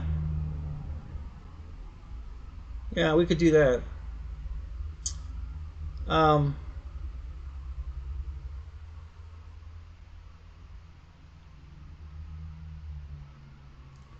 I wish the extra was still on sale, guys, at Tower. It's not, but I'm really glad I bought that plane. It's a damn pretty airplane. It really is. I'm, you know, I mean, I already knew because I have the big version of it that it's a pretty airplane, but I'm pretty impressed with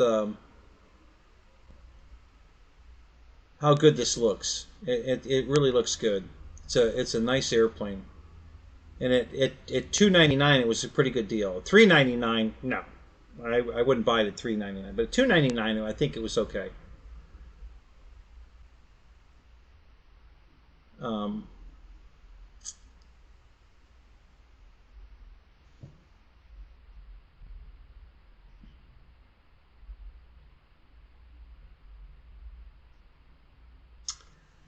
I don't remember it being a pig or anything. The 1700, you know, and the 1700 Mustang.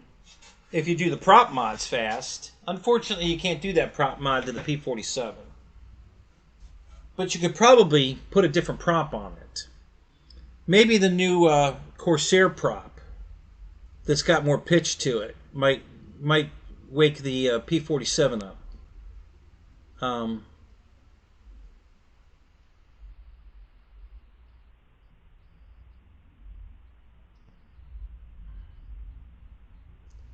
Invite the guy who built the garage for Taco Tuesday and interview him. Yeah, the problem is he's Spanish, so you're not going to understand anything he says.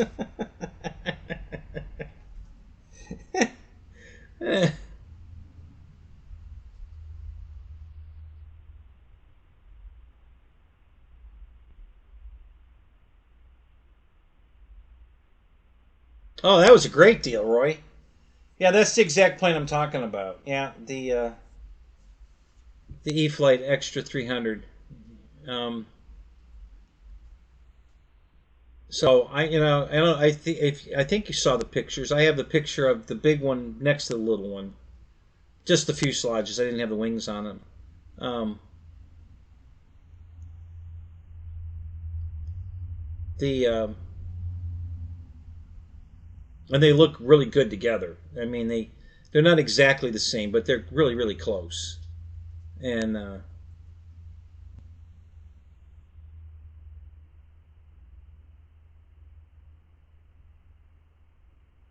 oh, don't be afraid of that, Keith. It works perfect. It's a simple mod, and it works perfect. You know. Yeah, I've done it to both of mine. I have two of them, and I did it both of mine, and everybody else has done it. Nobody's ever had a problem with it.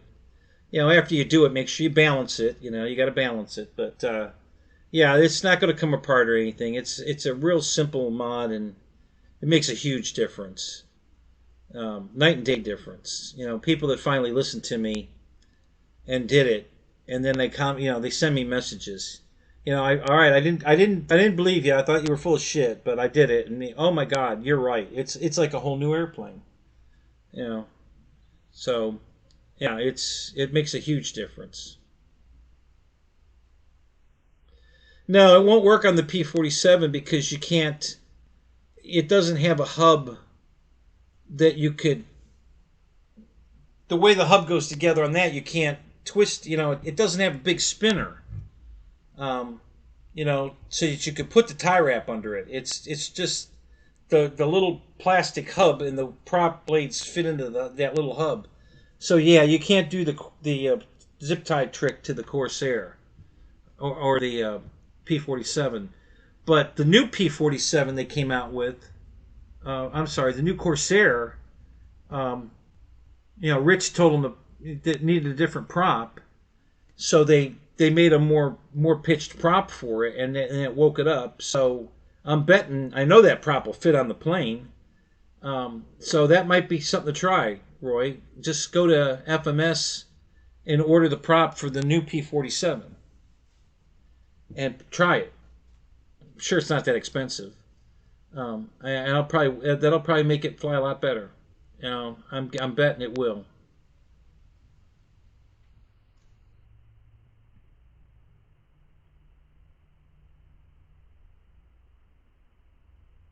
Yeah, I'm sure the blades were molded different. It's not because it's just that tiny little hub. I almost have one sitting here for the. Well, actually, I have the prop sitting here. Hang on a minute.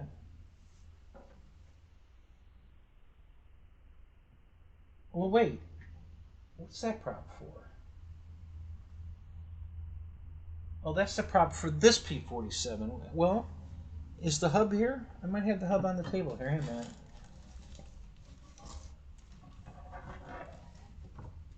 It might be here.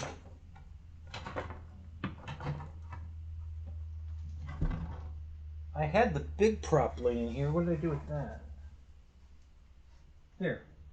Okay. So you see you see how small the hub is. Okay. And this is for the P-47. No, this is the Corsair prop. They're the same though. It's the same prop, and it can only go in flat. There's no way to. There's no room because it only has one screw in it. In the center. So on the Mustang, because it's in the spinner, there's two screws in it, and it has room to tilt it. Where you put the screw in, and then you tighten them both down, and it pinches the blade. It increases the pitch as it pinches it in between the two, the spinner and the prop. But yeah, there's no way to do that on this. It's because it's just too small here. This area here is just too small to put any kind of a wedge in there, and I just don't see it working. You could probably try it, but man, I just because this only has one one screw per blade, whereas the Mustang has 2 screws per blade. So, yeah, I don't see this working. I don't see how it would work to try to do that. But like I said, I would order the prop for the new Corsair and put it on your P-47. As a matter of fact, I'm probably going to do that. Or I might just, what I'll probably do first is just take the prop off my Corsair and put it on the P-47 and try it. Oh, and Keith just said that. Yeah. Yeah, that's a good idea. I think I'll take the Corsair prop and put it on my P-47 and try it. That's a good idea. Yeah. $60 for the prop? No way. Hang on a minute. I gotta check that. I can't believe it'd be that much. Really?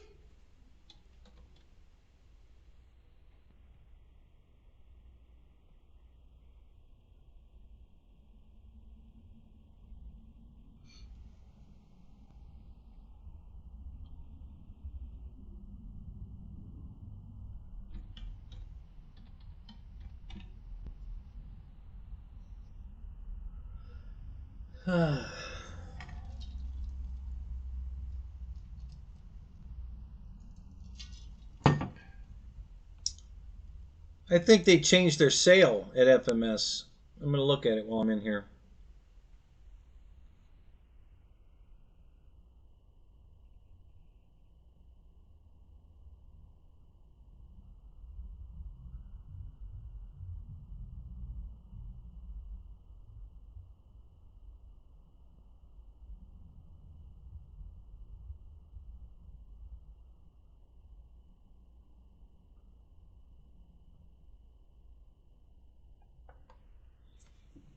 I'm not positive mine. Mine was bought right at the time when were changing the prop, so I might have the old prop on mine. I might not even have the new prop. So, but it's a good idea though. I might order one anyway, just to do a comparison, and I'm gonna go I'll compare it to the P-47 prop first and see what it looks like, and then I might order another one anyway. Well, I'll wait and see.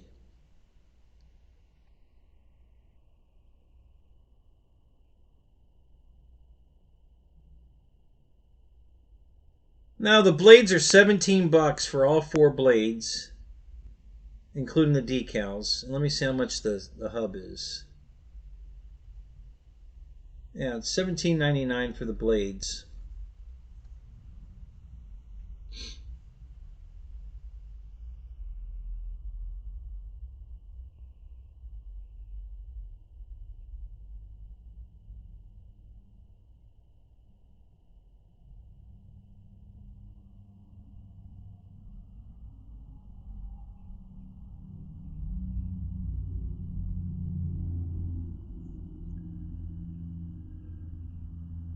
And $10 for the hub. $11 for the hub.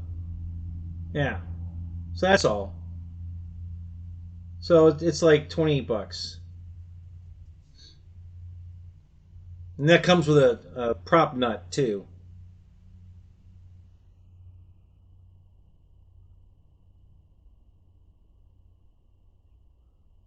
Yeah, that's not bad.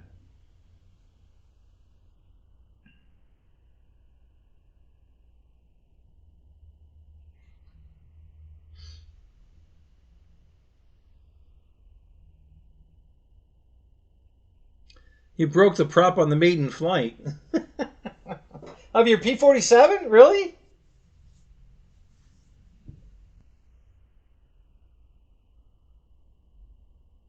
Did you, was that before or after you painted it?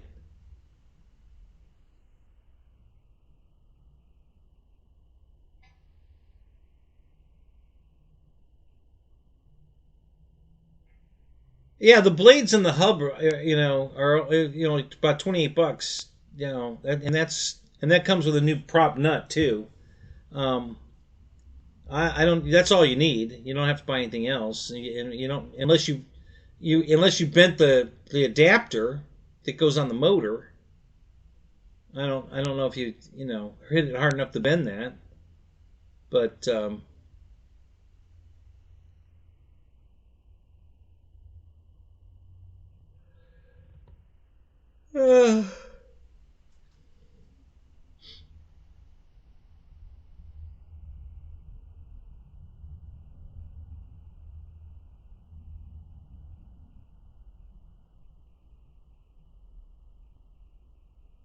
oh, you flew it after you painted it. Oh, and you did the video. Okay, all right. Um, hmm.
Wow. that, did, that didn't work at all. What the hell? What? How did I get this shit? What the fuck happened? Damn.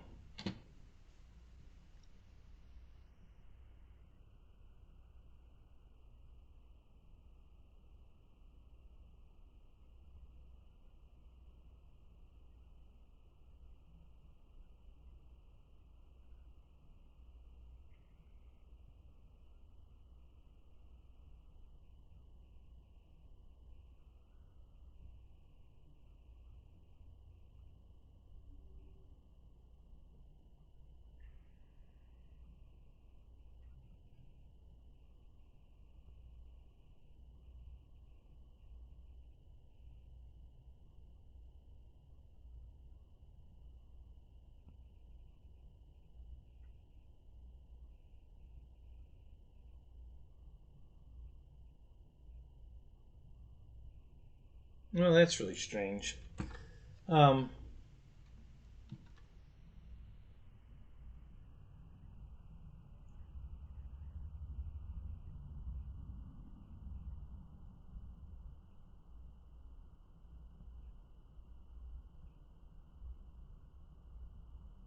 your P-47 went up in flames. Really?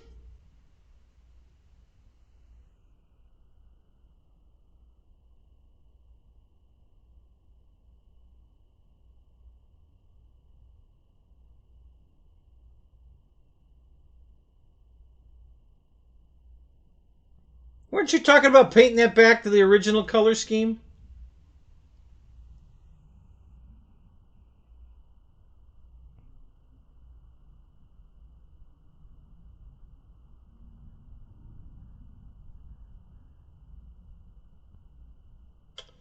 Which plane are we talking about that goes vertical with the tripod prop or twin prop? Which plane are we talking about?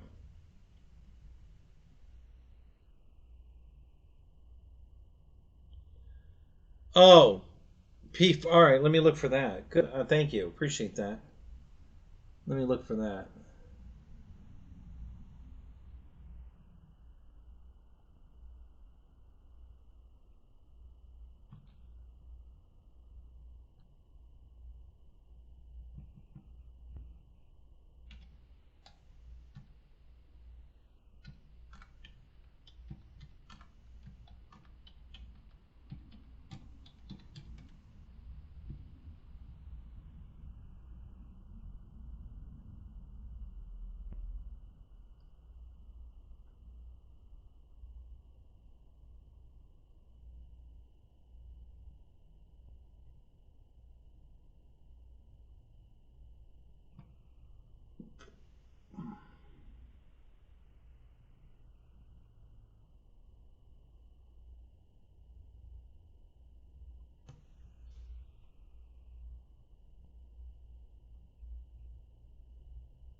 God, your P-47 looks so different with that paint scheme on it. Oh my God. That is crazy looking. It doesn't even look like a P-47. I mean, it kind of does. I mean, obviously the you know the shape of the nose cone is a giveaway, but you know when you just look at the rest of it from the side.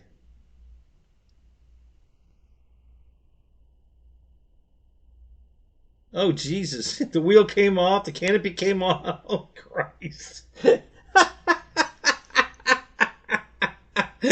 Oh my God! It looks like it's tail heavy. Holy shit! I don't want to fly with a crap, man. I think it's tail heavy. Wow. Yeah, that looks like a handful. Holy crap. Yeah, it's definitely not flying worth a shit. Nice landing. Good job. That was really good. Very good. Good save. Yeah, wow.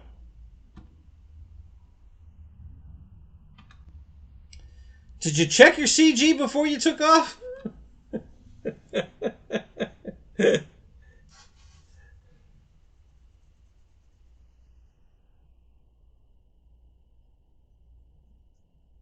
Yeah, you'd sent me pictures of the plane. I remember how you painted it. I never saw the flight though. Jesus, that was a ride.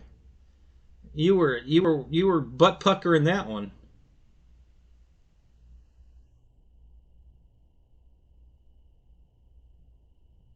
Yeah, it sure didn't look good. It sure looks like it was tail heavy. Man, you were fighting the shit out of that thing. That plane flies good. I mean, I know I remember flying it. It flies really good. I just don't remember if it was fast or not.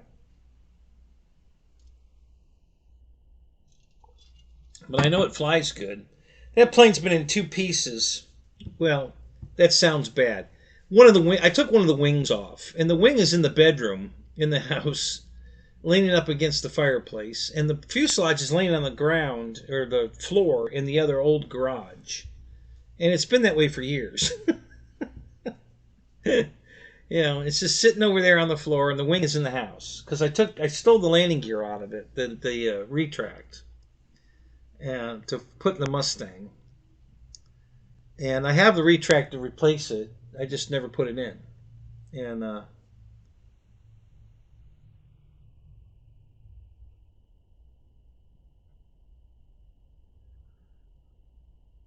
so I took the prop off my Mustang with the modification to it and put it on the uh, the Corsair, which it made it look stupid as shit. But I didn't care what it looked like. I was testing to see if it was faster, and it was definitely faster with that prop on it. Um, I wouldn't say it was a lot faster, but it was definitely faster. Um,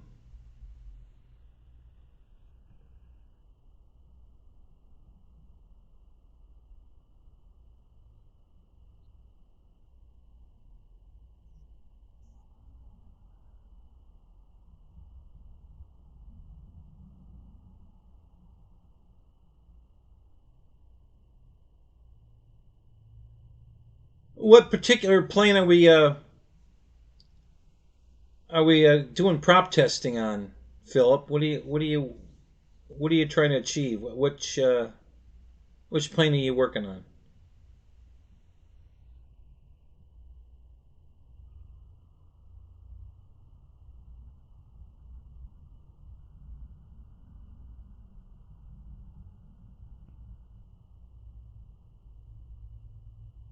Yeah, yeah, that was definitely a nightmare of a maiden flight for sure.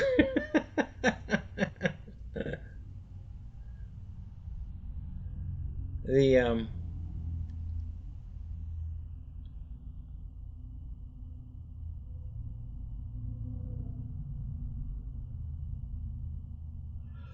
uh,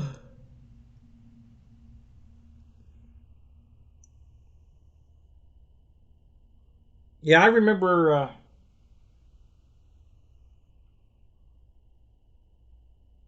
Yeah, I remember that plane flying good. My Corsair flew good. Um, the Mustang flew good. I don't remember. See, I never had the old 1700 Corsair. I had I have no, now I have two 1400 Corsairs, but I've never had the 1700 Corsair before. But when they came out with the new version, I bought that one. So now I have the 1700 Corsair, the 1700 P-47, and the two Mustangs, all 1700. Um, and yeah, I mean, like I said, I haven't flown the P-47 in a while, but I remember it flying awesome. And it looks really good in the air. The guys at the field like it when I bring these big airplanes out. They get a big kick out of it, especially the warbirds. They really get a kick out of them. Um,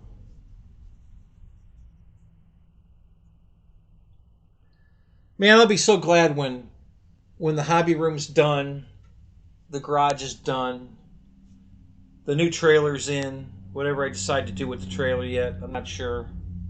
Um, so that all I need to do now is maintenance on cars and fly airplanes.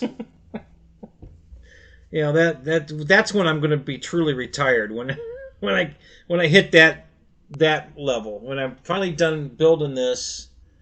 And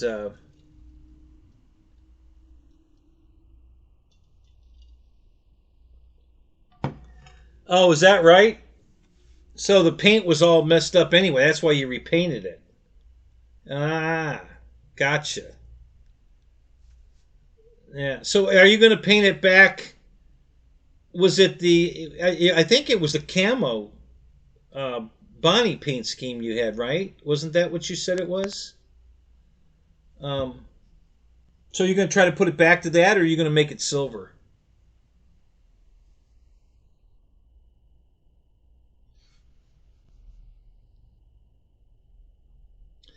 I've touched mine up once or twice already. It needs it needs another touch up.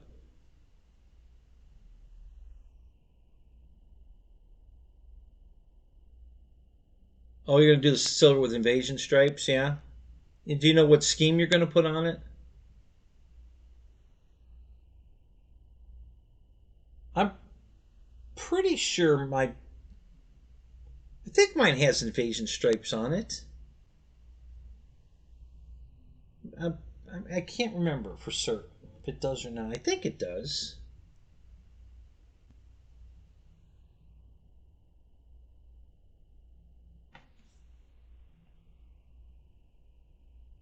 Well, I got mine on sale.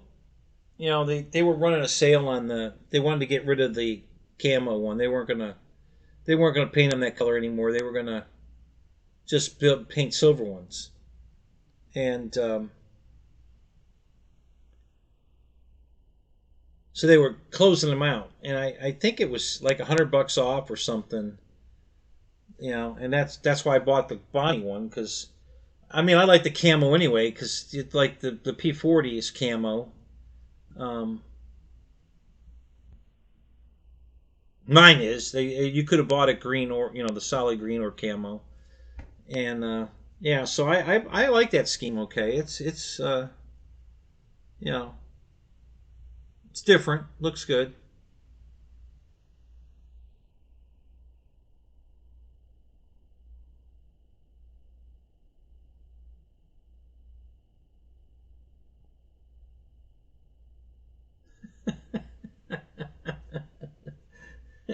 Your real dad kicked you on days that ended with a Y.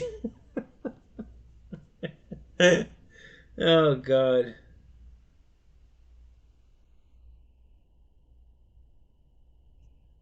Yeah, yeah, that would be kind of cool. Put the name Wreckham Roy on it. Do it in a font that looks like old World War II kind of. And yeah, put your own name on it. That'd be pretty cool.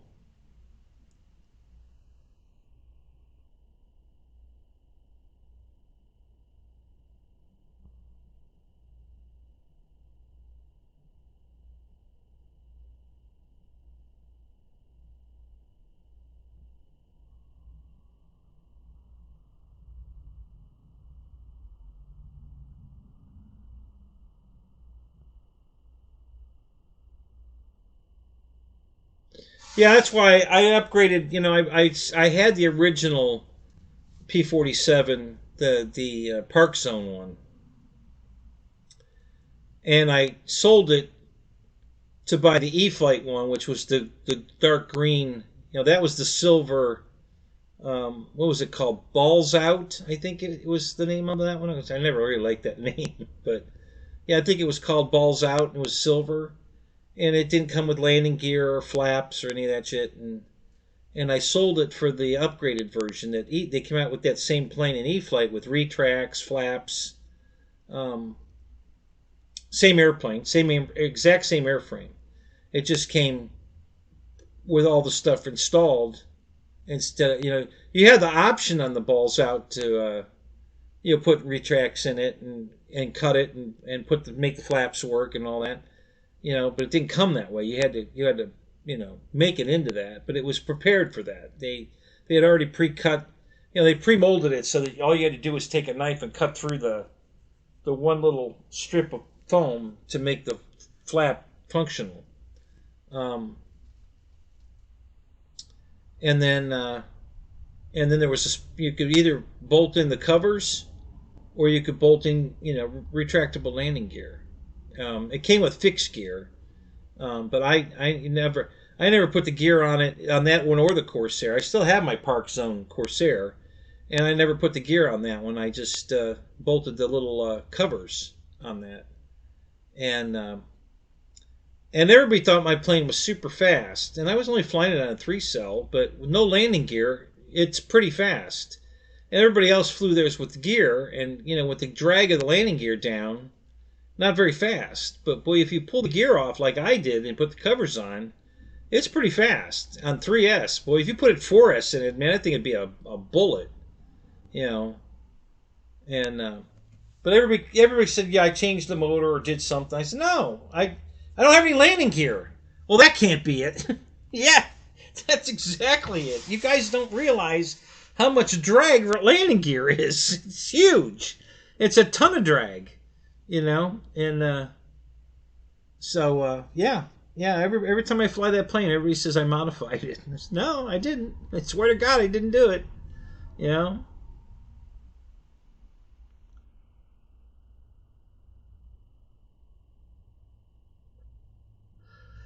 Oh, you learned to fly with the Park Zone? Yeah, see, I learned to fly way before there was anything such thing as a Park Zone airplane.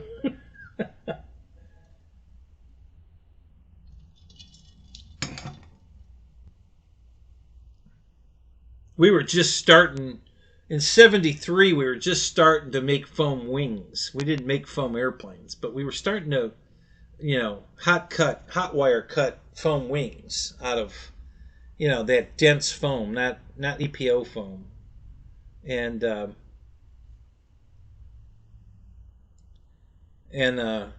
yeah. So we didn't have anything like we have today.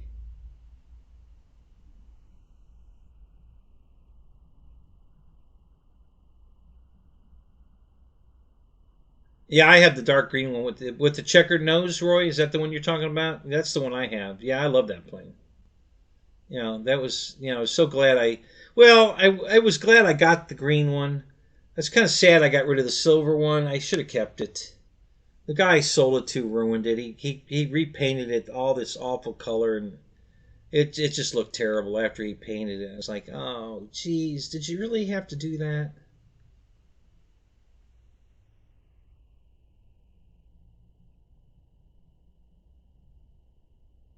So,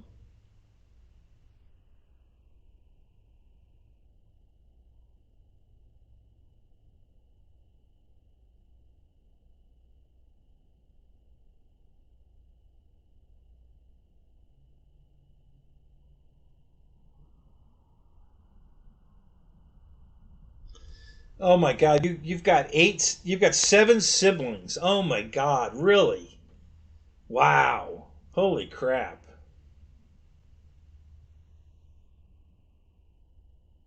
Yeah, I learned to fly on a plane called Dick's Dream. I didn't make up the name. It's made by a company called Ace Hobbies. I still have the box. I still have the plane. Um, It was a foam wing, but it was a hot wire cut foam wing, not injected. And the fuselage was balsa, and you had to build that. And it was supposed to be a rudder only, the pulse width rudder only, and I put an elevator and a rudder on it. I modified it to be a 2-channel, plane, and it's a 049 motor, so no throttle, just fire it up, throw it. It had landing gear on it, but the landing gear was so tiny, it wouldn't fly off. You could have landed it on pavement, but you couldn't land it on grass. I did. I landed on grass, but it didn't roll. It just kind of plopped and stopped. It didn't roll. And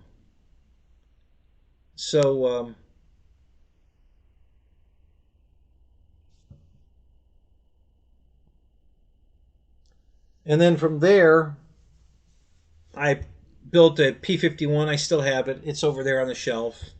It's an all balsa P-51 pylon racer. So I have that still. And then I built a Quickie 500, which was a 500 millimeter, area wing, 500 millimeter area, not length, for pylon racing. And I still have the fuselage, and I have ribs. I have a rib pattern to cut ribs, so I can rebuild that airplane. I have the tail section, and I have the nose section. Well, actually, I have an entire fuselage. I built 2 of them, and both of them got crashed. And I can cut both fuselages at the bulkhead behind the battery compartment, or the fuel compartment.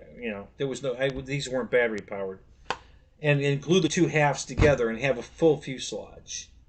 And the landing gear's still there. The firewall's good. I can bolt a 40 size gas motor on it. So all I have to do is build 2 wings, two wing halves, and glue them together, and I'd have a Quickie 500 again. Now I have a Scat Cat Quickie 500, still new in the box, and it's a foam wing also, hot wire cut wing, but the box came with enough balsa wood sheeting to sheet the wing. You're supposed to, sheet the whole wing in balsa wood, and then, monocoat it, paint it, whatever you're going to do to it. That plane's still new in the box. I have that plane.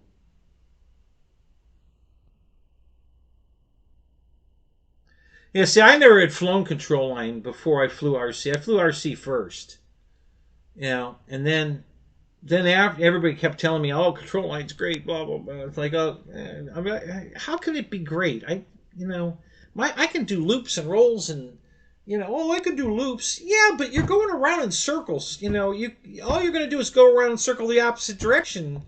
Well, that's if you fly inverted, but a loop. I'm not getting it. All right, so I went out and bought the Cox Miss America plastic control line, and I thought, all right, I'm gonna try it. What the fuck, all right. And it was as bad as I thought. It was just flying around in circles. It was, once you flew RC, it was like, why would anybody want to do this? I just don't get it. So, I didn't crash it. I flew it, ran out of that gas, landed it. I don't think I ever flew it again. I think that once and done. I wish I knew what happened to the plane. I'm hoping my brother has it. So what happened was, Keith left first. My older brother left first. He moved out, and he took some stuff with him. Not everything, and because a lot of our stuff was under the house, in the storage space under the house. And then I moved out, and I didn't take everything. So when my mom sold the house to move, she got everything out, and she didn't try to separate anything. She just boxed a bunch of stuff and sent it to Keith, and boxed a bunch of stuff and sent it to me. So I've got Keith's stuff, some of his stuff. So I got some of my own, I got some of his, and he's the same thing. He's got some of mine and some of his. And So I've got his Matchbox set that I can take to him, and I'm hoping he has a couple of things of mine that I miss. But yeah, it's and that I'm hoping he has that Mustang. Now he had the Cox. I think it was a McLaren race car, white, 50s maybe 40s 50s, open cockpit, pointed nose, white, wheel, fender cover, and it was you're supposed to put it in a cul-de-sac of a street, and you put a nail in the middle and you tie it to it, and it runs around in circles. And so he had that, and I think I have that. I think I have the car, so I'm hoping he has the plane.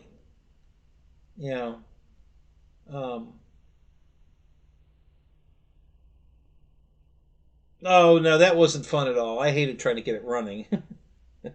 I just wanted it to go. And then we bought the Shrike car, which was a pusher prop. I don't know if you guys remember that one. It was a bubble canopy, bubble wheel fenders over the wheels, and it had a pusher prop motor on the back that pushed it. And so what we just turned them loose. We didn't put them. Well, we did some, but then we got bored with it going around in circles.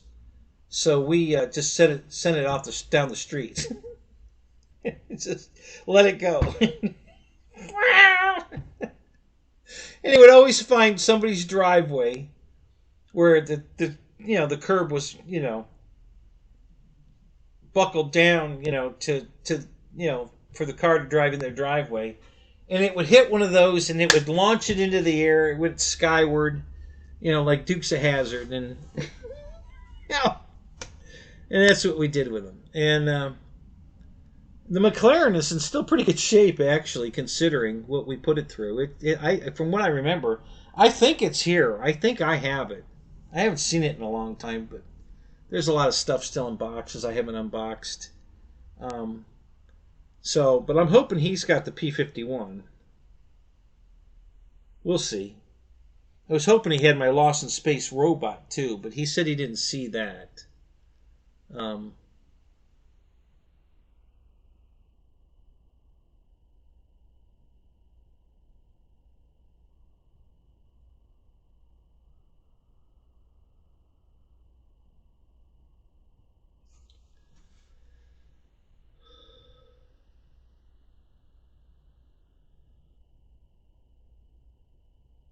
Yeah, it was called the Shrike.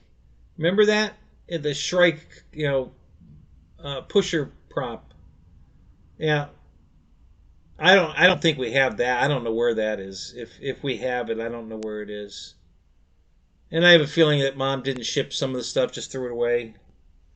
I hate the thought of that, but that's probably true to some extent.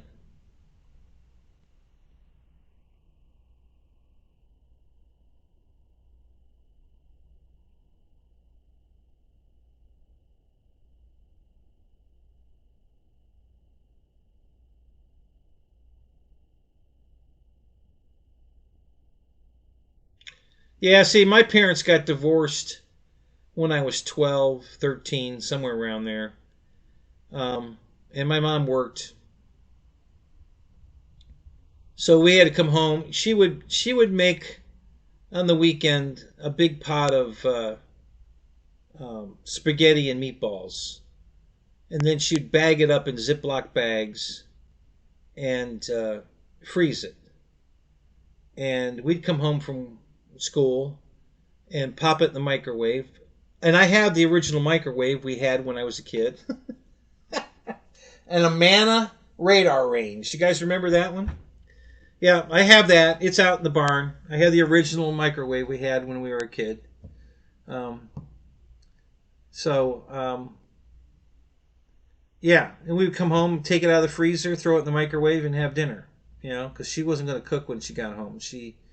My mom, after listen, my mom was, old school. So she'd never been with anybody but my dad. And when he left her, cheating on her, um, she was devastated. So she started drinking. So when she got off work, she went straight to the bar. We never saw our mom. Um,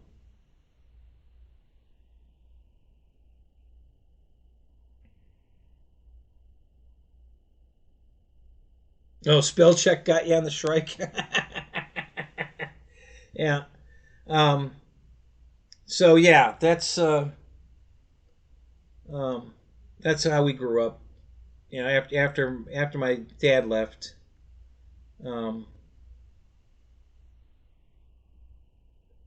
so, but yeah, I've got the original one. We had the it. I don't know where I got the second. I have two of the Amana radar ranges.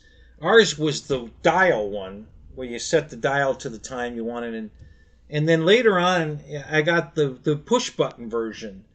I don't know where I got that one, but so I have both, and they're huge. I mean, it's a microwave that's like, you know, it's big. It's I've got a filament dryer on the floor over here. It's bigger than that. It's a big son of a bitch. Way bigger than, most microwaves today, that sit on the counter. And this was a sit on the counter one. Now I've got two microwaves that are, they hang under the cabinets. And those are bigger. Well, longer. I mean, this thing is big enough to put a big ass full size turkey in it. That's how big this microwave is, and we've never had a microwave since then that would hold anything that big. But yeah, this old Amana microwave is big enough to put a big turkey in it. So,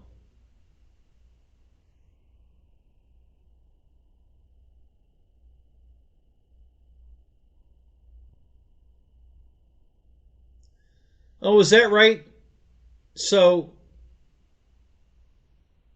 so Philip, your mom just walked out when you were 11, and just left. Is that right?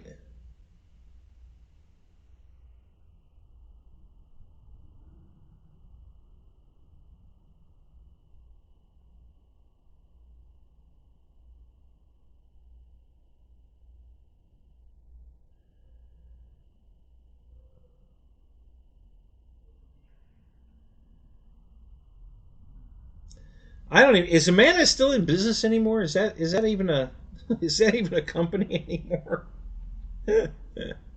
We had several Amanda uh, appliances back in the day. I don't remember what all we had. My mom used to work for General Electric, so everything we had, it was GE, pretty much. We were huge GE customers because my mom worked there.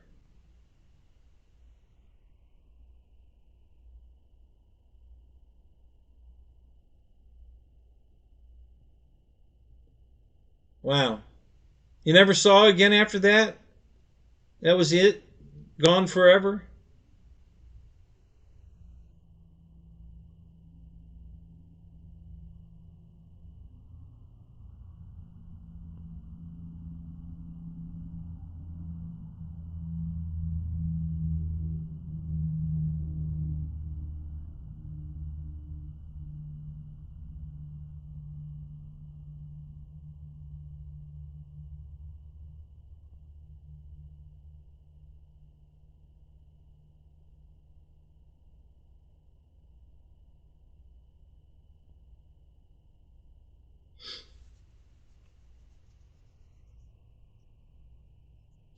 Yeah, unfortunately, when my dad left, I still saw him occasionally. My dad had been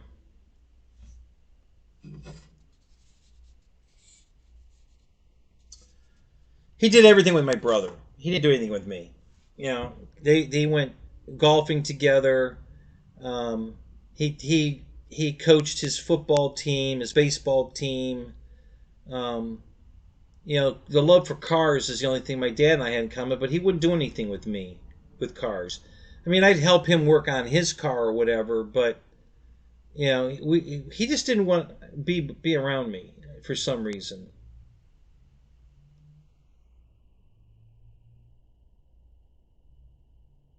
That's fantastic, Roy. See, when I married my first wife, I thought we were going to be together forever. I was so in love with her, and um, really, they've been together for 70 years, and they argue. Really, that's weird, huh? Um, at the time, I had no idea my first wife didn't even love me. We dated for 4 years, and and then after we were married, I knew she didn't love me. It was 2 weeks after we were married that I finally realized that she wasn't in love with me, and that this whole thing was a big scam. She just used me to get out of the house. We were both 23, and she had an 11 o'clock curfew to be home. And she couldn't take it anymore, so she married me just to get out of the house. That's the only reason she married me. Writes us back. He couldn't sleep. All right, we're still talking about our favorite radio, so you're good. You can get right back in the conversation.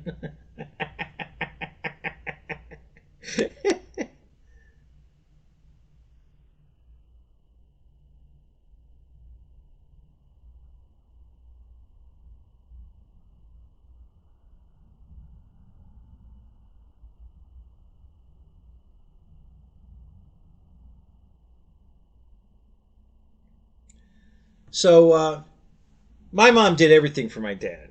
My dad would host big golf tournaments at the house, after the golfing, and he'd cook out, and my mom prepared all the extra food, and she broke her ass to make my dad happy. And the whole time my dad's cheating on her with any woman he could find, anywhere he could find her. And when I turned 12, he got caught. Um, and that devastated me. I was ready to run away from home. I was so upset.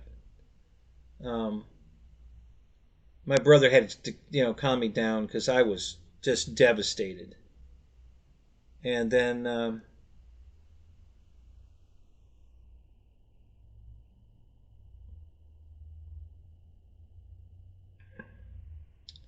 my dad ended up marrying the girl. There was a family that moved in across the street from us. They had 4 kids, and my dad and her started hooking up right away. And they were like 2-year-olds. They would be flashing the porch light at each other. Time to meet up. And then they'd go off together. And her husband's name was Bob. He didn't know anything was going on. Mom didn't know anything was going on for years. And then they both got divorced, and then moved in together, got married, and my mom was only with a man one other time after that. She was just done with men pretty much. But she did have a nice night one night at the house, which was pretty funny. um, I was probably 18 or 19. Um, and it was Christmas, so um, Keith was gone. He'd already moved out. I was still there, and one of the guys I worked with at a company called Tow Lift, we were the sales office for Caterpillar fork trucks, and so him and my mom, I think, met at the bar at one night. Um, and they came home, and he was hanging out at the house, and I went to bed, and I wasn't sleeping, and yet, and next thing I know, I hear something going on downstairs, and then the next thing I heard was all these footsteps coming up the steps, and it, and then the next morning, I was sitting at the breakfast table eating a bowl of cereal and looking at my mom, and she just looked back at me and like, "What?" I started laughing. She started laughing. Like, so how did it go? She's laughing. She goes, your dad is the only man I've ever been with. So I said, well, good for you. So yeah, it was a funny moment.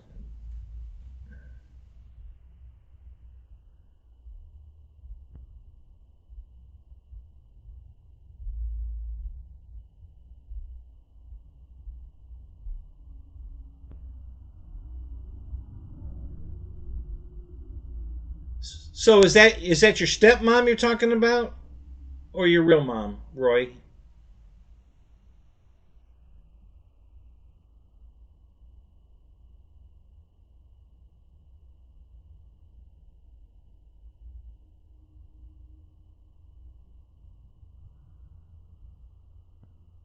Wow, Joan, your dad's 103. Dad's dad. Oh, Dad's dad was 103. Wow, wow.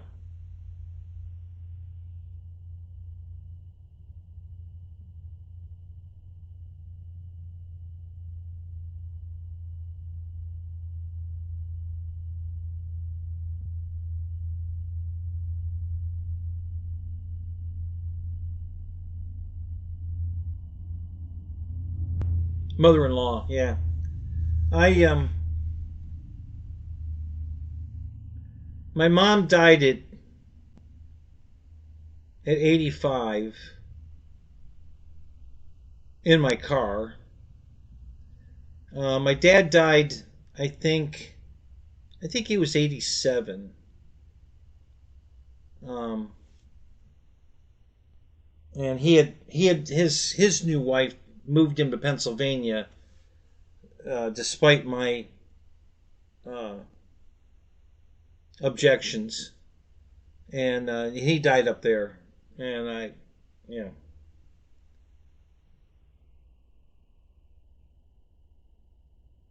So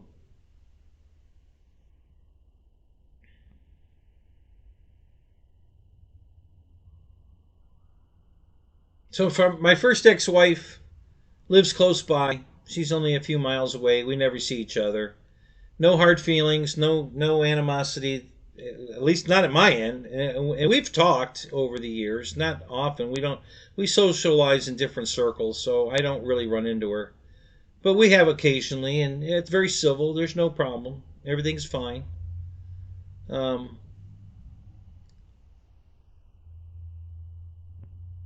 yeah, I think my mom. Let me see. Oh, let me see. I think she died in '05. So let me think a minute.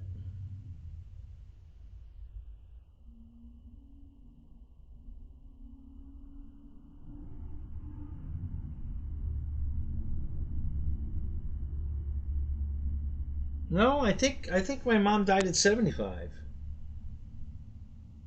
Yeah, I think so. Because I'm pretty sure she died in '05, and she was born in '30. So I think that's 75 years. And then my dad lived a little longer.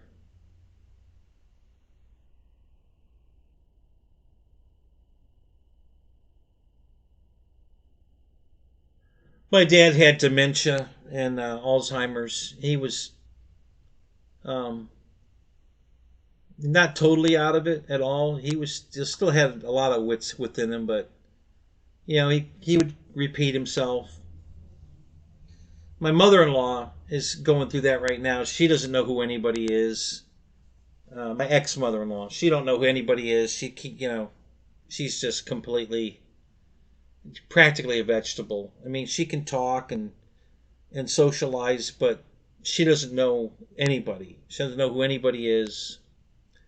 And I keep teasing my ex-wife when I had the chance to talk to her, and my friend that she married. That you guys got to take me over there to see her, because I guarantee you she'll remember me. Hatred's a very powerful thing, so she'll definitely remember me when I walk in. I used to tease him about that, and I think they thought that it was true, and they didn't want to see that. They wouldn't let me go see her. I think they thought, because she didn't remember them, and I think they were going to be jealous that she would remember me. Listen, that's not a good thing. She remembers me, guys. I got news for you. Because she remembers me because she hates me. So, that's not a win. I just thought it would spark, a memory that she might recognize who I'm with. If I walked in there and So that was what I was hoping for, is that, if I walked in with my ex-wife, for instance, that she would remember me and then remember that that's her daughter, because she didn't know who she was otherwise. So, I don't know. Never got the chance. And she's still alive. I don't think that's going to happen, though, but I guess it's possible. Could happen, I guess.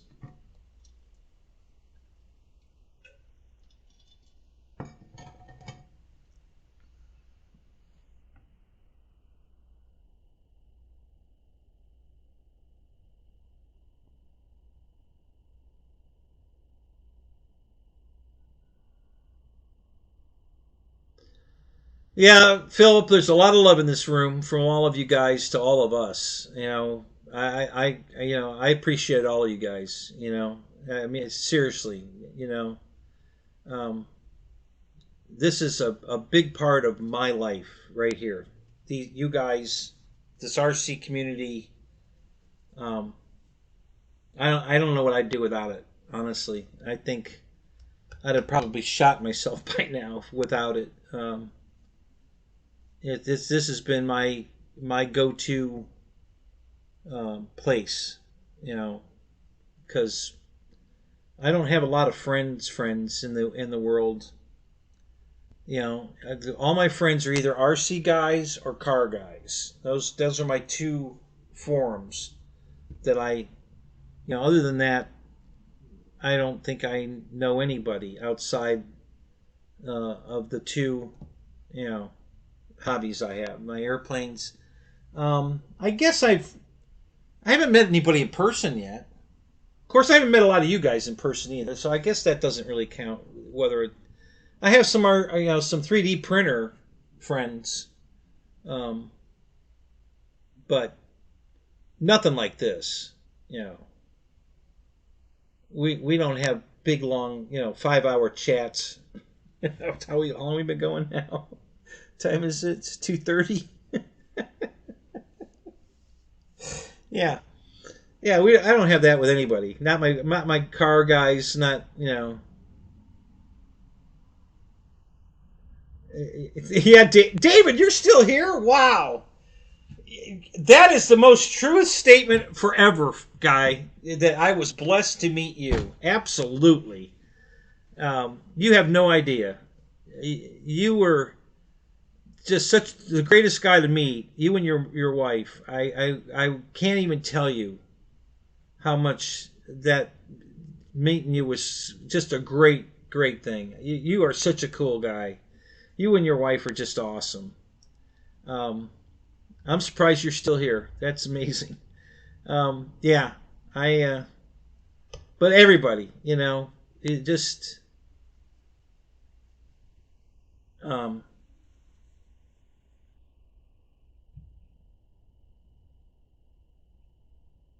yeah, the RC community has been my biggest and longest community, because that started that first.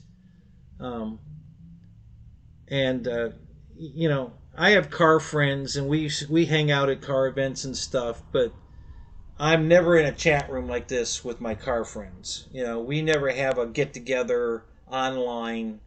Now that might change, because I'm going to start my new channel. I'm going to start a car channel. I'm doing a lot of video to get prepared for that, and so maybe that'll happen. I don't know, but it won't change this. You know, this will always be this. I don't. This may change nights. I don't know. I mean, if you guys are happy with Saturday, I'll leave it here. But you know, it's funny. I still go Thursday night. I keep thinking I have to go out and do a show.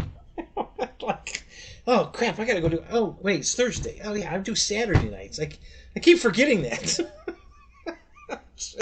I just can't get. I can't tune into this Saturday night thing. I don't know. I just can't get tuned into this for some reason. I don't know why.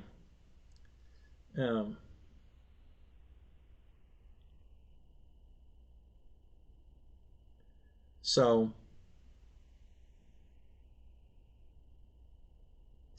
yeah, Roy, I know you for sure will be on my car channel. So that's coming pretty soon. You guys are gonna the intro video. We've already done that. Deb and I did this together, and it was pretty funny because the video is going to be me doing what I was trying to get her to do, and then the blooper reel at the end of the show will be her trying to do my entry into the show. And it's really funny because she just couldn't get her lines down. She couldn't, you know, and I'm yelling at her and while we're laughing, you know. And I made one comment that was hilarious. Something about, God, what was it? It was like, you know, this was killing me. I think something about, like, you know, a bullet would have been easier to swallow than what's going on. Something to that effect. It was really funny. She started cracking up, and so I got all that on video, and that'll be on the blooper reel at the end. But yeah, it's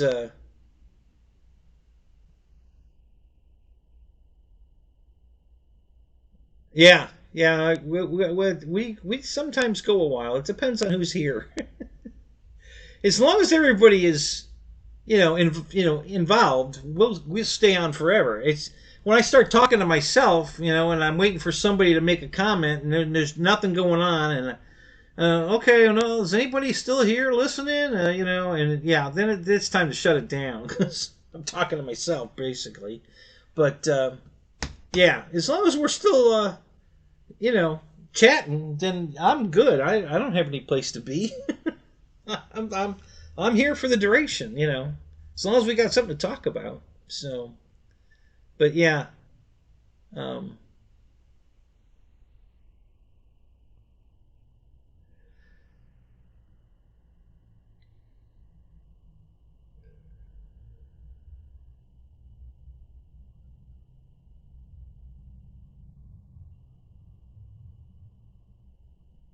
so when you subscribe to my channel, Juno, did you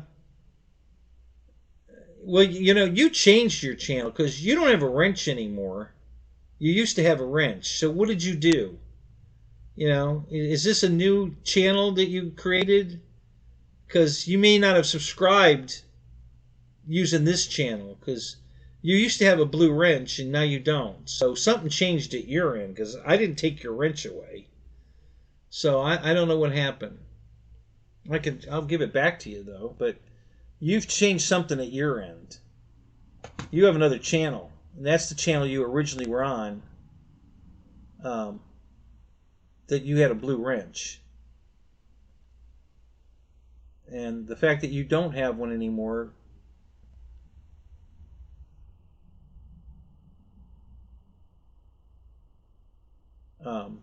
means you changed something.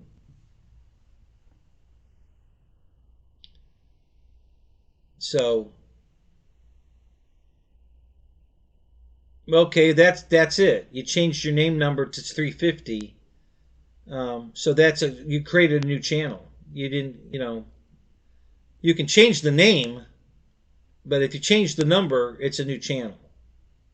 So that's why you're not getting notifications. So you need to go back in now on this channel and resubscribe to my channel, and then turn on and make sure you ring the bell, and then you'll get notifications again.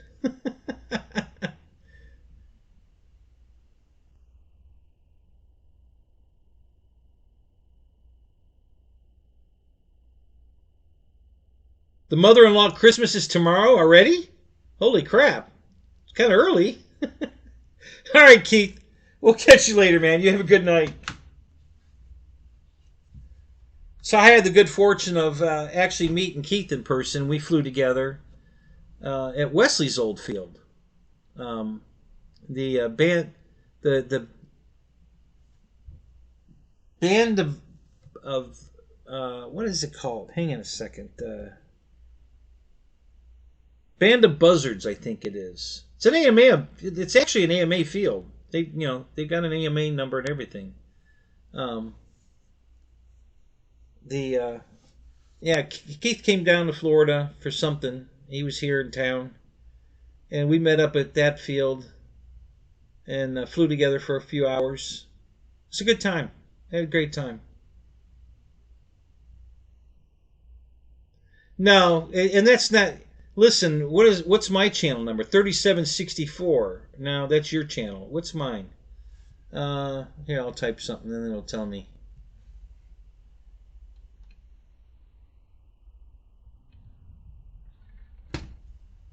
Yeah, 3527. I didn't put that number on it. They did. YouTube put that number on it. So if I change that number, it'll be another channel. If I change Hanger 50, I can change Hanger 51 to whatever I want. As long as I don't change the number, it'll stay, that channel. That channel number is the designator. Because I've already changed the channel. This used to be Hanger with an E.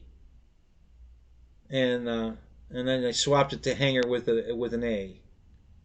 So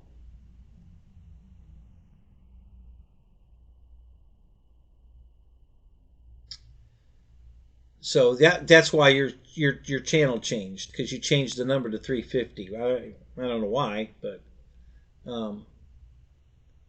because we never used to have numbers. If you guys remember when we started this, we had our handle names. There were no numbers, and then all of a sudden they decided to put they added the numbers, and then like Robert, they actually changed his name to Mr. Zeke because he has another channel, I guess, or something.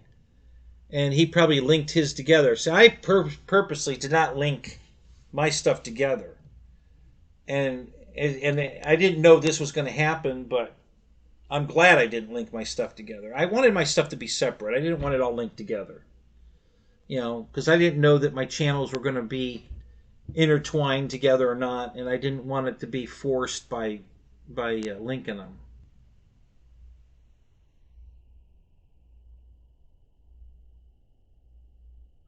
That's my new pin and reset. No, it's not my pin or reset code.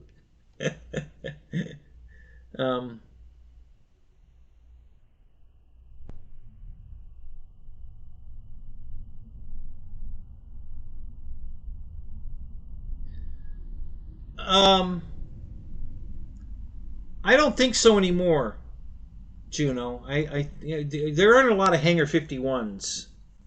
As a matter of fact, I don't think there's any Hanger 51s where it's all spelled out, like mine. And there certainly isn't 3,727 or 3,527 of them. So, because I check from now and then to see how many Hanger 51s are out there. There's only a couple, but they're not spelled the same way. They either have a hyphen or a space. They're not just all run together. And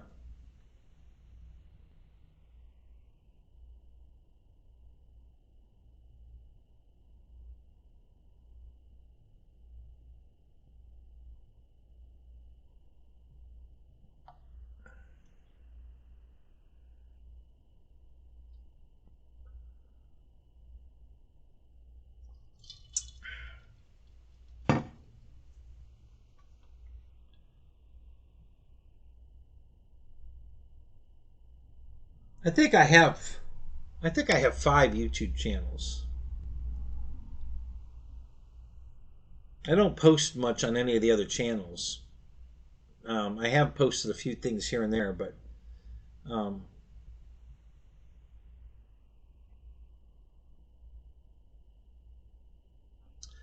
one of those channels is going to get turned into my the channel that actually already has all my autocross and drag racing. There's not a lot out there, but that'll be the one I turn into the new car channel, and then you'll be able to go watch my autocross that are up and the drag racing that's up on those channels, and I'm going to be adding a lot more of that stuff to that channel as things go on. So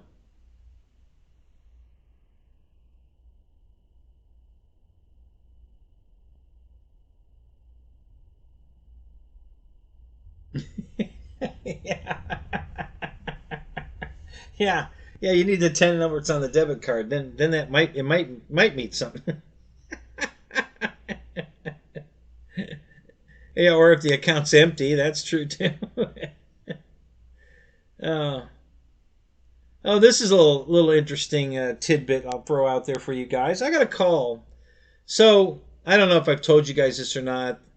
I filed for disability because I can't with my back the way it is. There's no way I can go back to work doing anything.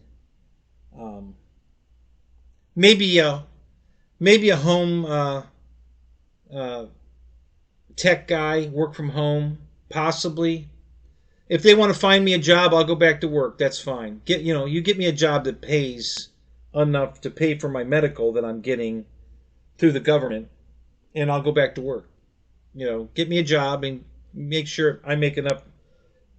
Otherwise, I'm not going. I'm at a retirement age. I'm not going back to work. I'm retiring.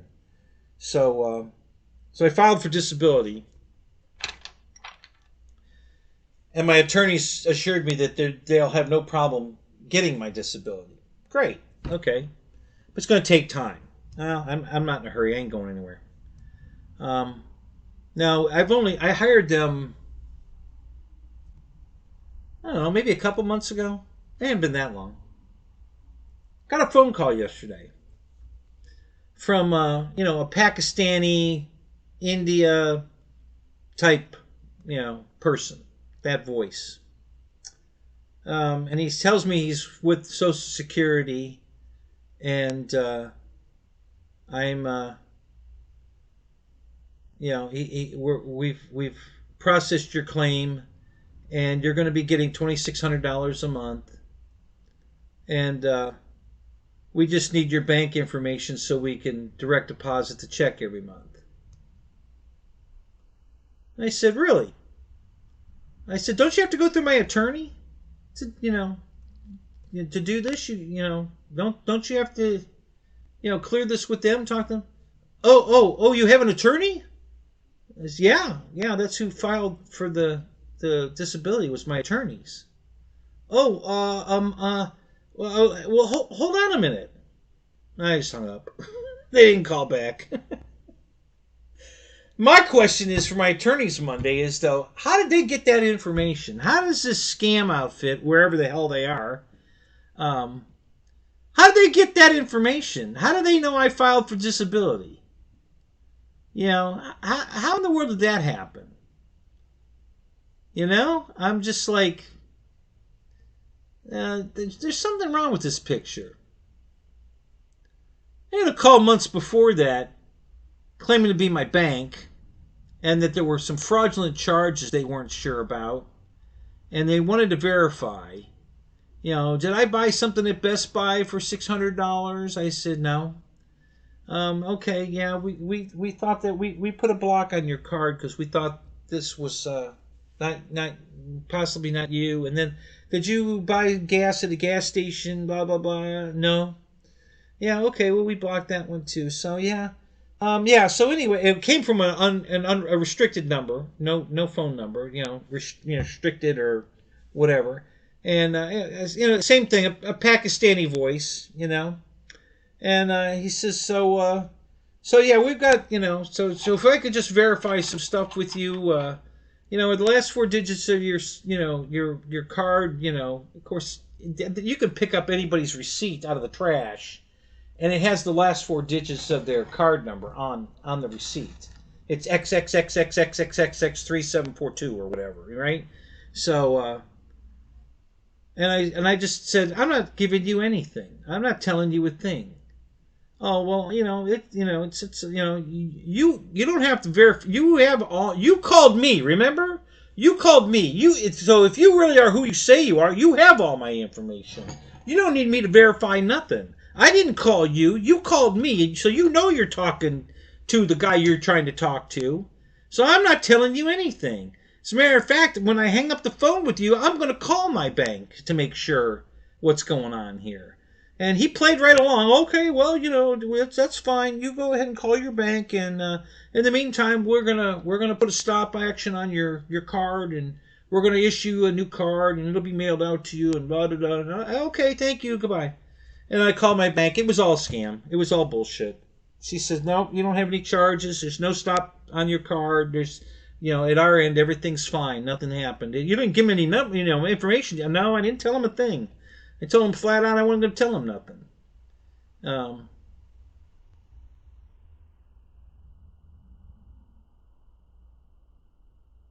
So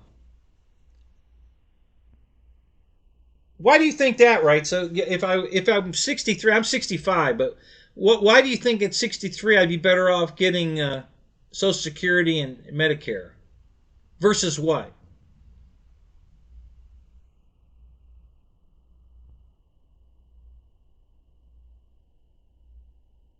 Yeah, it's amazing. The scammers are everywhere, and why? I mean, I can totally see why. My girlfriend, Linda, when I was dating her, she fell for this shit daily. I mean, they took all of her money, and I guess it happened. I didn't know this, but apparently it was happening all the time with her. And they keep emptying her bank account, and then she goes, cries the blues to them that, they took her money and they won't give her money back.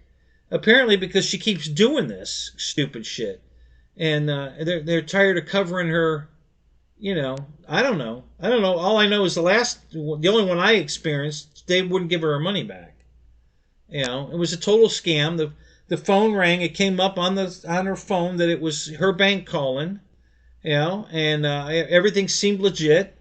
And they asked her to. They sent her a text message with a number, and she was supposed to text it back, I think.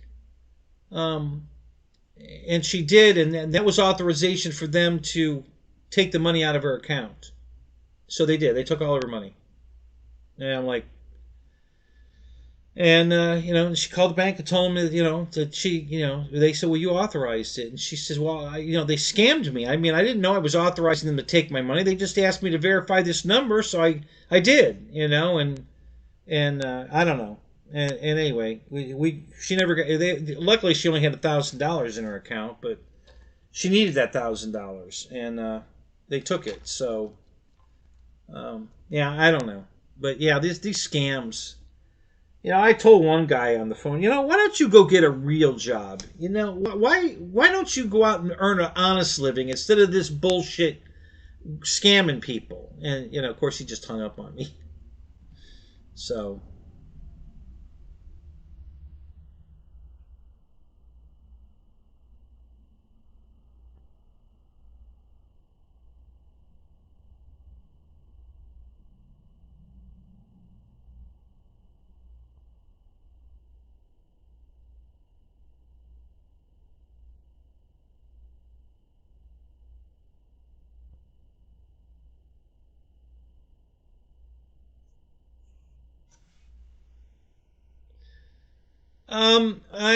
Okay, I'm not saying you're wrong, Michael, because I don't know. But I'm pretty sure it's going to be, because my retirement age is until 67.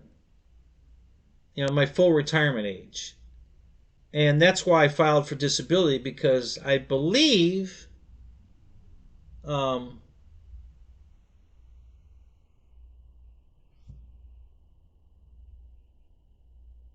120 years ago. I believe that they're going to give me my full retirement pay now instead of waiting the 2 years to get it, is how I understand it. But I could be wrong. But I don't want to start collecting now because I'm not going to make enough. You know, I don't have enough Social Security benefits to. I mean, I could probably survive on it, but um, well, I'm sure I could survive on it, but I'll be eating peanut butter and jelly the rest of my life. You know, I'd like to eat a little better than that, but um,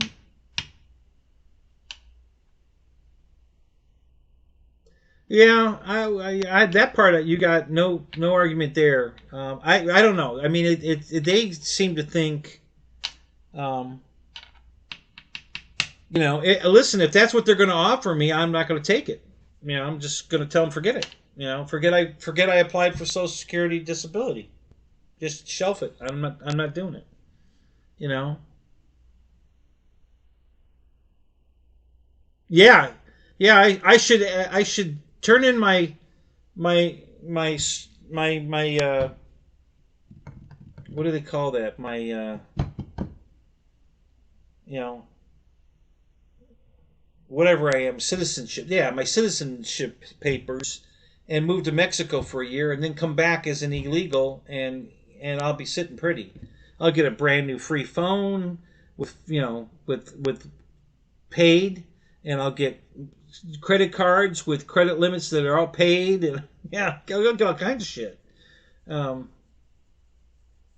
so yeah.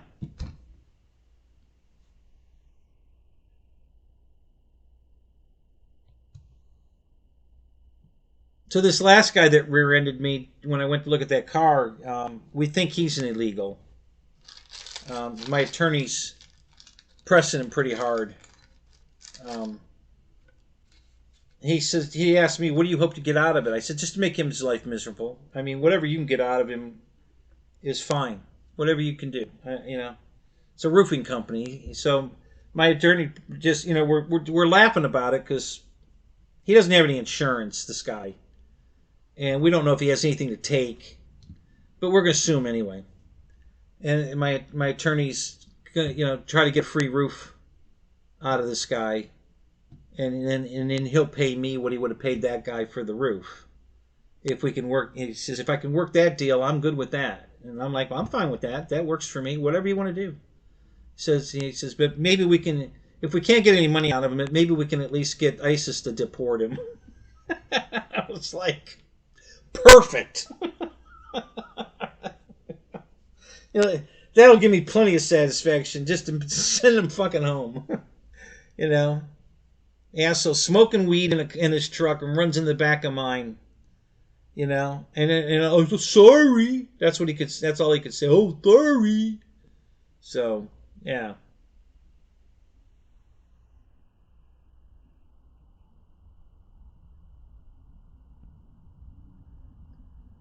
So what do you mean you won't be around, Philip? What does that mean?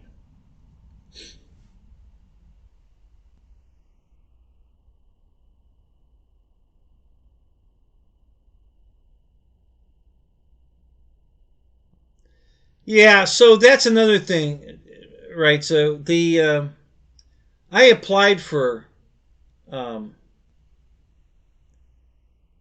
in Florida. It's another program. What the hell was it?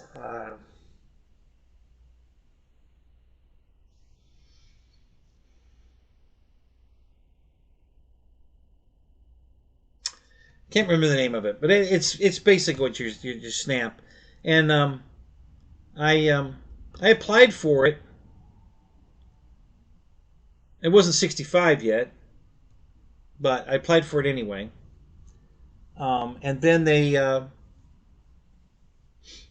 denied it because I didn't produce uh, income. You know, my you know, they needed either a paycheck stub or something. I said I haven't worked in 2 years. I don't have a paycheck stub. I'm not working. I haven't worked in 2 years. Um, you know, yeah. What do you want me to give you? So, and I don't know, but now they're sending me. They've sent me like 3 letters in the last couple of months, wanting to, you know, want to sign me up. We can help. We can you know, we can get you, you know, we can get you the help you want. Okay, but I haven't called. I gotta call. Got so much going on, guys. Between doctor's appointments that my doctor's, you know, receptionist is a freaking idiot. Didn't make the appointments, didn't send the scripts over, had to reschedule, I had to get an MRI, I had to get 2 ultrasounds, and everything going on.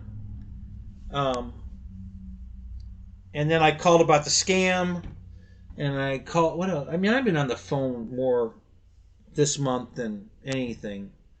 And I keep forgetting to call them to see what do you want me to do? How do I do this? How do we get me signed up? What do I got to do?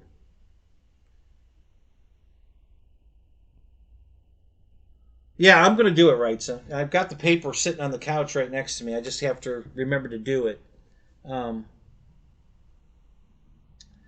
it's always something always comes up. Something all of a sudden is more urgent than calling them. And then I'm constantly shuffling, stuff, and yeah, it's just lot going on right now in my life. It's too much. Um, but yeah, I'm gonna do it because like you said, anything helps, and that'll definitely help. So I went to a seminar over this, and they were supposed to call me back. And they never called me back. They signed. I got a free steak dinner out of them. It was pretty good too. It wasn't bad. And they were gonna, sign. We'll call you at 2 o'clock in the afternoon on Thursday. Does that work for you? I said sure. Yeah. And they never called. so so maybe I'll, if they send me another letter in the mail to go to another steak dinner, I'll go. What the hell? But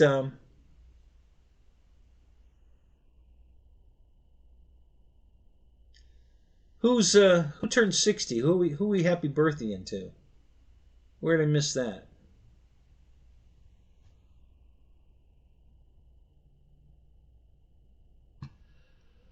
Yeah, I forget what the hell it was called. That the family, it's Children and Family Services in Florida is who handles all this, and it might have been a Medicaid. I think it was Medicaid. Um, is who handles all that, the food card, and the SNAP, all that. I think it's Medicaid here, and that's who's sending me the letter. Which is all Children and Family Services. So, and I've gotten 2 or 3 of these letters. So yeah, I'm gonna call them, see if I can get signed up, see if I can get, because I can certainly spend 180 bucks a month on food.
I'm trying to figure out.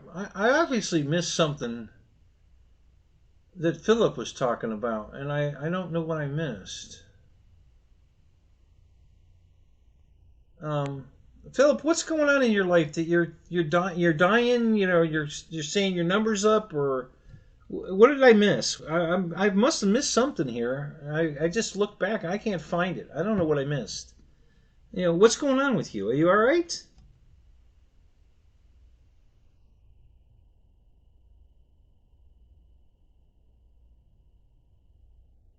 Oh, that's great news. Whatever they give me, I don't pay taxes on. That's awesome. So Linda had this stuff, and she gave me her card when she went to New York for a week. You know, she gave me her two cards and told me go buy all the food. You know use up these cards because if I don't use it, I lose it. She said. So go use it. She said go max out these cards. I think there was $75 on one card and $100 on the other. And go buy go buy yourself a bunch of food, freeze it, whatever, but use it up because otherwise I'll lose it. And I said okay. So I did. Um, yeah, anything tax free, boys. But yeah, I'll take it. That's for sure. Um,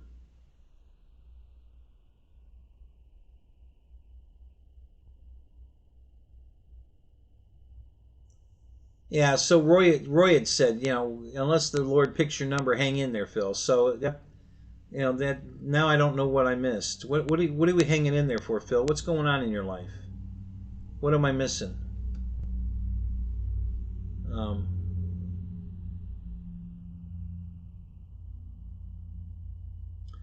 yeah, I was having this conversation with somebody the other day. I forget who it was. Um,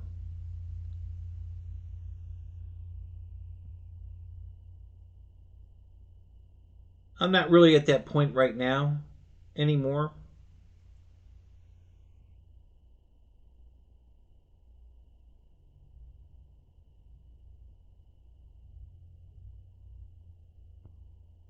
Oh, okay, all right. So you're okay. Everything's good. Okay. Yeah, I'd been praying for years for God to take me because I didn't want to be here. I really didn't. I just my at one point I was almost living under a bridge. Deb had left again. I'd lost my job. Things were really going downhill bad, and I was probably weeks away from. Well, it would have taken longer for them to finally foreclose and throw me out in the street and shit. But I was at that point where I hadn't defaulted anything yet, but it was about to start happening. And then, however long it takes after I've defaulted on paying my property taxes and whatever, that I get, and I would lose everything, because all my cars, all my airplanes, everything. I would lose everything. I'd be living under a bridge with nothing. And I've got, in value, I've got, probably $1 million worth of stuff here. The other day, well, it wasn't the other day, but sometime last year, we were in a chat like this, and one of the guys who I haven't seen in a while, George Watts, said, um, you know, it, how did he put it? It was, I have 100 airplanes, and at $300 a plane, he said, that's $300,000. And the reality of that hit me like, holy shit. Um, wow. Yeah, that's a lot of money in airplanes. And of course, every plane I have isn't $300. Most of my planes are way less than that, but I have way more than 100, and some of them are more. Um, so yeah, I'm sure I have at least $300,000 worth of airplanes sitting here. And it's worthless foam. I mean, other than the great fun we have with these things and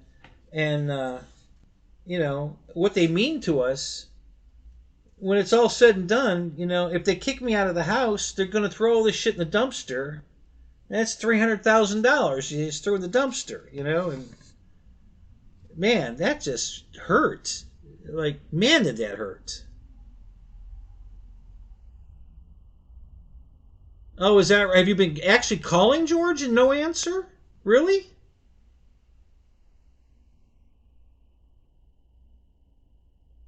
Yeah, something's been going on with George for a while now, and I don't know what the hell. He keeps telling us everything's okay, but I don't believe him.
I'm checking his Instagram page right now.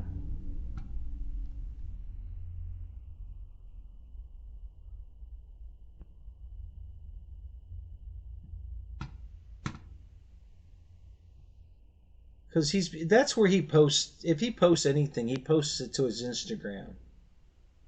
So I'm gonna do a search on that and see if there's anything on his Instagram page. So let me go find that.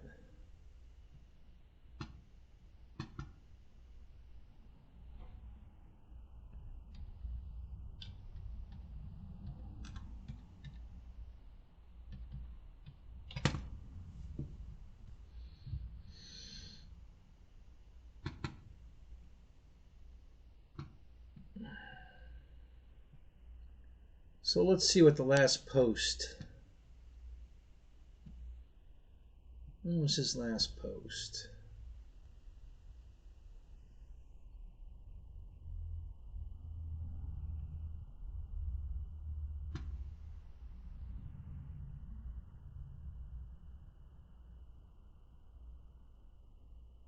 Are these pictures dated? Let me look here. Let's see what it says.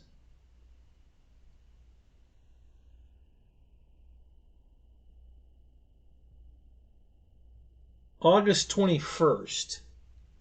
No year, so that means it's current year. So August 21st, that's not that long ago. He posted pictures in his backyard. Let's see what else I can find. Hang on a minute. When was this picture taken? September 21st.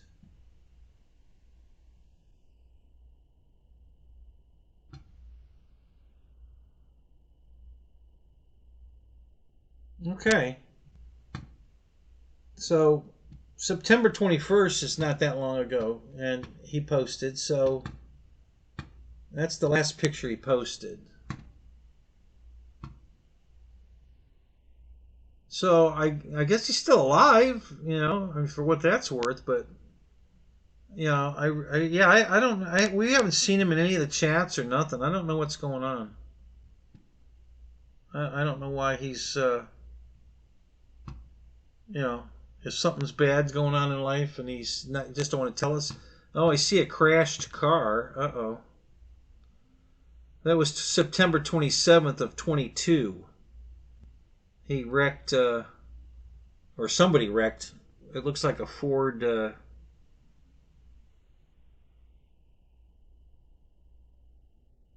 some SUV. I think it's a Ford. Huh.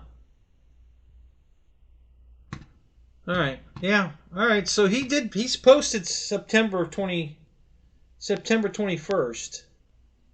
So that's not that long ago. So maybe he's okay. You know, maybe life just gets in the way. You know, we all have life getting in the way of shit. That's for sure. Um,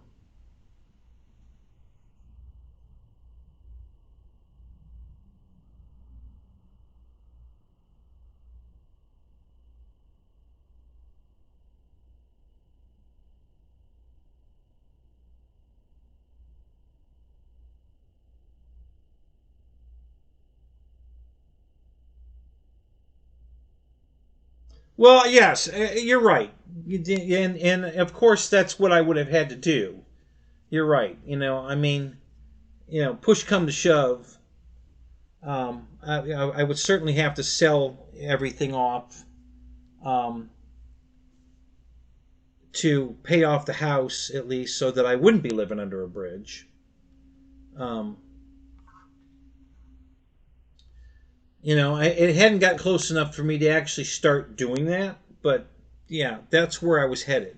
You know, I was going to have to start thinking, but you're going to get pennies on the dollar for this stuff. You know that. So I could probably turn $300,000 worth of airplanes into maybe 50,000, but that would probably be enough to keep me afloat. Well, it would have been enough to pay off the house. You know, I only paid 80 on the house, and I didn't owe that. I didn't owe all of that. Um, so yeah, yeah, of course. Believe me, that's exactly how I justify everything I own. I don't buy trips on cruise ships, which is not an asset, and I don't spend money like that. Everything I buy is an asset. Okay, it's sellable. It's tangible property that I can sell and get some of my money back. And that's how I equate everything I buy. Um, that it has some value to it. Um,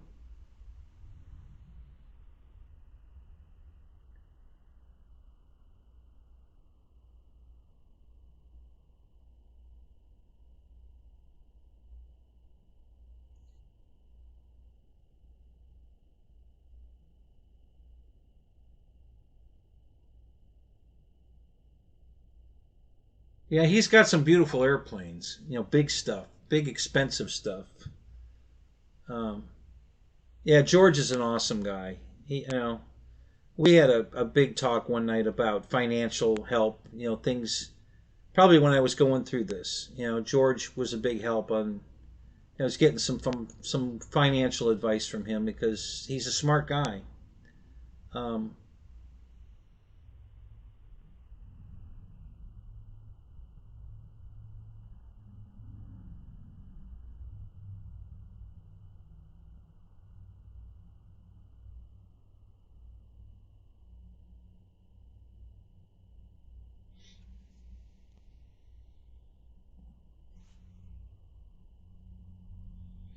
well, my only concern with George was that he was having trouble with his knees, but after the operations, he said he's perfect. His operations went perfect. He was bragging about how mobile he was days after the operation. He was walking around barely even needing the cane, and he was so happy that he wasn't in a lot of pain at all, and he was walking, and so I thought that was going to ruin his flying career. It was um, or hobby.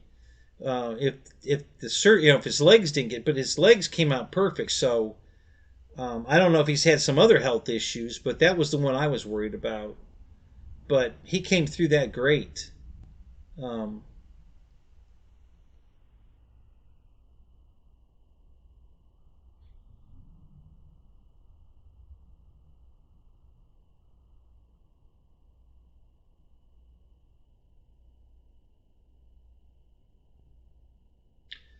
okay, well, listen. Here's, and I don't understand this, but this is how the world works.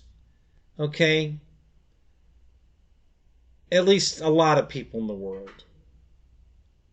I don't know why, but people don't want to put other people out or get sympathy for hard times they're going through. And my uncle's a perfect example of that. My uncle got cancer in his face, and they had to remove a whole section of his head over here, and it was all concaved in, and apparently it got into his bones, and he died from it, and they never told me. I never got a word that he was sick or anything, and it was, he was dead for a while before my aunt even called me to tell me that he died, and he didn't want me to see him that way. And I'm like, who gives a shit what the fuck he looks like? You know, you know. So I was very upset. Um,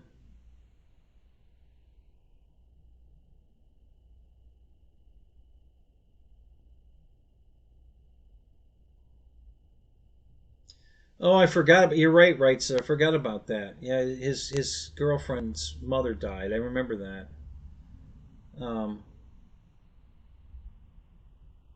oh, you talked to Marshall tonight. He was in. Well, you were in the Zoom the other night. Yesterday. Yeah, last night. You were in the Zoom. So did he have anything to share with you that he didn't share with us in the Zoom? Anything new going on with him? Everything's good with him and Amy. I mean, you know.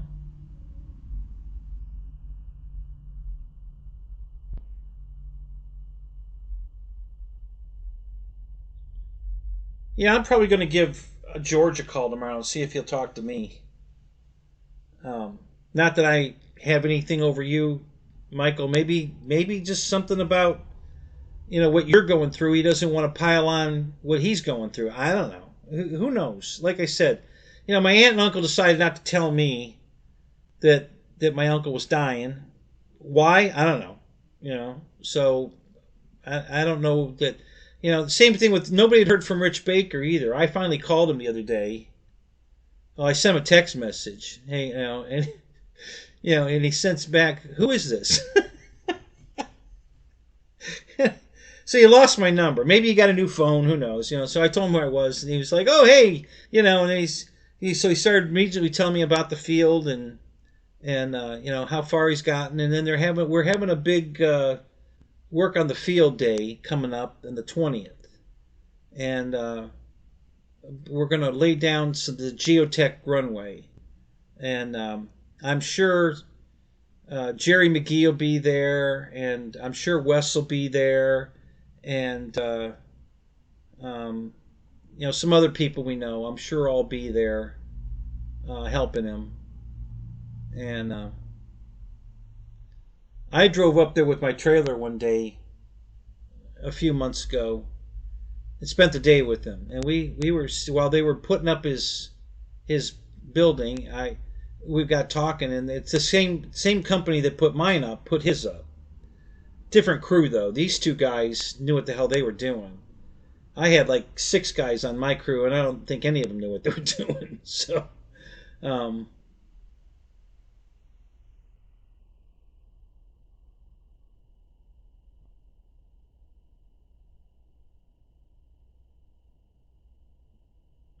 yeah, I'm not going to share you what Amy told me, but it wasn't good. Amy and I had a long talk one day too, and now they're back together. So I don't know what's going on. None of my business. But um,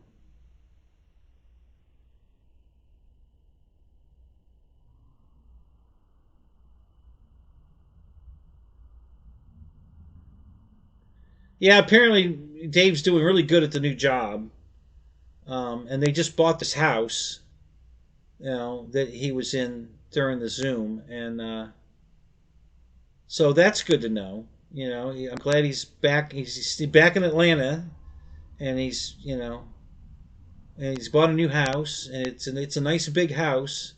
Looks size wise, I think it was probably as big as the one he had. He had a gigantic house. Um, so and the house they're in now is pretty damn big too, and it's at least a 2-story, maybe 3. I think his other house was 3-story. I think it had a basement, and I think this one might be the same thing again. It might be another 3-story with the basement. And he was talking about the basement's their hangout room where they're going to get high and watch movies. Okay. I don't know. Yeah, he went back to Georgia. He left Georgia to go for that one job, and then and now he's back in Georgia, and he bought the house in Georgia. So, um, you know,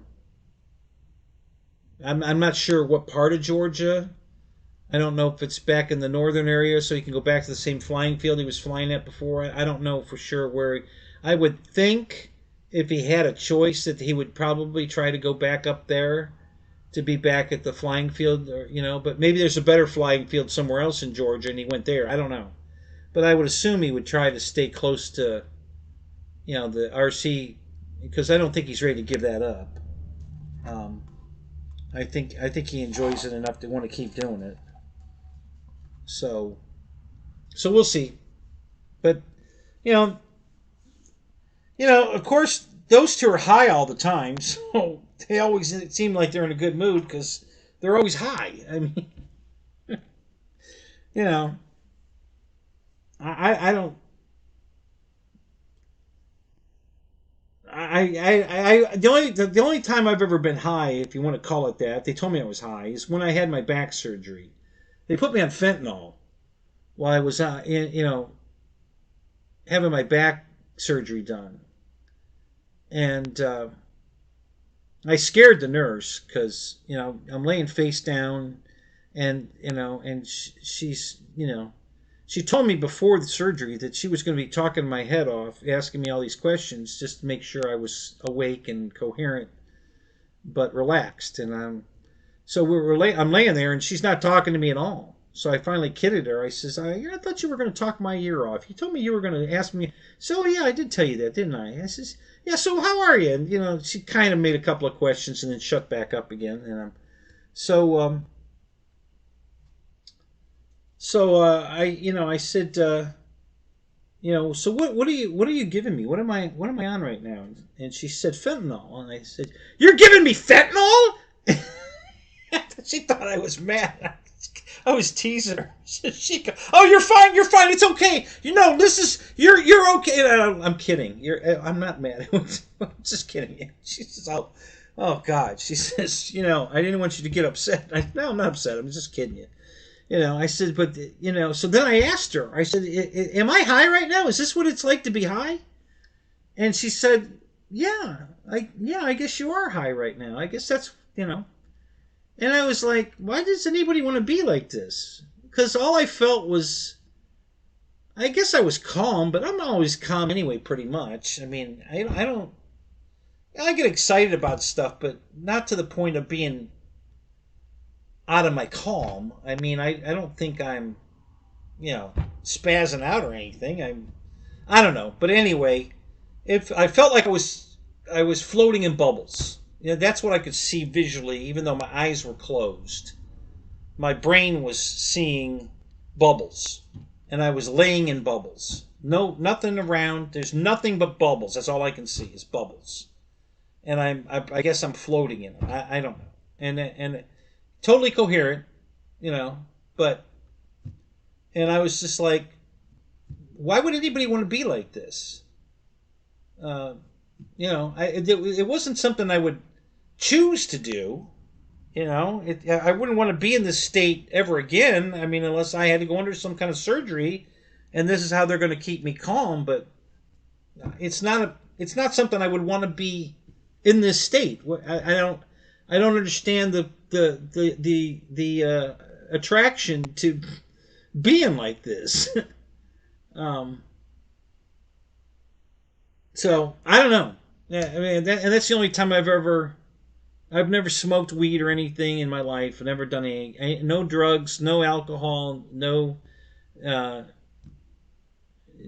smoking anything, drinking anything, nothing. I haven't done any of it, and I have I have no use for any of it. So that's why I can afford all the cars I have and all the planes I have, because I don't waste money on stupid shit like beer and that kind of stuff. So so this was my first. I don't know if you want to. If I was high, this is my first go around with being high, and it wasn't unpleasant or anything, but it wasn't something like, oh my God, I can't wait to do this again. it wasn't that. It's like it was just what it was, and I don't have any urge to go back to doing that again. It wasn't unpleasant in any way, but I I don't have any need to do it again. I didn't get anything out of it. It did make me feel like, I don't know. That's my first and only experience at being high, and it wasn't worth anything. It certainly isn't worth me spending good money on to go back to it. You know.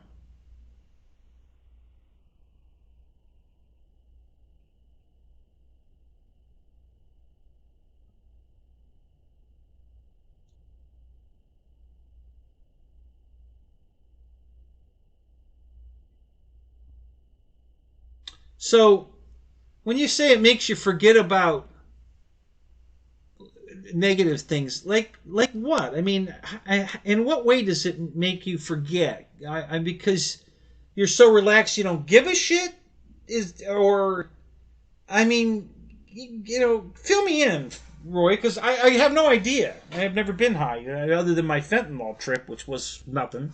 Um, how is it that you guys, you know, forget you have problems? And I mean, they're still there. They're not going to go away. What? How does the weed make you forget that they're there? Or do you still know that they just don't care anymore? I don't get it. You know. So yeah, if you could explain it to me, it'd be great. Yeah, and I'm not being a smartass. I'm really curious because I've never been there. I have no idea. I have no idea what this is like. Um,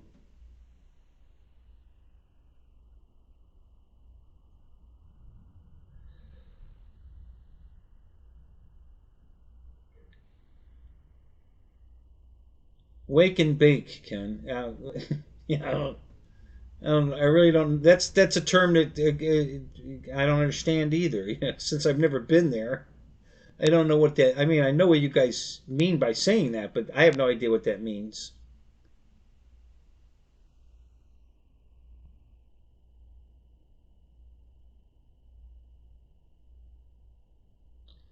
It just removes the stress. Okay, I still don't get how. You know, I mean, whatever's stressing you out still exists.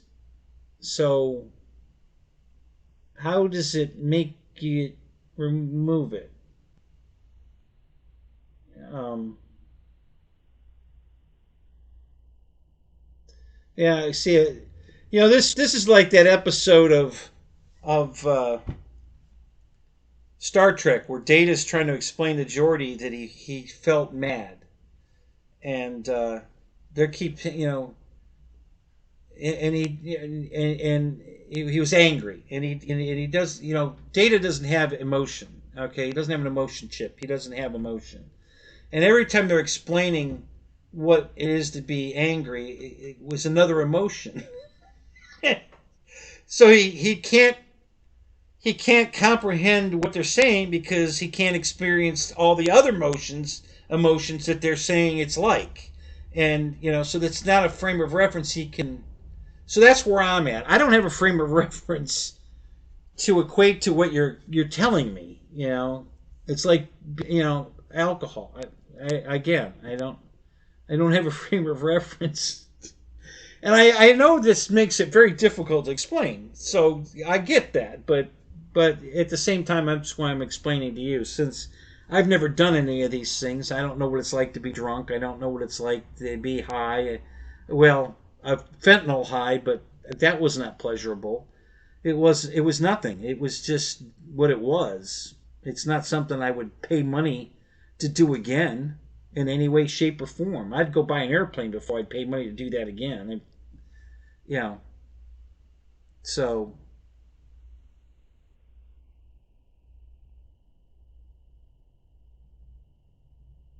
it makes you feel great. Um,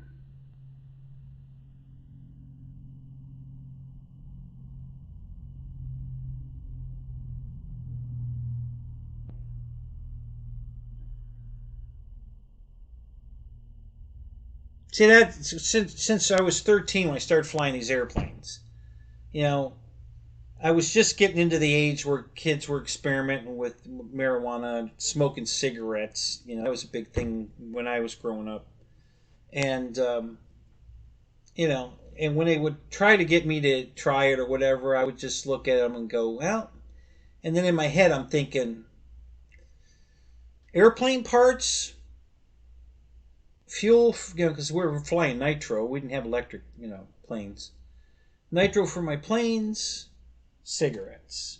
Nitro for my planes, parts for my planes, uh, drugs. No, I don't. I don't have anything in my life. This is my life over here. Airplanes. You know, and then when I got old to drive, it was airplane parts or car parts. I'm going racing, drag race. I went drag racing on my 16th birthday. I got my driver's license and drove to the drag strip. Okay, I drag raced my 70 Maverick on my birthday, on my 16th birthday. So, you know, it's been a part of my life.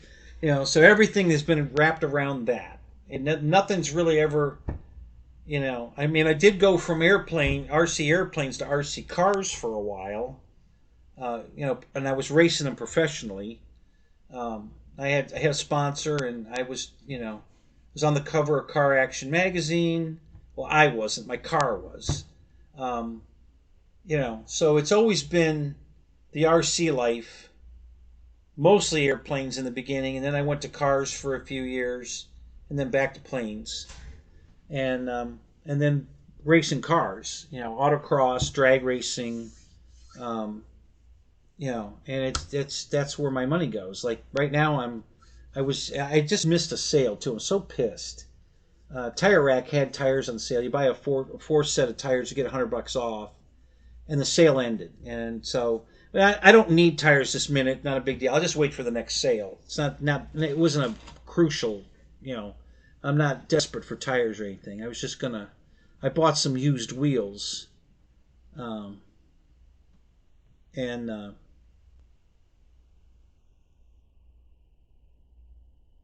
so it doesn't remove the pain, but it just makes you not think about it. Well, if the pain's still there, how can you not think about it?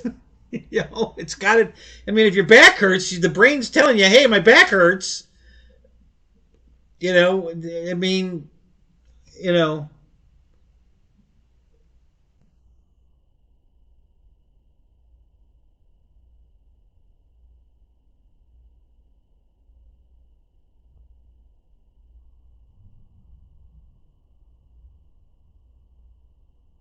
Eating food stoned, you know, like in Cheech and Chong. Um,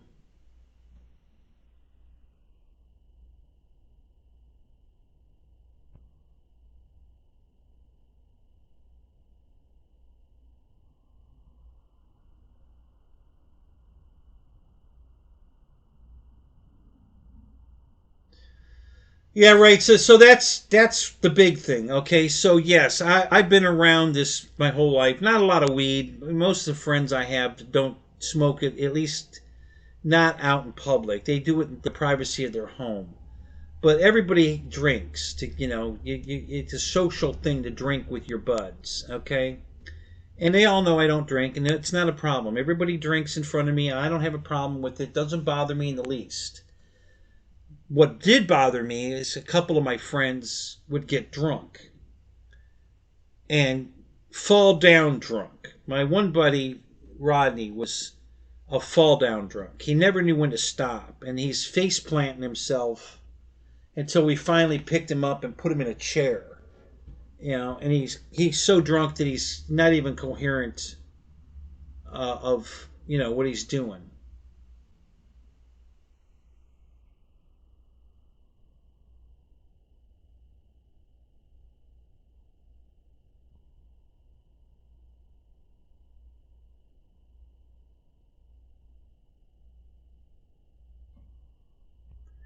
Okay, Roy. Well, that's good. So that's a reference I would have not known. That's good information. I would have no idea that was only $8, and that lasts you a whole month. So yeah, that's not really an issue. Um, it's mostly cigarettes and alcohol is where a lot of people spend a ton of money. Um,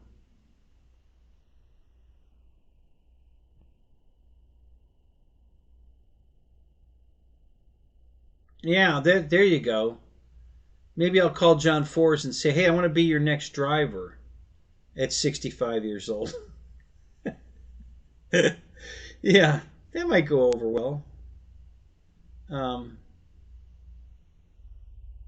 yeah, I'm sure if I smoked it, I would understand.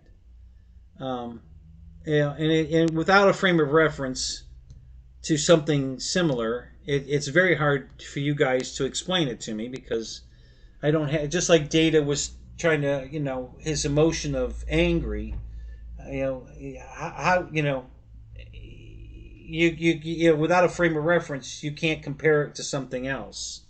So same thing. But so I had no idea how much marijuana costs, and I had no idea how much you use in a month. So, um, but I know what alcohol costs, and I know what cigarettes cost, and um, you know, and when people ask me, how can you afford all these cars, and how can you afford all these airplanes? I just look at them and I says, do you drink? Yeah. And I said, well, how much do you spend a week in beer? You know, oh, I don't know, 20, 30 bucks. I don't know. And then do you smoke? Yeah. How much you spend in that? Oh, yeah, more than I spend in beer. Yeah. Okay. Well, start adding it up. You know.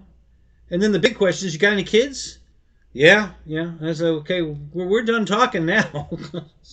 That's how I can afford all these cars and all these planes. I don't smoke, I don't drink, and I don't have any kids. So there you go. Um, yeah, I don't care for beer or wine either. I've had a sample of it, and I think it's disgusting. I can't. I don't have any. You know, I have no desire to drink beer or wine. I do drink.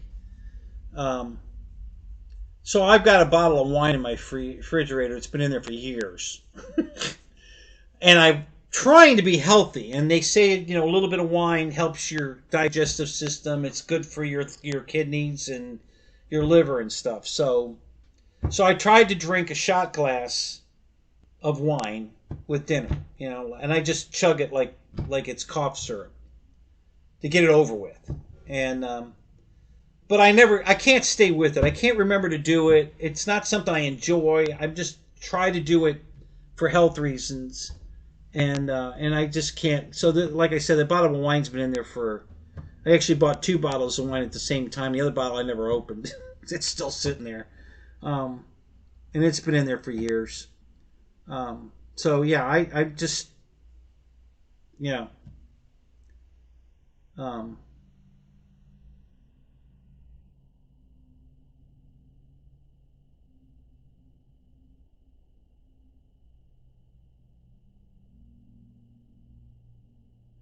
yeah, I've never I've always thought that was a disgusting habit. I never saw the appeal to that at all. Um, I don't know why anybody would start smoking. It just peer pressure has never been something I give into. I don't give a fuck what people think of me. I don't care. I don't care. I'm not doing anything to impress you. I just do to impress me. So showing off that I'm smoking cigarettes that I look cool to you is not something I give a shit about. So that's why I never did any of that crap because I didn't care. And I never really got made fun of or anything, but of course I missed out on parties and stuff, and because I'd get invited, but I didn't go because I knew what I was going to see when I got there. Um, the one thing I did do that I feel good about, my friend Rodney, the drunk guy, you know, the next day I talked to him. I says, "Come here, I want to talk to you." And I said, "Do you know how drunk you got last night? Are you aware?" And he goes, "No, not really. Why?" And I says, "Because it was pretty bad. Okay, it was. I mean, you were falling face first into the dirt repeatedly until we picked you up and put you in a chair so you'd stop falling down. And he just, really? I said, yeah. And he says, I had no idea. I says, I kind of thought maybe you didn't, because I couldn't think you had consciousness and would continue to do that. Um, and I just told him, I said, listen, you've got a wonderful wife, you got a kid on the way, you need to stop drinking. This you can't do this. And he did. He stopped, I think, from that talk. I mean, he doesn't drink at all anymore, ever. And he's got a couple kids now, and he's been posting on Facebook lately. He's super happy. Him and his wife are still together. Everything. And this was many years ago. It's probably been, I don't know, 10 years maybe since we had that talk. And so I feel good about that. I don't know. He hasn't said that it was my talk that changed his life, and maybe it wasn't.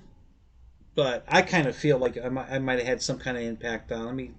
He certainly wasn't angry that I told him that. He didn't get mad or anything. So, maybe I did something. I don't know.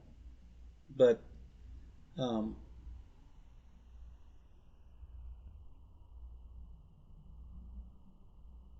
yeah, that's true. You're right about that, Juno. Back in the old movies, everybody smoked in the movies, the women and the men. You know, and again, that didn't impress me. So I didn't have any urge to do that. You know what did impress me about the old movies, which is why I'm probably the way I am, because my parents certainly didn't teach me this. Opening a door for a woman, holding a chair for a woman, chivalry. I'm huge on that. And the only place I would have learned that is from the old movies. So, because men treated women the way they should be treated, in my opinion. Maybe not everybody feels that way, but um, so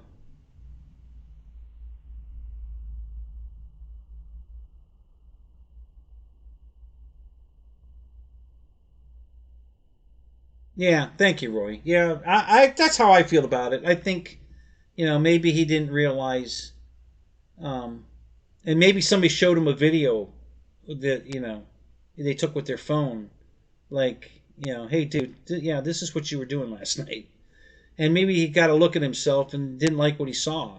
I don't know, but yeah, it just bothered. I really like. He's a good guy, and he just doesn't know how to stop drinking. It's not like he's dying to drink, but once he starts, he doesn't stop. He doesn't know where to say I've had enough. He just keeps drinking and drinking and drinking until he's a fall down drunk. And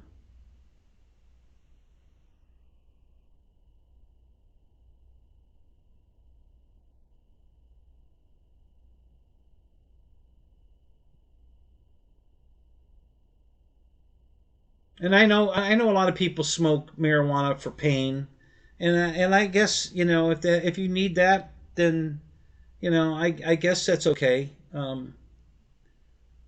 I don't know. I just I don't want to spend any money on things like that. If I can help it, I don't want to spend money on drugs that I don't need. Um, and I do buy a lot of Tylenol, but I buy it on sale. I use my I'm a member of CVS Club, and I use my CVS $10 to buy mostly Tylenol, to help with my pain. But yeah, I just don't want to spend money on things of non tangible items like this airplane. I try to spend all my money on something tangible, something I'm going to have forever or whatever. Not. I don't spend ridiculous money on food. I buy everything, buy one get one. I don't care about brands. I don't care about any of that. It doesn't matter to me. If it's a BOGO, I'll buy it. I don't care what brand it is. I don't give a crap if it even tastes good. It's nourishment. That's all I care about. Now, I'm a chef. I can cook. You guys would not believe what I can cook. So I know what good food tastes like. Um, but at the same time, I don't care. I'll eat anything. So it's not important. I mean, I love to cook, and I love to cook for people, I mean, God, the church tonight is dying because I didn't go tonight, and I always bring ribs, and they absolutely love my ribs. They can't stop talking about my ribs, and I didn't go tonight, so they didn't get ribs tonight, and I'm sure they're all pissed. But I just didn't want to go. I wasn't in the mood to go. I had things. I'm working on a car. I had to clean this up a little bit for the show tonight so I could unbox this airplane, and so I just had things to do, and I just didn't want to go, so I didn't go.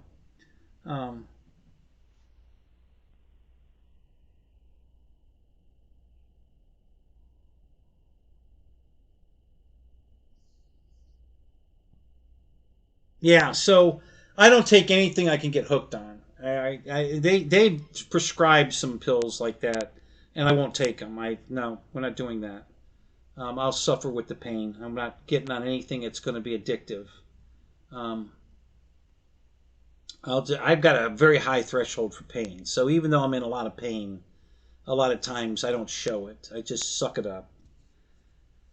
Um, so yeah, I don't buy anything expensive. And the pain but like my food though, for instance, if it's not a BOGO, I won't buy it. I don't care what it is. I don't need food bad enough to pay full price for it, period. So when I go shopping, I come home with a lot of food for not a lot of money. And when Deb goes, she buys all the brands and the things that she wants, and she comes home with practically nothing and spend a lot of money to get it. And we have totally different ends of the realm on that.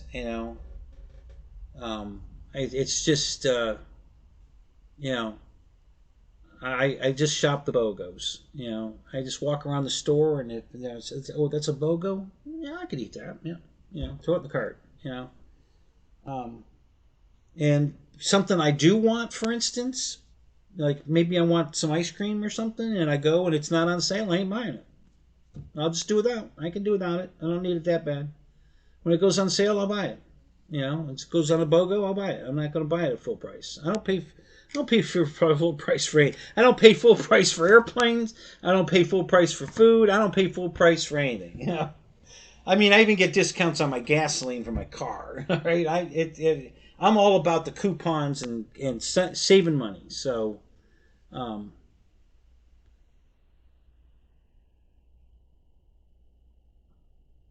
plane repairs stoned Roy make or break.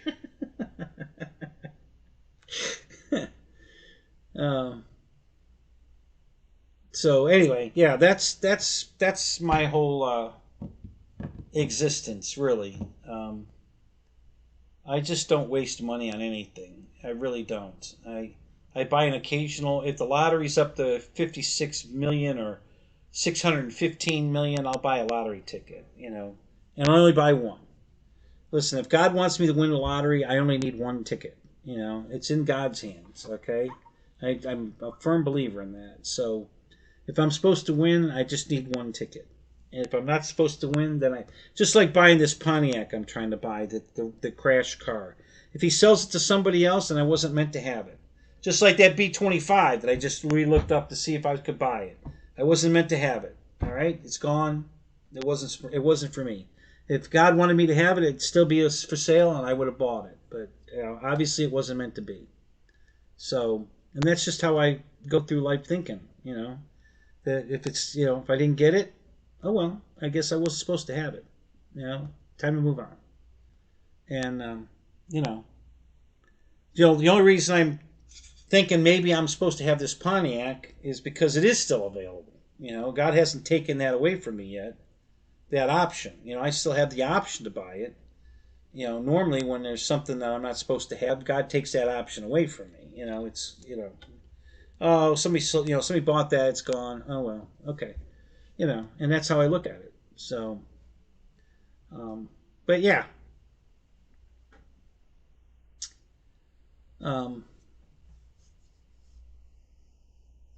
Yeah, don't buy it.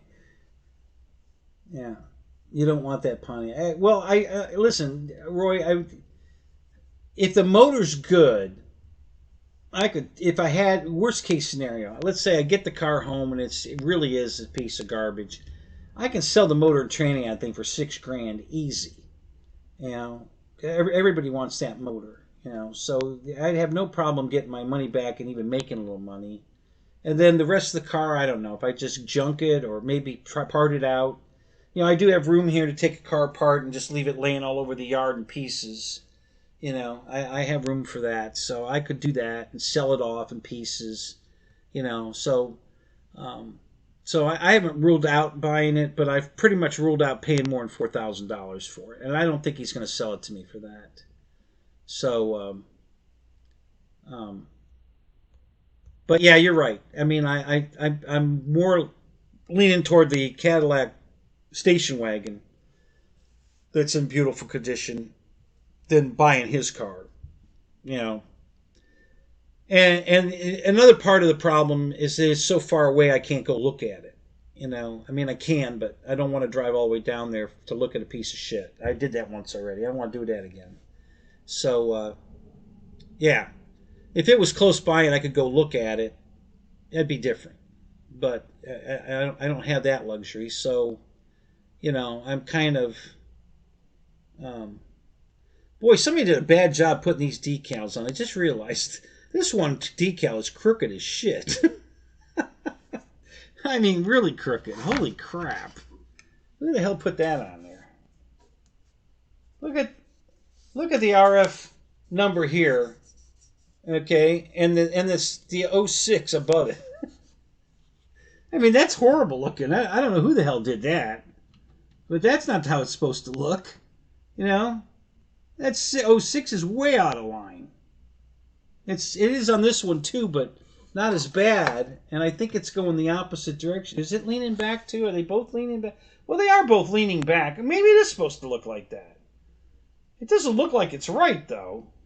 But I don't know. Maybe it's supposed to look like that.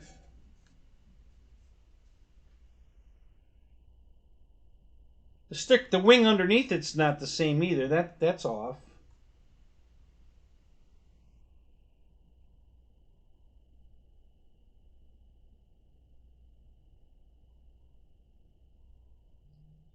The stars are no, they're pretty close. I don't know. It just looks funny. Maybe it is. Maybe it is right. Maybe it's supposed to be like that. I don't know. It looks kind of funny. Um,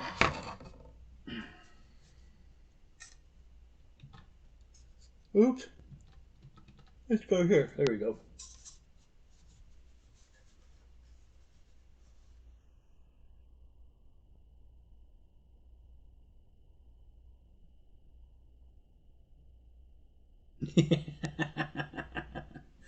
Yeah, Philip. I've had that dream with several famous people that that I have a crush on that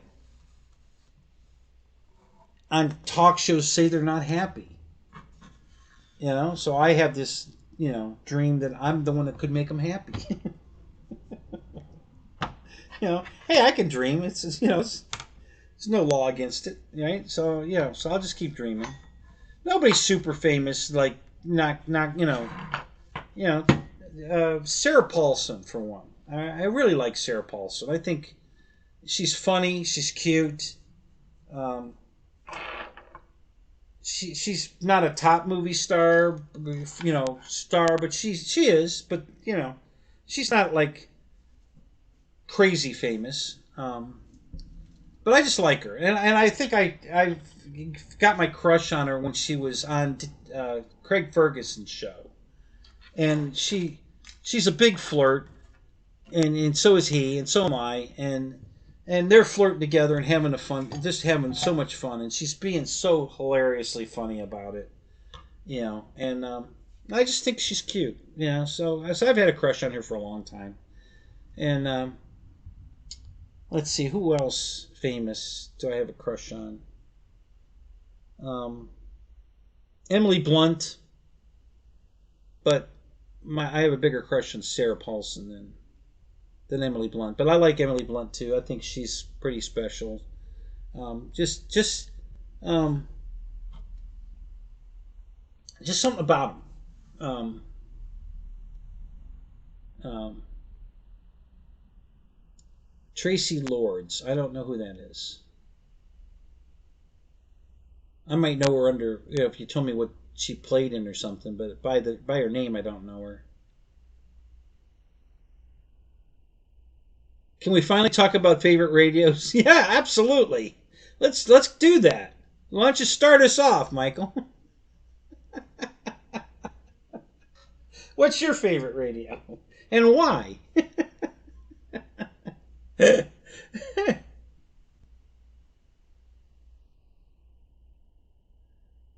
Yeah, there you go. There you go. Yep, she plays guitar, um, and rides horses. Yeah. Thank you, Juno. So yeah, so what other famous actresses do I have a crush on? I'm trying to think. I have a couple.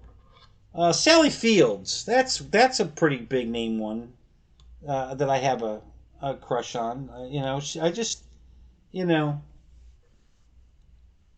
I think she's I she was told by her manager once that she wasn't pretty enough to go out for this particular role, so she fired her manager.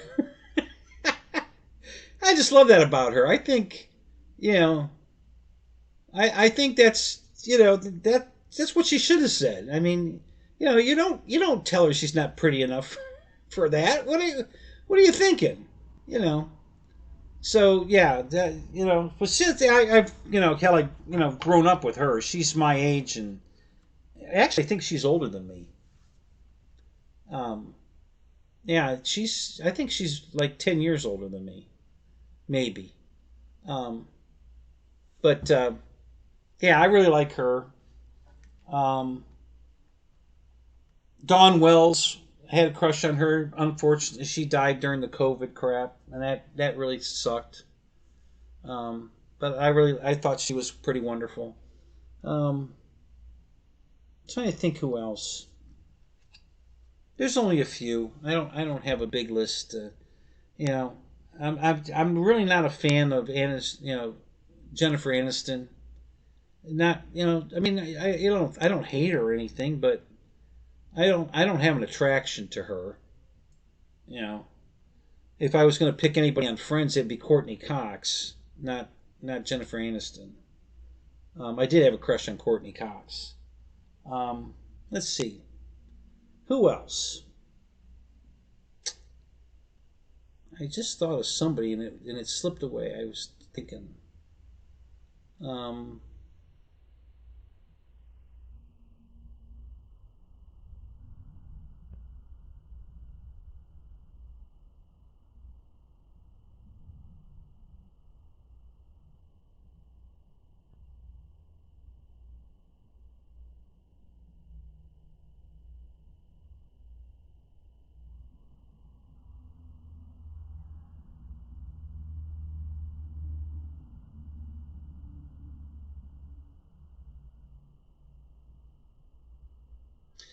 yeah, the Bond girls, have always been pretty. I don't have any crushes on any of them. Hey, my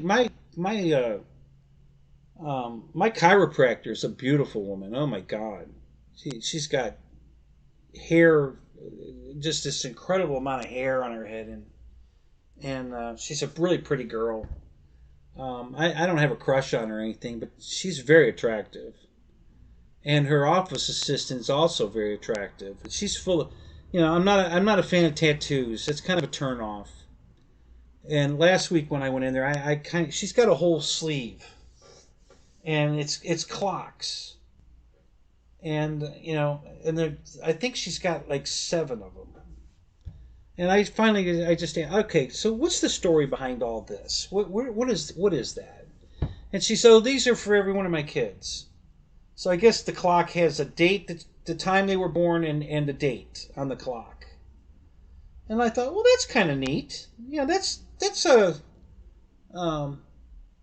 yeah. She has so she started to elaborate that she had other tattoos. And she told me she had one on her lower back. I said, "Oh, you got the traditional tramp stamp." Yeah, yeah, I've got a tramp stamp. And she's a very attractive girl too. But I don't have crushes on either one of them. Um, Just like, and they're nice. They're super nice. Both of them are really nice people. So, um, yeah. Um, Other than that, really nothing. Um,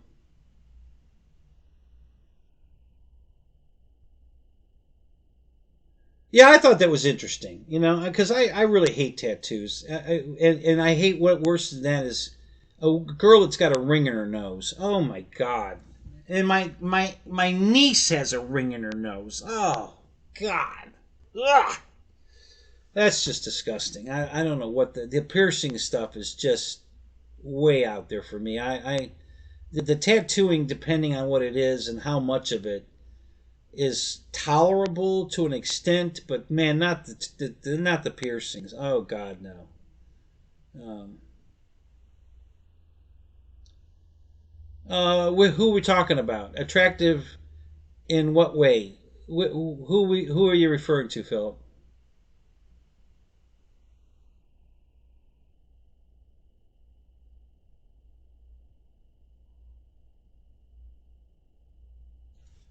Well,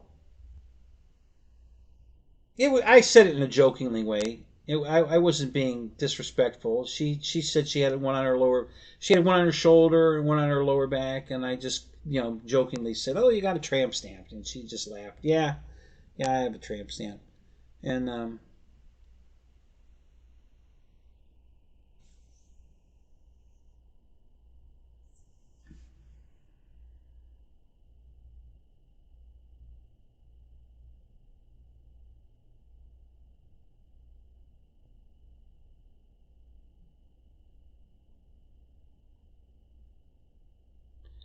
yeah, I don't think there's anything non-Christian about tattoos or piercings. It's just not for me. Um, I think the greatest gift God gave this world is women. That's just my thoughts. I think they're beautiful. I love women. I think they're just beautiful to look at. They're wonderful to talk to. Um, most of the time. I mean, there's exception to every rule, but in general, I think women are beautiful and fun to talk to. And I think the world would be a very boring place without them. Now there are exceptions to that rule for certain. There's certain women that are just not good, but in general, um,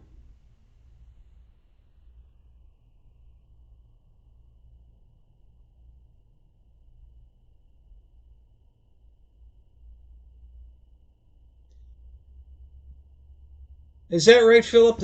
I hadn't heard that. So there could be some truth to that. I don't know. My niece has got tattoos and piercings, and it just So when I saw that, I called my brother and I said, "So what did you do when she came home with these piercings and tattoos? Did you want to kill her? Did you you know?" And he said, "Well, I wasn't very happy about it." He says, "But there's nothing like it. She's of age. She can do what she wants." But I wasn't very happy about it, and I wasn't happy at all about it. But yeah,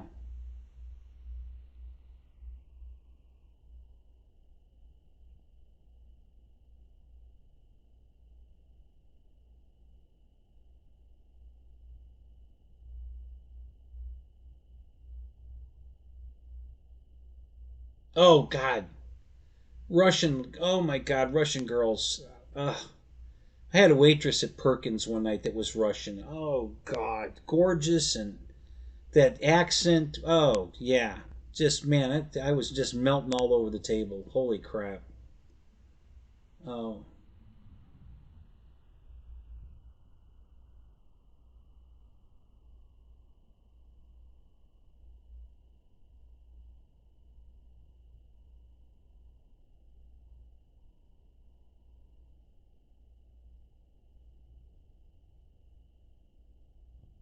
yeah, yeah. Um, one night I probably told this story before. Yeah, and I'm still paying for it.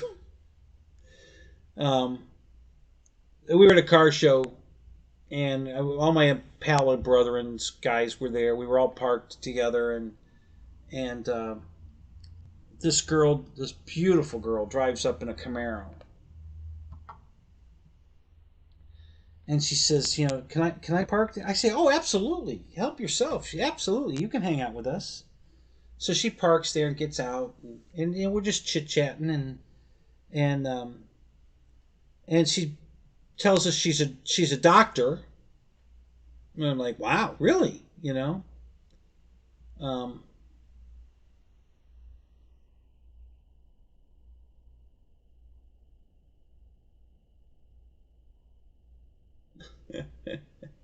so she was checking you for a hernia. So exactly, how did she check you for a hernia? Um, I'm sure it wasn't sexual in any way. What was she doing? I mean, how do you check I don't, I have a hernia, but not there. I have one in my stomach, not in my groin. Uh,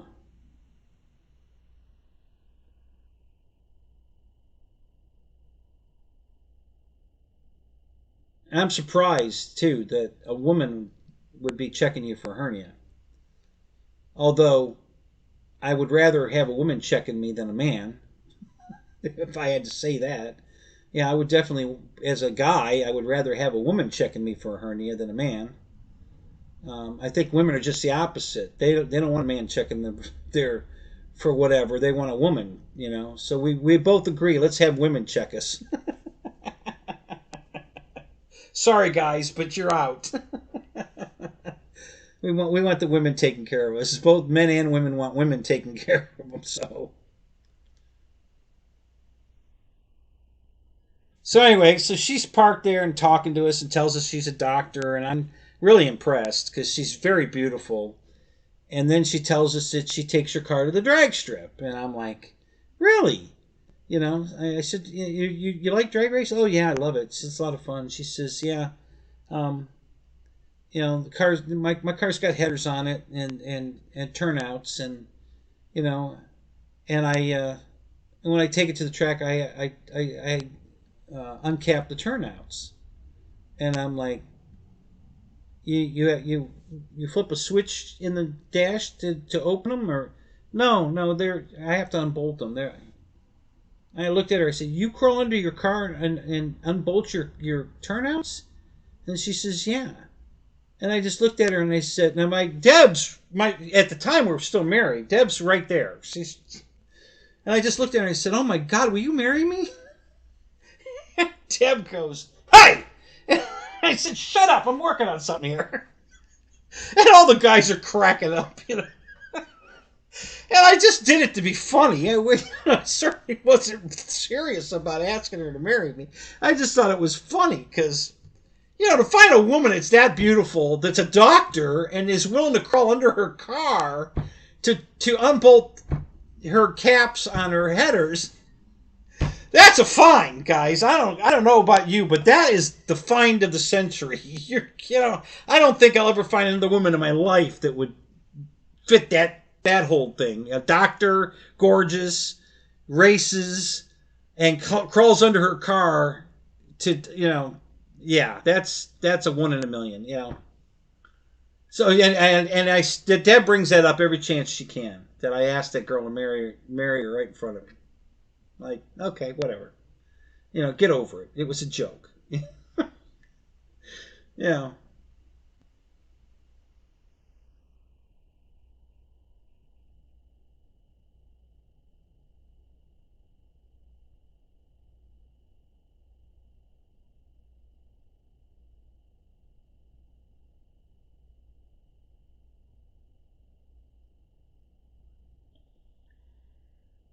Wow. So that's interesting, Roy.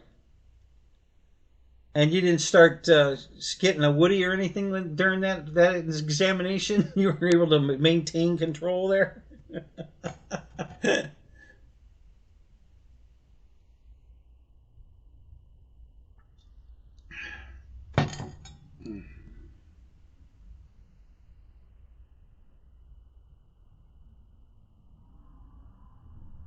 So I'll admit it. I'm a yeah. You maintained, huh? Good for you. I'm a big flirt. I love when we're at the dinner. If the waitress is playing along, I love to flirt with her. It's just fun. You know, she's flirting with me. I'm flirting with her. Whatever. We're just having fun. It's never ever come to anything. Um, you know, I can't say I ever got a number or nothing. It's never happened. Probably never will. You know, just I'm not that guy. I'm not the guy women want. Obviously. um, but yeah, it's fun, and that's if you guys have watched Craig Ferguson's show, I don't know if you guys know who he is or whatever, but that's he's a big flirt, and all the women guests on the show, well, the men love him too, but they love him because he is a big flirt. He's fun, he's a lot of fun, he's happy, funny, and he flirts, and they flirt back, and it just becomes this silly little fun that they're having, and it just makes it a great time for everybody, and they tell him that, and he's my age. We're the same age, and he feels he's too old to be on the show and still doing that, and I think he's wrong. I think, and you can watch. He's on YouTube. You can look him up. And all of his shows are on YouTube, so you can watch all of his shows without any.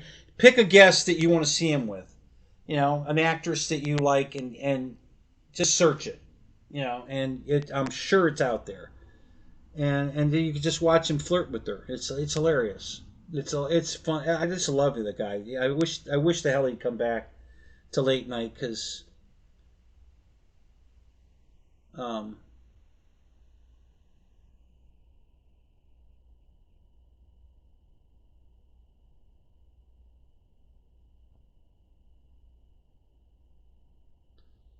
When you say pulls off his show, what do you mean? What are you referring to, Roy?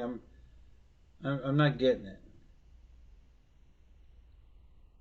Yeah. Jeff's hilarious, especially the new guy, Jeff. The one that can do voices and plays a harmonica.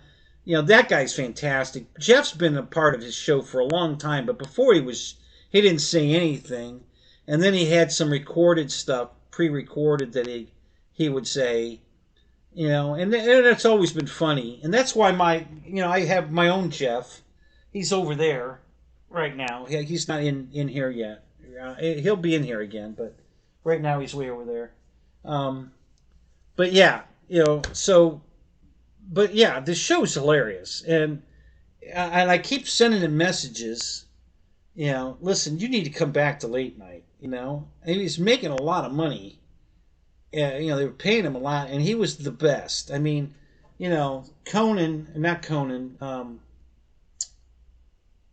James Corden, who took his place, ruined his career. He had to leave the country. He was so hated by everyone in Hollywood that he left the country because he was never going to work again here. He buried himself being a dumbass. So he's gone. And I never liked him on the show anyway. I thought his show sucked. The only thing he did that I liked at all, or was even remotely good, was his carpool karaoke. Was kind of fun. But that's the only thing he did that was worth watching. Otherwise, I thought his show sucked. I never liked the guy.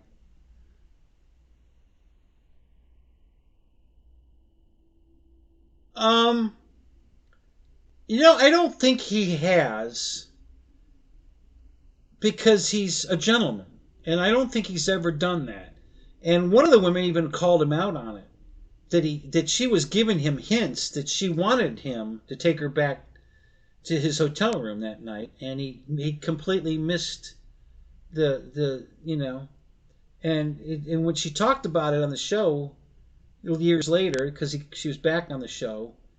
And I forget who it was. Pretty famous actress too, and and she's telling him, "Yeah, I told you I wanted you to," and he's just, making fun of himself now, like, But yeah, I don't think he ever did,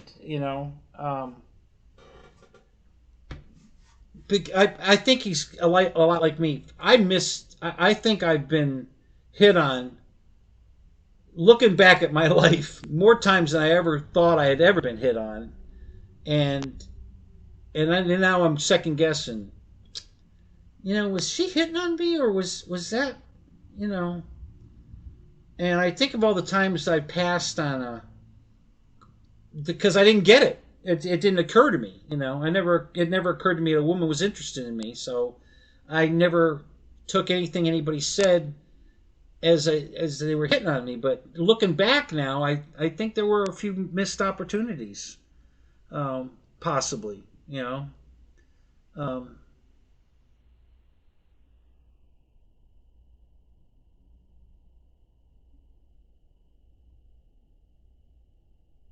yeah. Oh yeah. Yeah. Johnny was. I love Johnny Carson. I watched him every night.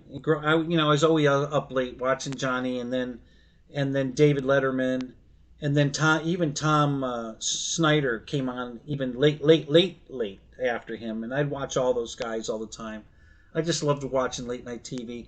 And a lot of times I fell asleep on the floor in front of the TV, and got up the next day to go to school, but you know. And my mom would yell at me, "Go to bed. You gotta go to school in the morning." I says, "Well, when I fall asleep, I'll fall asleep on the floor. Well, does it matter if I'm sleeping on the floor or in my bed? What difference does it make?" It's, when you make logical sense, it's hard to argue with. If I'm sleeping, I'm sleeping. Does it matter if I'm sleeping in the bed or on the floor? What difference does it make? So, um, so yeah. Craig Kinnear was another good one. Before Craig Ferguson, Greg Kinnear was a very good late night host. He was funny too, but uh, um, Ferguson's my favorite. He was just rocked it. A friend of mine used to tell me how much he loved Johnny Carson because he was such a nice guy and he never said anything, like sexual. I'm just going to use the word. And she's so wrong. His whole show was that. And when I started pointing it out to her, I said that all the little gigs he did, the jokes, and they were all sexual. What, are you kidding? You go down to the fork in the road, you get out of your car, you cut off your sausages, you get back in your car, all that shit was all sexual. The whole show was sexual. What do you mean? Don't get me wrong, Carson's great, but he certainly was not being sexual. This whole show was that. And he the Kenny Dancers? I don't remember that. Who the hell are the Kenny Dancers? Johnny Carson and the Kenny Dancers. I don't know who the hell that is. But anyway, so then she got mad when I started pointing out, and she obviously realized that I was right, and that this whole time she's praising Johnny Carson for being the greatest straight up non-sexual guy, and the whole show was sexual. So, like the time she told Zsa Zsa Gabor, she asked him if he wanted to pet her pussy, and he told her, "Yeah, if you'll move that damn cat." And so anyway, just and of course Zsa Zsa said that on purpose for a reaction, and he gave her one, and and then I think it was what was her name, Jane Fonda came on the show weeks later and said, "My son said he was watching your show a few weeks ago, and you were talking to Zsa Zsa Gabor, and she asked you if you wanted to pet her pussy, and you said, yeah, if you'll move that damn cat." Is that true? Did you really say that? And then Johnny's doing he's got his face down like he always did, and he's looking up, through his eyes, like this way. And he says, and he just looks up and he goes, I don't recall. Yeah, because he'd always put his head down and look up and when he's you know, and and it was just funny as shit. Oh God, yeah, him and Raquel Welch too. Oh yeah, that was priceless. Yeah, yeah, those were good too. So so I don't know. I don't know if watching those shows is where I got my flirtation. Probably, I would probably say that watching Johnny Carson and Craig Ferguson and I finally watched that movie. I'd heard about it over and over, and I finally found it. I searched for it, and I found it, and I watched it, and it was kind of surprising. Um, I had never seen it, but yeah, that was interesting. Um, and I think what made me finally want to watch it is because I guess she had this.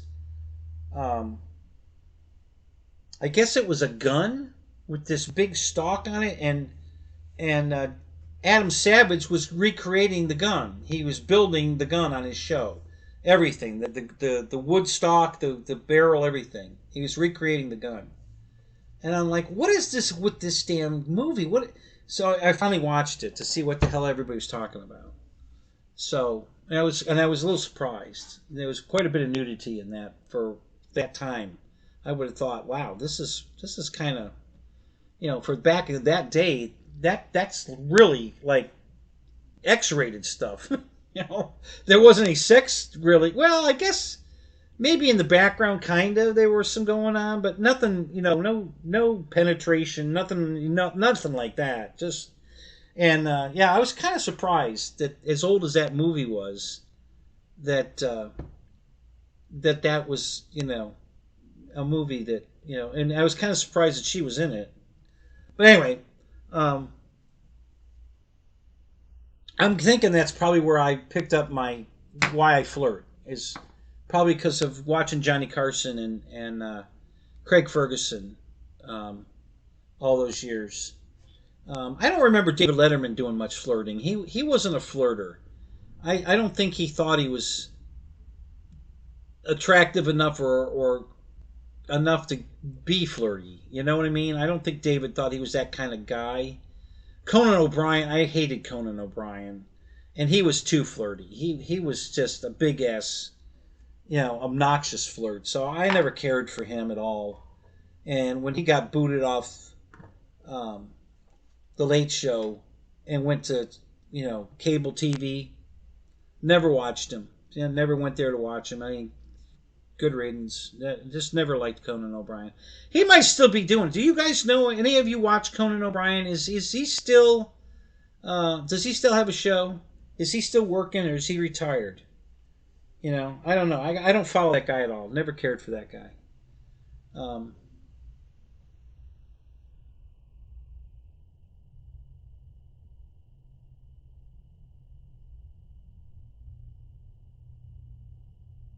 Philip, are you talking about Jane Fonda?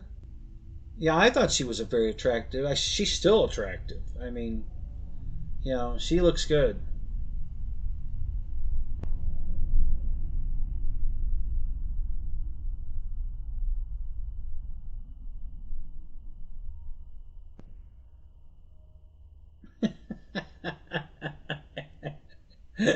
There you go.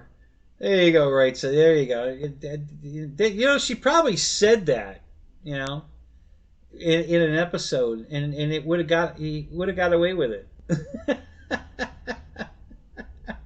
Yeah, that's funny. Yeah, because you worded it exactly how she would have said it, and yeah, there could have been another meaning in that one. Um, they like to the writers like to slip that shit in when they can. So maybe that's the whole premise of the show. Why he was called Beaver in the first place. Maybe they were thinking ahead. I don't know. It's not a bad thought though. But yeah, that's a good line. Um, so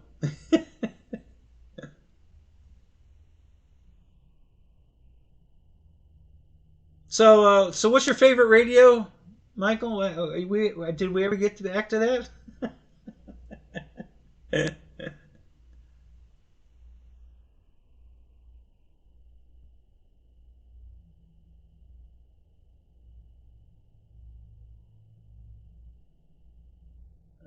Who are you talking to me, Phil? You're not hunting moms, but I am. Is that statement for me? Oh, it was for Roy. Who?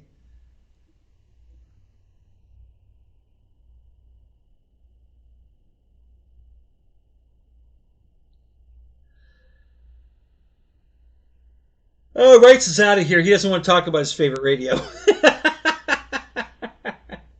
All right, Michael. I hope you feel better, buddy. Take care. Have a good night.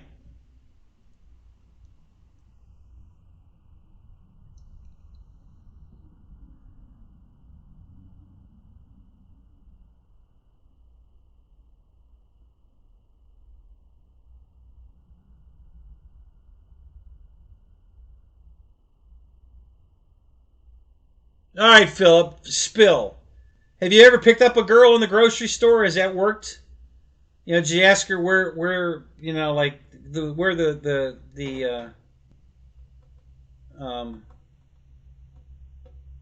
where the cucumbers are, or tell her she had a nice cucumber there?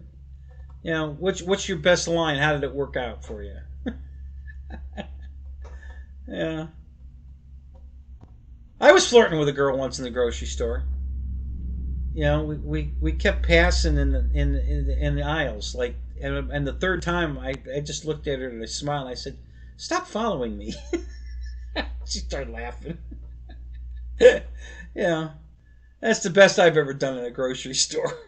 So I made that girl laugh because I said, "Stop following me." But yeah, I haven't tried that yet. I haven't tried to pick up a girl in the grocery store yet.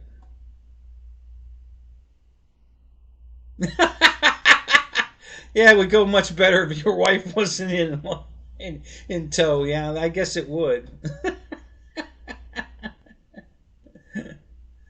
uh,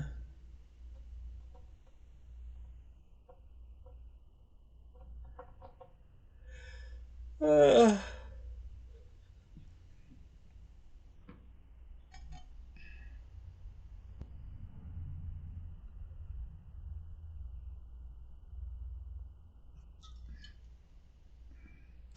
well, then stop taking your wife with you when you go to the grocery store. What's the matter with you? Just tell her to stay the fuck home. You don't need her to go. You know how to grocery. You know how to shop. Tell her I'll come home with better deals without you there. I'll get the BOGOs that you wouldn't buy. Yeah.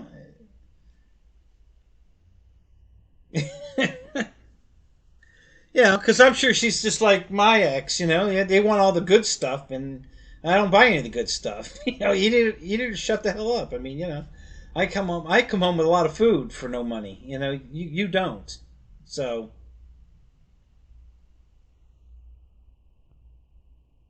oh God, what does that mean, Phil?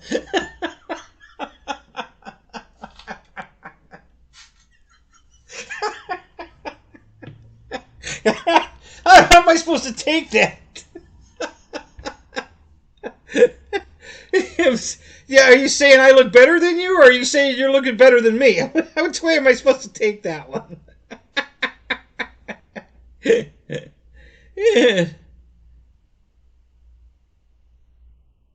Oh yeah, I finally want to slap a bitch. Okay. Do you have any kids at home still, Roy? Or are all your kids grown?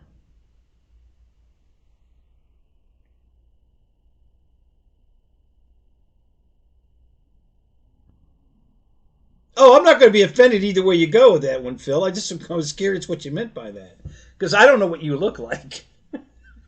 So I'm not going to be offended either way. I'm just curious.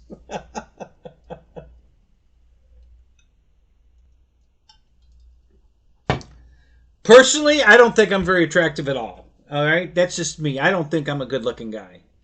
Women keep telling me I am, but none of them will go out with me. So, okay, well, so why don't you leave her? Why do you stay with her if she's? I mean, she sounds like she's trying to make your life as miserable as she can. Why? You know, and why do you put up with it? Why don't you leave her? I'm, you know, and what the way you keep describing it is, you guys do nothing but fight. Um, so I don't know.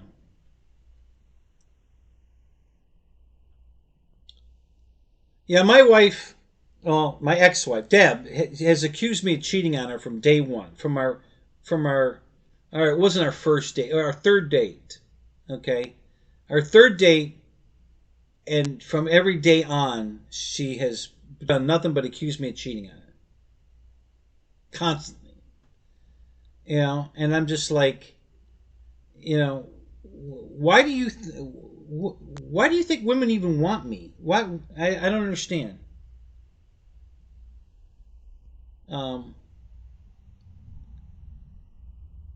it's what do your boys think of it? You know, do your boys ever say anything to you about how much their mom is mean to you, or mad at you, or do you talk to them about it? Do they ever have any opinions on your relationship?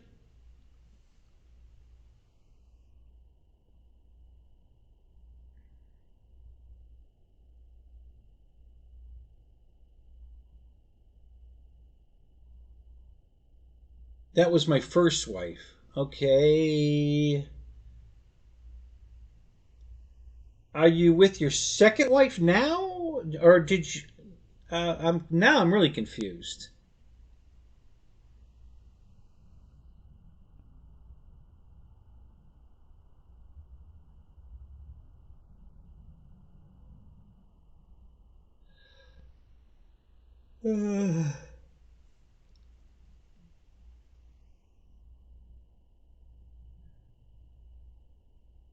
Uh, that's why she left. A year ago she left. Because that's when I started dating Linda. Because she came home, I came home from church, and she's accusing me of being out on a date with somebody. I mean, she's screaming at me. And I finally just told her, this is over. Whatever this toxic mess we're having right here, it's over. I'm done. And I went over to Linda's house that night. Nothing happened. We just watched movies, but I left. I just told her, this is over. I don't give a shit what you do, but this is over. I'm done with this. And I went over there. That was Thursday night. Um, and then I went to the flying field Saturday night and spent the night there, and Linda went with me. And it all went right, it all got better from there. And that went on for 6 months.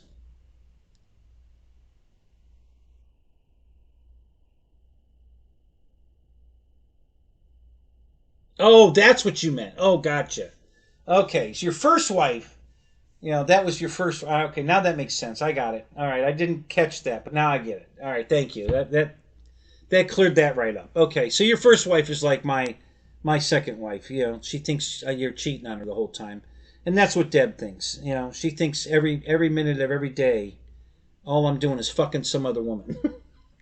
That's a, you know, I mean, it doesn't matter. If I go to the parts store, where have you been? I went to the parts store. What did you do today? Who were you with? It's nonstop. It's literally nonstop.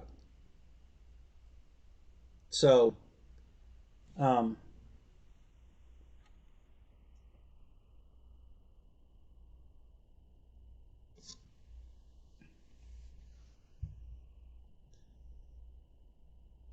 and she's pushed me well past the point many times, and I've never thrown her out. She tells her kids I threw her out. Every time she leaves me, she does. I've never asked her to leave or told her to leave or throw her out or anything. But every time she leaves, she tells her kids I threw her out again. So her kids hate me. And then Linda lied to all her kids, so they all hate me too. She told them when we broke up that I cheated on her. So all of her kids hate me. They have no idea the truth. That I never cheated on her. That was a total lie. But that's what she told her kids. because she was too embarrassed to tell her kids that, you know, she broke up with me because I cut her off money wise. Because that's all she did was borrow money from me, and I was tired of it. I didn't have it. You know, she's borrowing money. I'm living on my credit card because I'm not working and I'm going through a lawsuit, and she keeps wanting more money from me. You know, I finally cut her off, and then she broke up with me.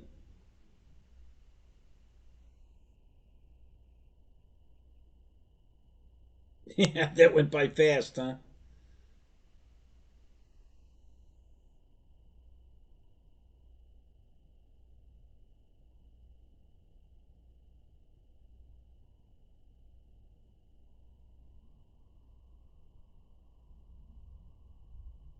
Okay, I figured at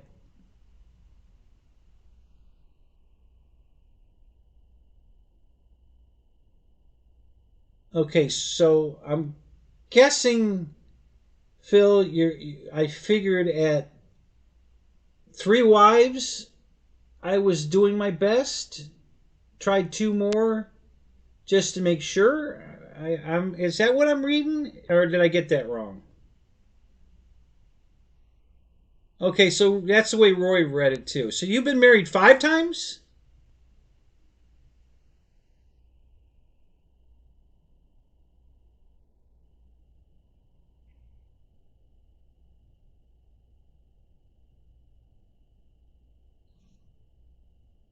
Yeah, Roy read it the same way I did. Um, are we right or not? Because I was trying to figure it out, and I was like, wait a minute. I had to read that like five times before I figured even came up with that answer. So I don't know. I still don't know if I'm right, but that you know that I try to make sense of that. If you had three ones, at first I thought it was I figured at 31. You know, now wait, there's a space there. It's not 31.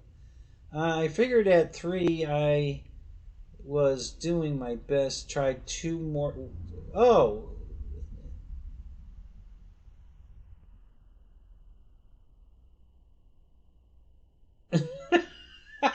number number six is just waiting to be introduced to Roy.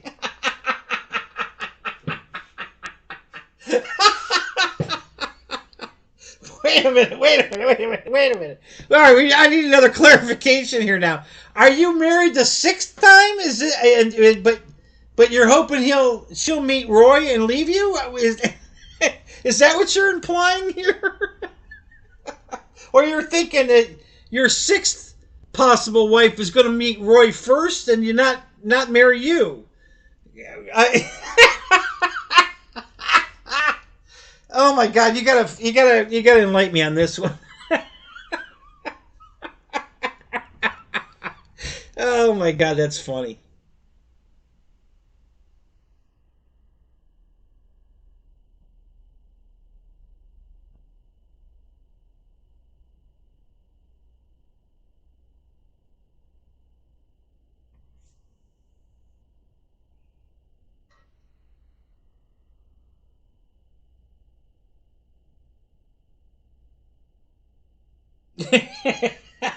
Yeah, see that Roy's ready to help you. Yeah, whatever he can do to help. She just punched me for saying that.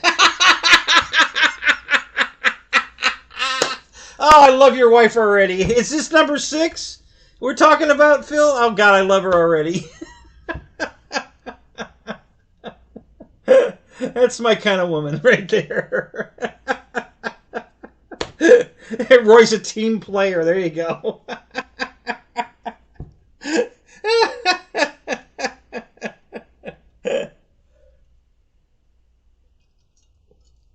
Oh my God, that's funny. You like tough girls, yeah?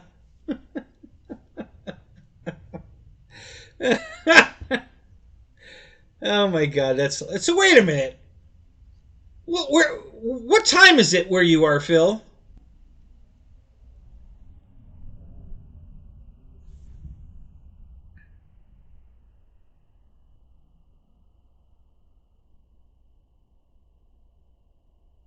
We're going for another record here. Christ, it's 4:30 in the morning.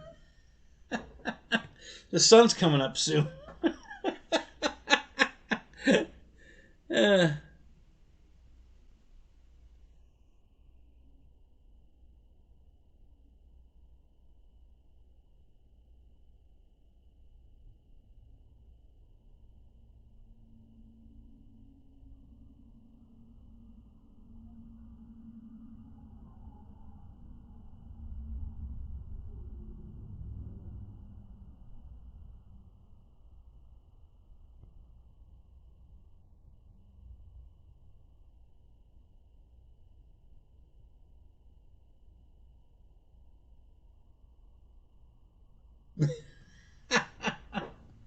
oh, Deb's probably watching this. She watches my show all the time. Yeah, you know, so she's probably watching this.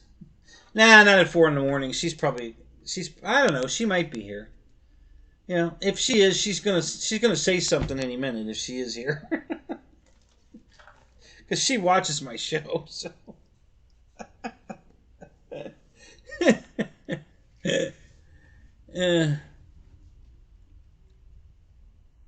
especially now that Phil's wife punched him, it's time for mine to jump on the bandwagon here.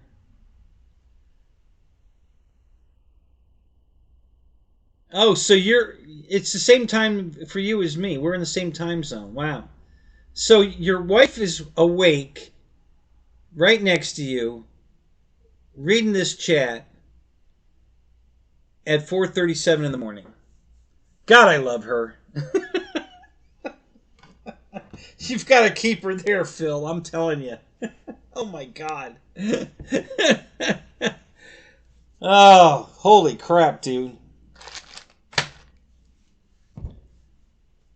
That's wonderful. Good for you. Does she have a sister? You can't put the guitar down, huh? Or are you talking about your wife?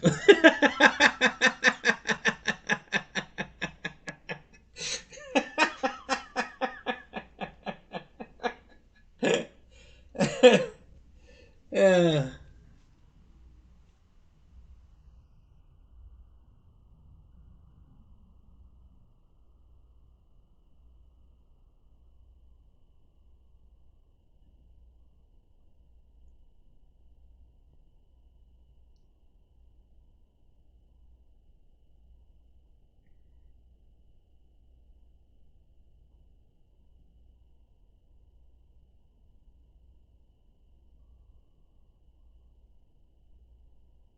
Yeah, I agree with Roy.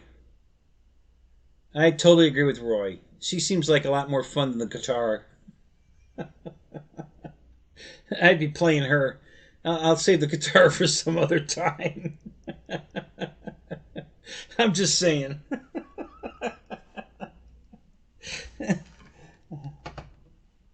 I'd have trouble putting her down right now. The guitar could. I'd put the guitar away.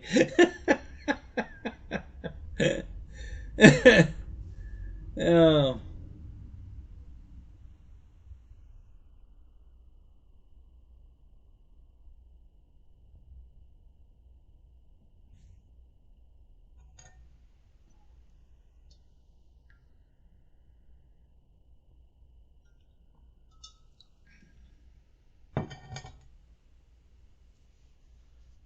Yeah. Yeah, I couldn't have said that one better myself either, Roy. Boy, yeah. I swear to God, we're brothers from a different mother. Oh my God, that's funny. You know, Mike Bird hasn't been back on. I am really shocked. He never goes away for the whole night. He's always back. He didn't come back tonight. God, I hope he's okay. Because that's very uncharacteristic of him. He's always back. Heck, we even had David come back once, which was unusual. But yeah, for Mike not to come back, I'm really surprised.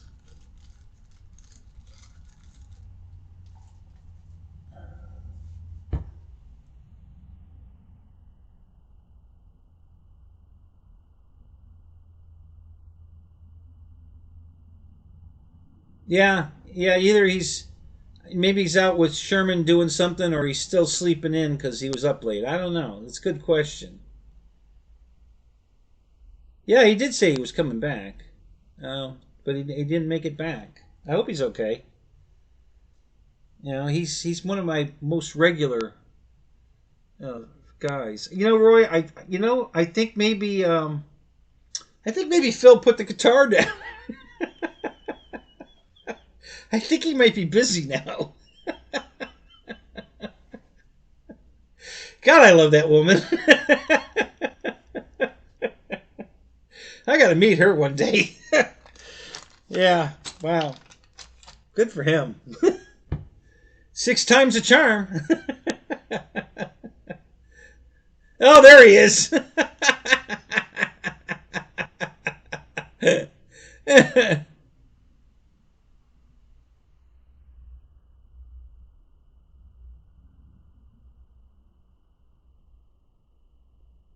Yeah.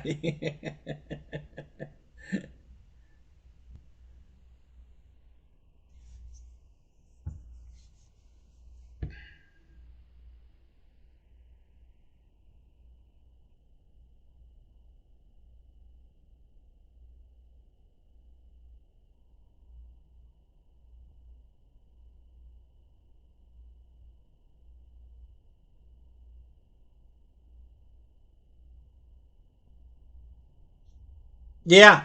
Yeah, she probably bought him the guitar. Yeah, I agree.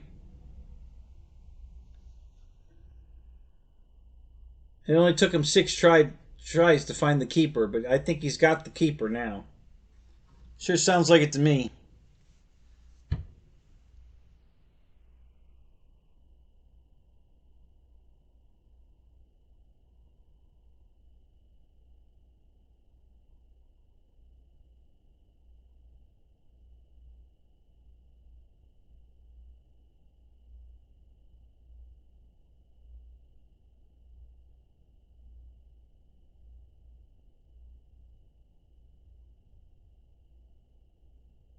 Yeah, me too. That's exactly what I'm looking for. I had one. You know, Linda was wonderful. Yeah, yeah. It's just I miss her. I miss her dearly. You know, I I really do.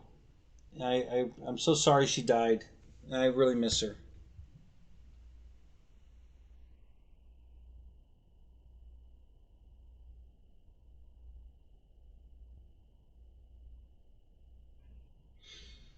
So you settled on this one? Is this was the keeper? This is a bass guitar, and it's the one you it sounded the best than all the other ones you had.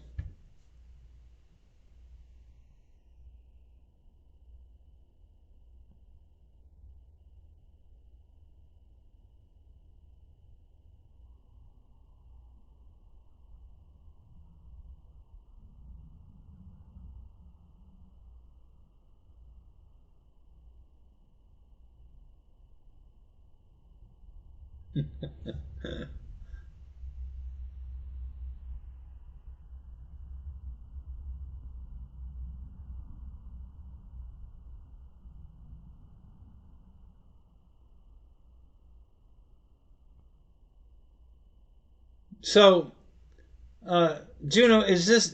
Are you giving us the address of where your ex is? Are you trying to send us to your ex? Is that what that was? I thought you liked us. Thanks a lot, buddy.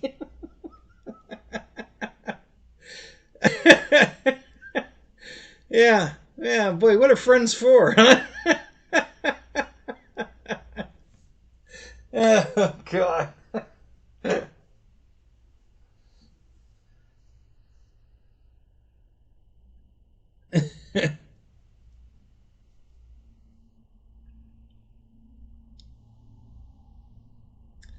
So if I was to take a little trip to Australia, where should I go? What part of Australia should I go to?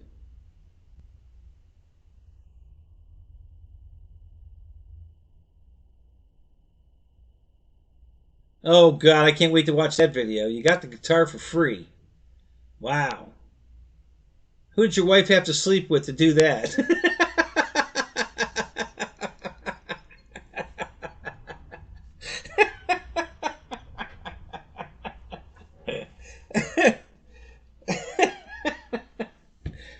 uh,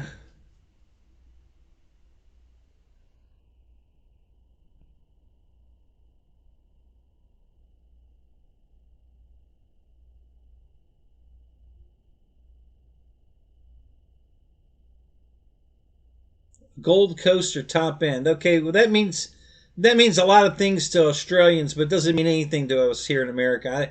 I have no idea what the Gold Coast or the top end is. I'm having a clue. Working those deals. Okay, there you go. uh,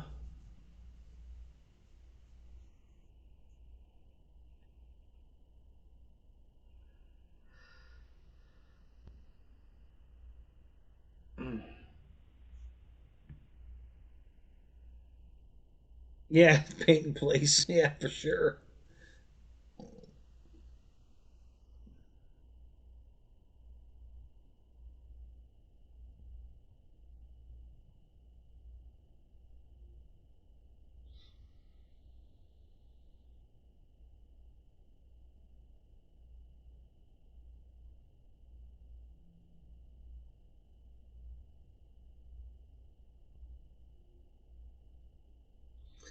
Yeah, Thailand's full of a lot of he she's though, so I don't know if I want to go there. Um, I guess the only good thing about that is that they tell you they are. They're not ashamed to tell you that. I haven't figured that one out yet. Um, I don't know why they do that and then tell you. You know, are they looking for gay men or are they? You know, I really can't figure it out.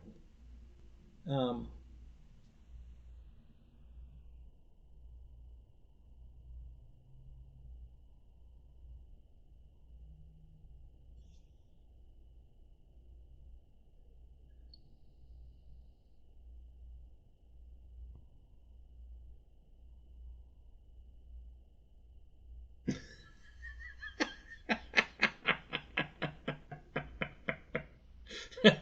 no, no, that's not going to work for me.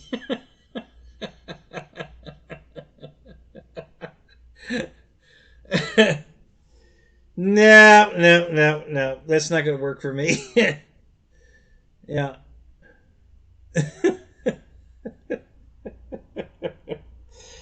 No, thank you.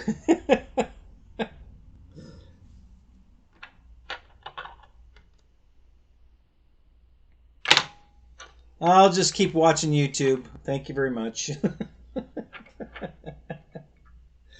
uh,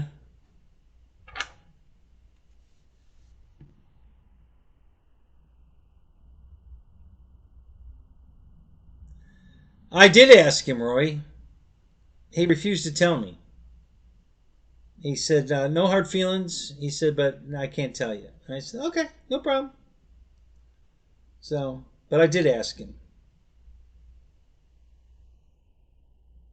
Yeah, before you just caught that, Roy? Yeah. Yeah, no, no, no, no, I don't think so.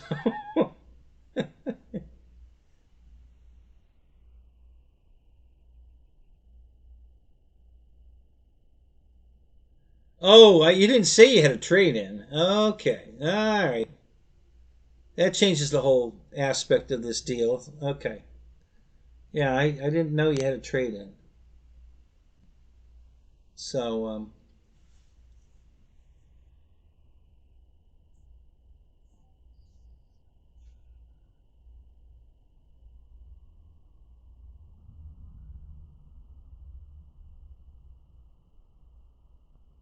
yeah, I don't think it was a mail order. Again, he wouldn't tell me. See, I think Asian women are the most beautiful women on the planet. I just think I have a thing for Asian women. I just think they're gorgeous. So when he got her, I wanted to know how he did it, you know, because I was going to go do the same. Whatever worked for him, I was going to give it a shot. because it looks like he got a total winner. I mean, everybody's been making jokes that as soon as she got her citizenship, she'd be gone, and it doesn't look that way. It looks like she's here to stay with him. I think she loves him. So Victor's one hell of a lucky guy. Um,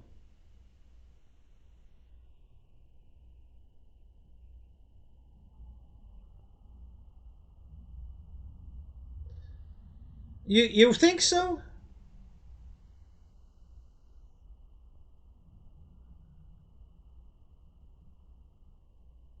Yeah, I mean, she goes to all the airplane things with him, and I don't know.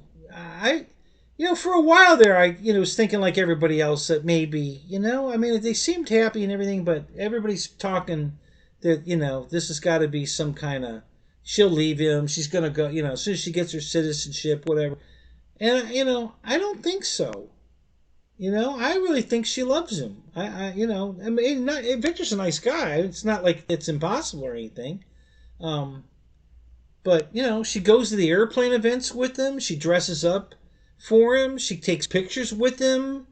Like she's proud to be with him. She shows all the signs of a woman that loves the man she's with. So I don't know. I think he scored a winner. I really do. I think she's fantastic. Um, so you know,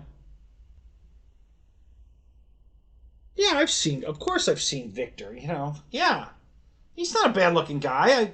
I think well, he looks older than me, and I know he's not. I know I'm older than him, um, but yeah, I think there's an age difference there. But those Asian women seem to like older men. They don't have a problem with that. So yeah, I think I don't know.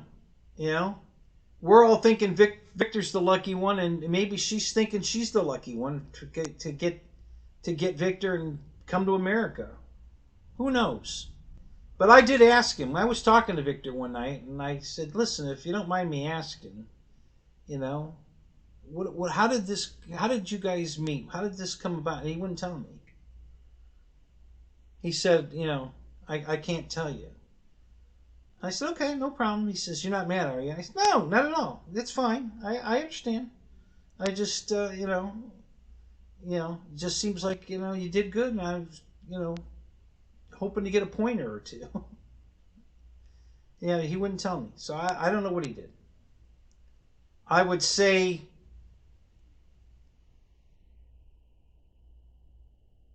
I'm assuming, again, I know how to spell assume, that whatever he did, he's not proud of.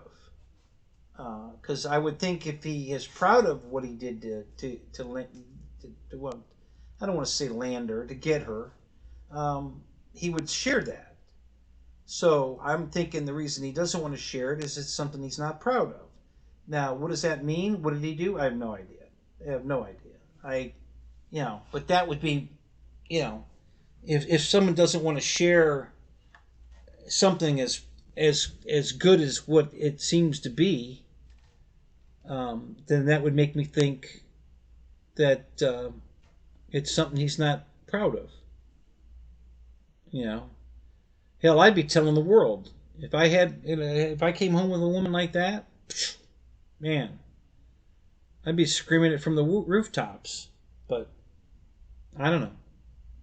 You know, that's Victor's secret.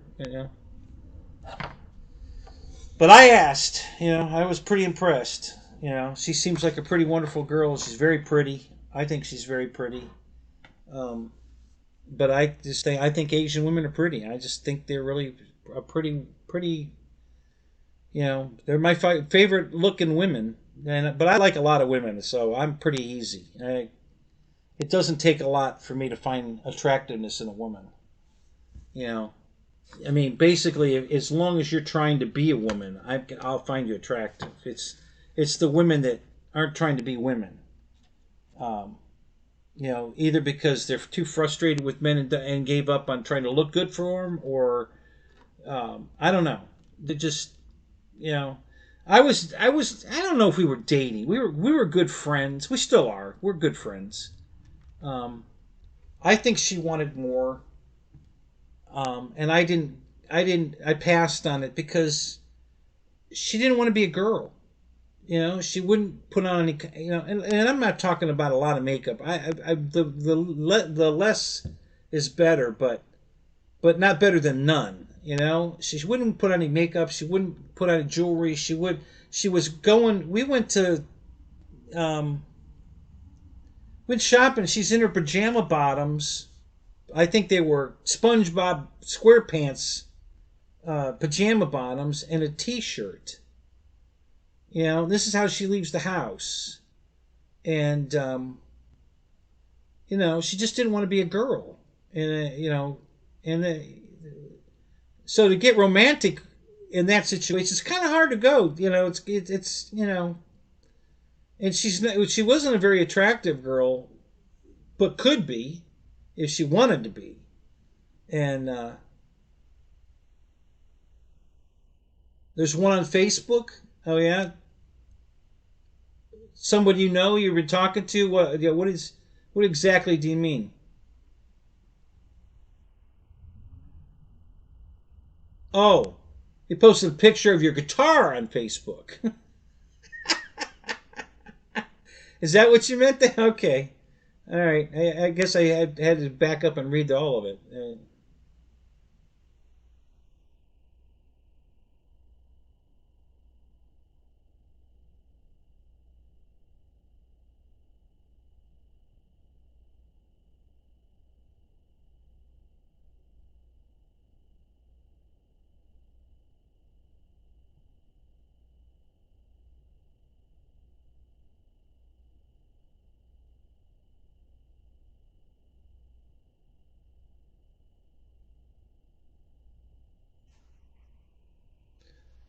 That's what I think, Roy. I think he took a trip to Thailand to find a wife.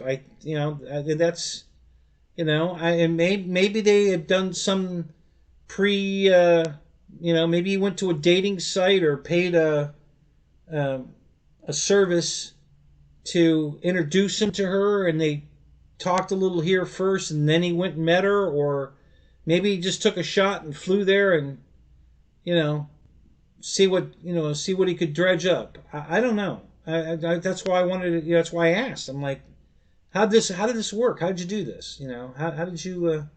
And he didn't want to talk about it. And I'm like, okay, no problem. Yeah.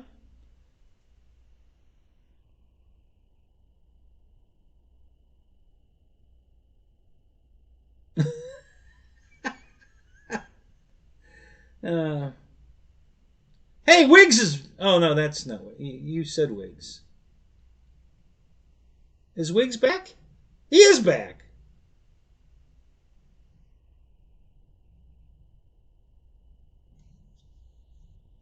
No, it's you know I would have clear coated it, Wiggs, but it's too cold in here. We're down to 66 degrees. That's I don't want to clear coat at that temperature. Tomorrow, when it warms back up. Yeah, I didn't want to. I didn't want to clear coat it in the cold. I think it's a little too cold to put the clear on it. So, but yeah, yeah, we're still here though. But yeah, I haven't clear coated it. Tomorrow.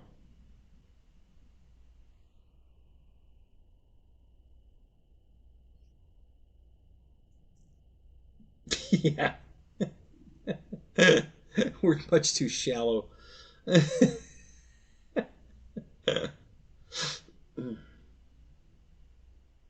No, I always coat it first. Yeah, I clear coat it individual pieces, and then I build it. You know, if I have to touch something up, like on my the extra 330 I built, and there's one spot on the wing that I need to touch up, but I can do that after it's built. That's not a problem. So yeah, so it was all clear coated. I built it, and then I'm gonna do a quickie touch up on the one wing. Um, so yeah, yeah, yeah, I think the reason I do it is because I'm afraid if I clear it after it's put together and I need to take it apart, that where the two pieces meet, there's going to be a paint fill right there, and when you try to break it apart, it's going to pull paint off one or the other. You know what I mean? It's going to ruin taking it apart and being able to put it back together without touching up the paint. So that's why I always clear coat them apart, and I make sure they're thoroughly dry before I paint them, before I put them together. So that if I have to take it apart, hopefully the paint will release and not pull the paint off of, whatever it was. So that's why I do it that way.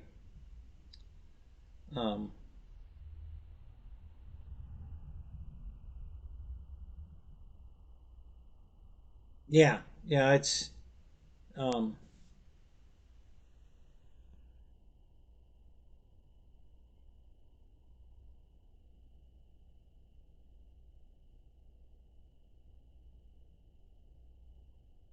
yeah, I could build a fire and spray it. That great advice. Good idea.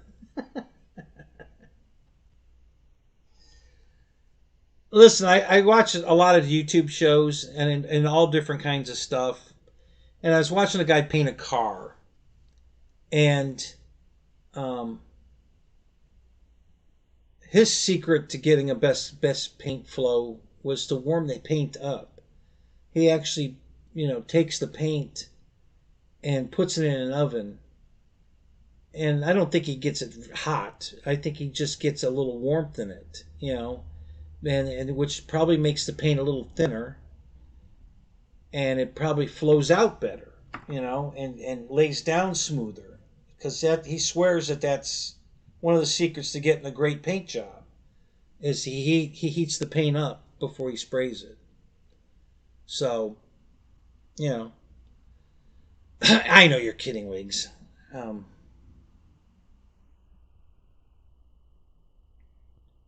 it just, you stirred up my little story of how I watched a guy paint, so it,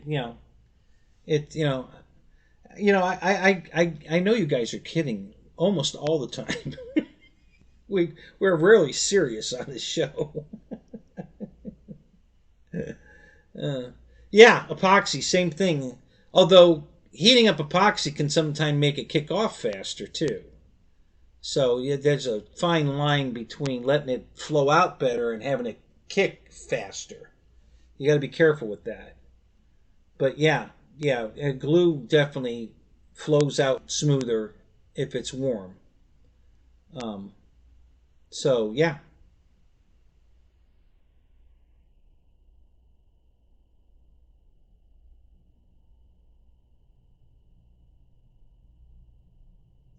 So it's cool enough here. I just heard my heat kick on in the house. So the heater's on.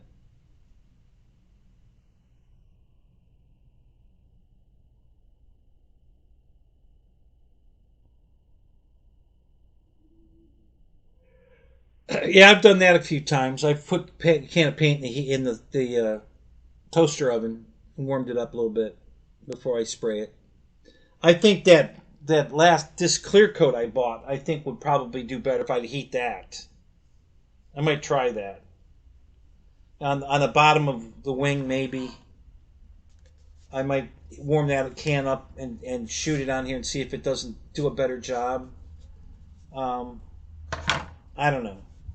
I'm just trying not to waste it. If I can put it on something, where it doesn't show on the bottom of the wings, the bottom of the stabilizer, and use it up, then I'll probably do that. But um,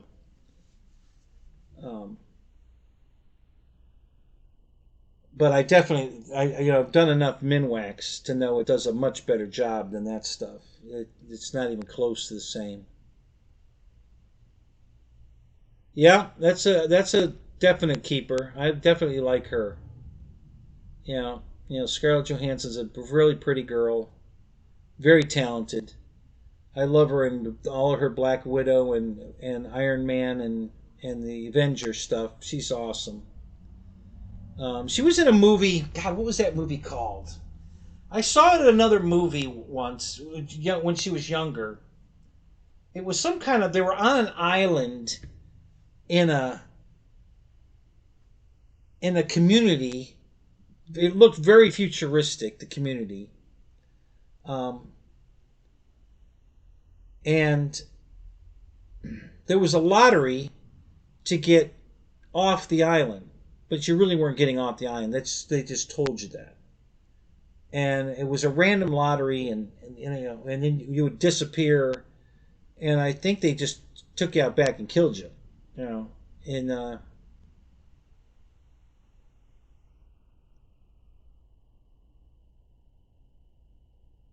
Well, it'd be hell. I'd let her kick my ass. Well, Are you kidding me? I'd just be like, bring it, baby. I'd be on the ground laying here and go, you win. Kiss me. Yeah, I'd risk it. Absolutely. Yeah. Yeah, she's a wonderful actress. I like her. I don't know if that I have a. I don't think I've ever had a crush on her. Maybe, I don't know. Um, but I definitely like her. A lot. Yeah, I think she's a great actress. Um,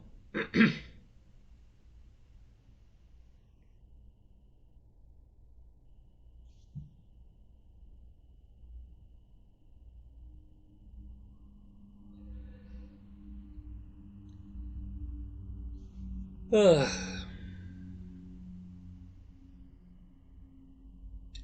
Deb gets mad at me because she says I think all women are pretty. No, not all. Most. I think I can see the beauty in a lot, even women that don't wear makeup and stuff. I can see through that. I know what they would look like with makeup on. I can tell. So yeah, I see through the when they're not trying to be pretty. And then there's those that just don't care. And I can spot them too. I can spot a woman that just is given up. She don't care. She don't give a shit. Period. And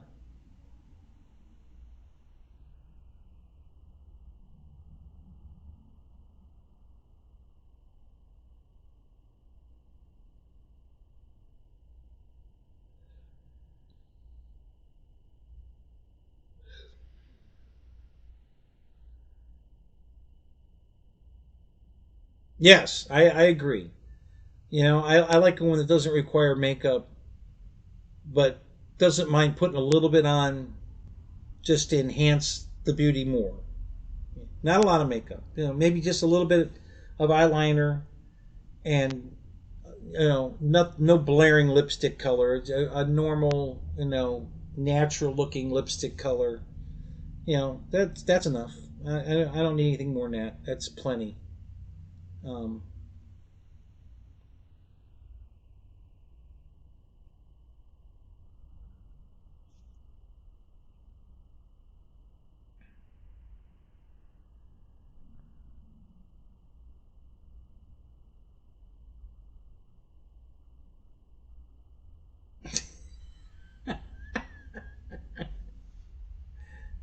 some jerk neighbor is playing really loud. Is he trying to drown out your guitar? Are you playing too loud? Are you pissing him off? So he's just one upping you? Is that what's going on? Or were you just referring to yourself as the jerk neighbor that's playing too loud? Oh my god. Uh,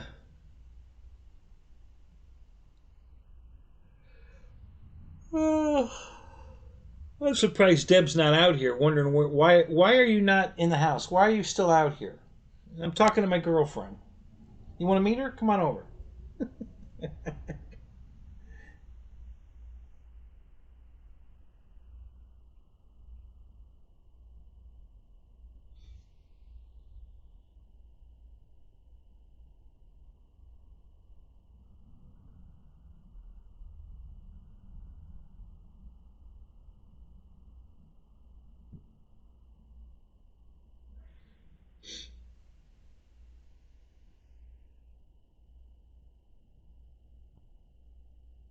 I don't know. How high is 11? Is that high?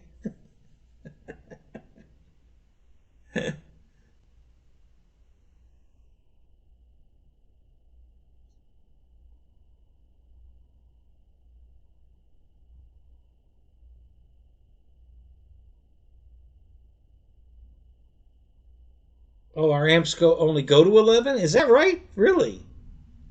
Wow, that seems weird. So that means you turned it all the way up. Okay.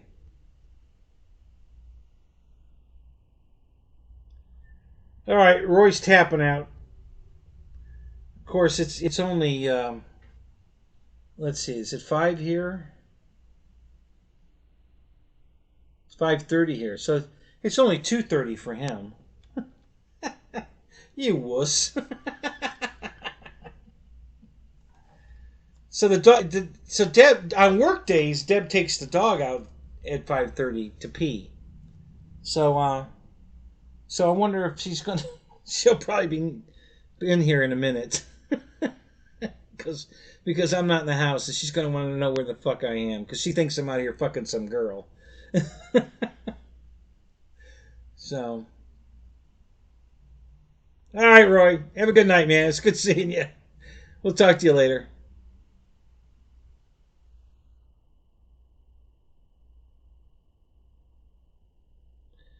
All right, everybody's pulling out. All right, we'll call it then.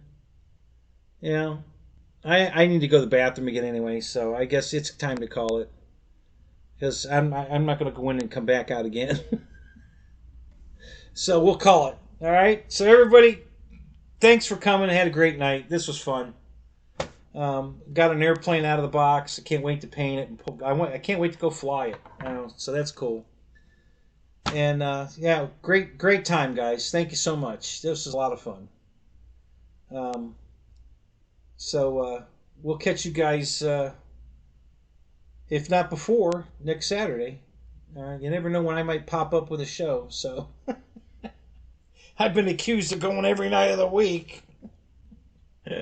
So you just never know. But all right, I'm going to call it though. So have a great night, guys. Thanks for coming. We'll talk to you guys later.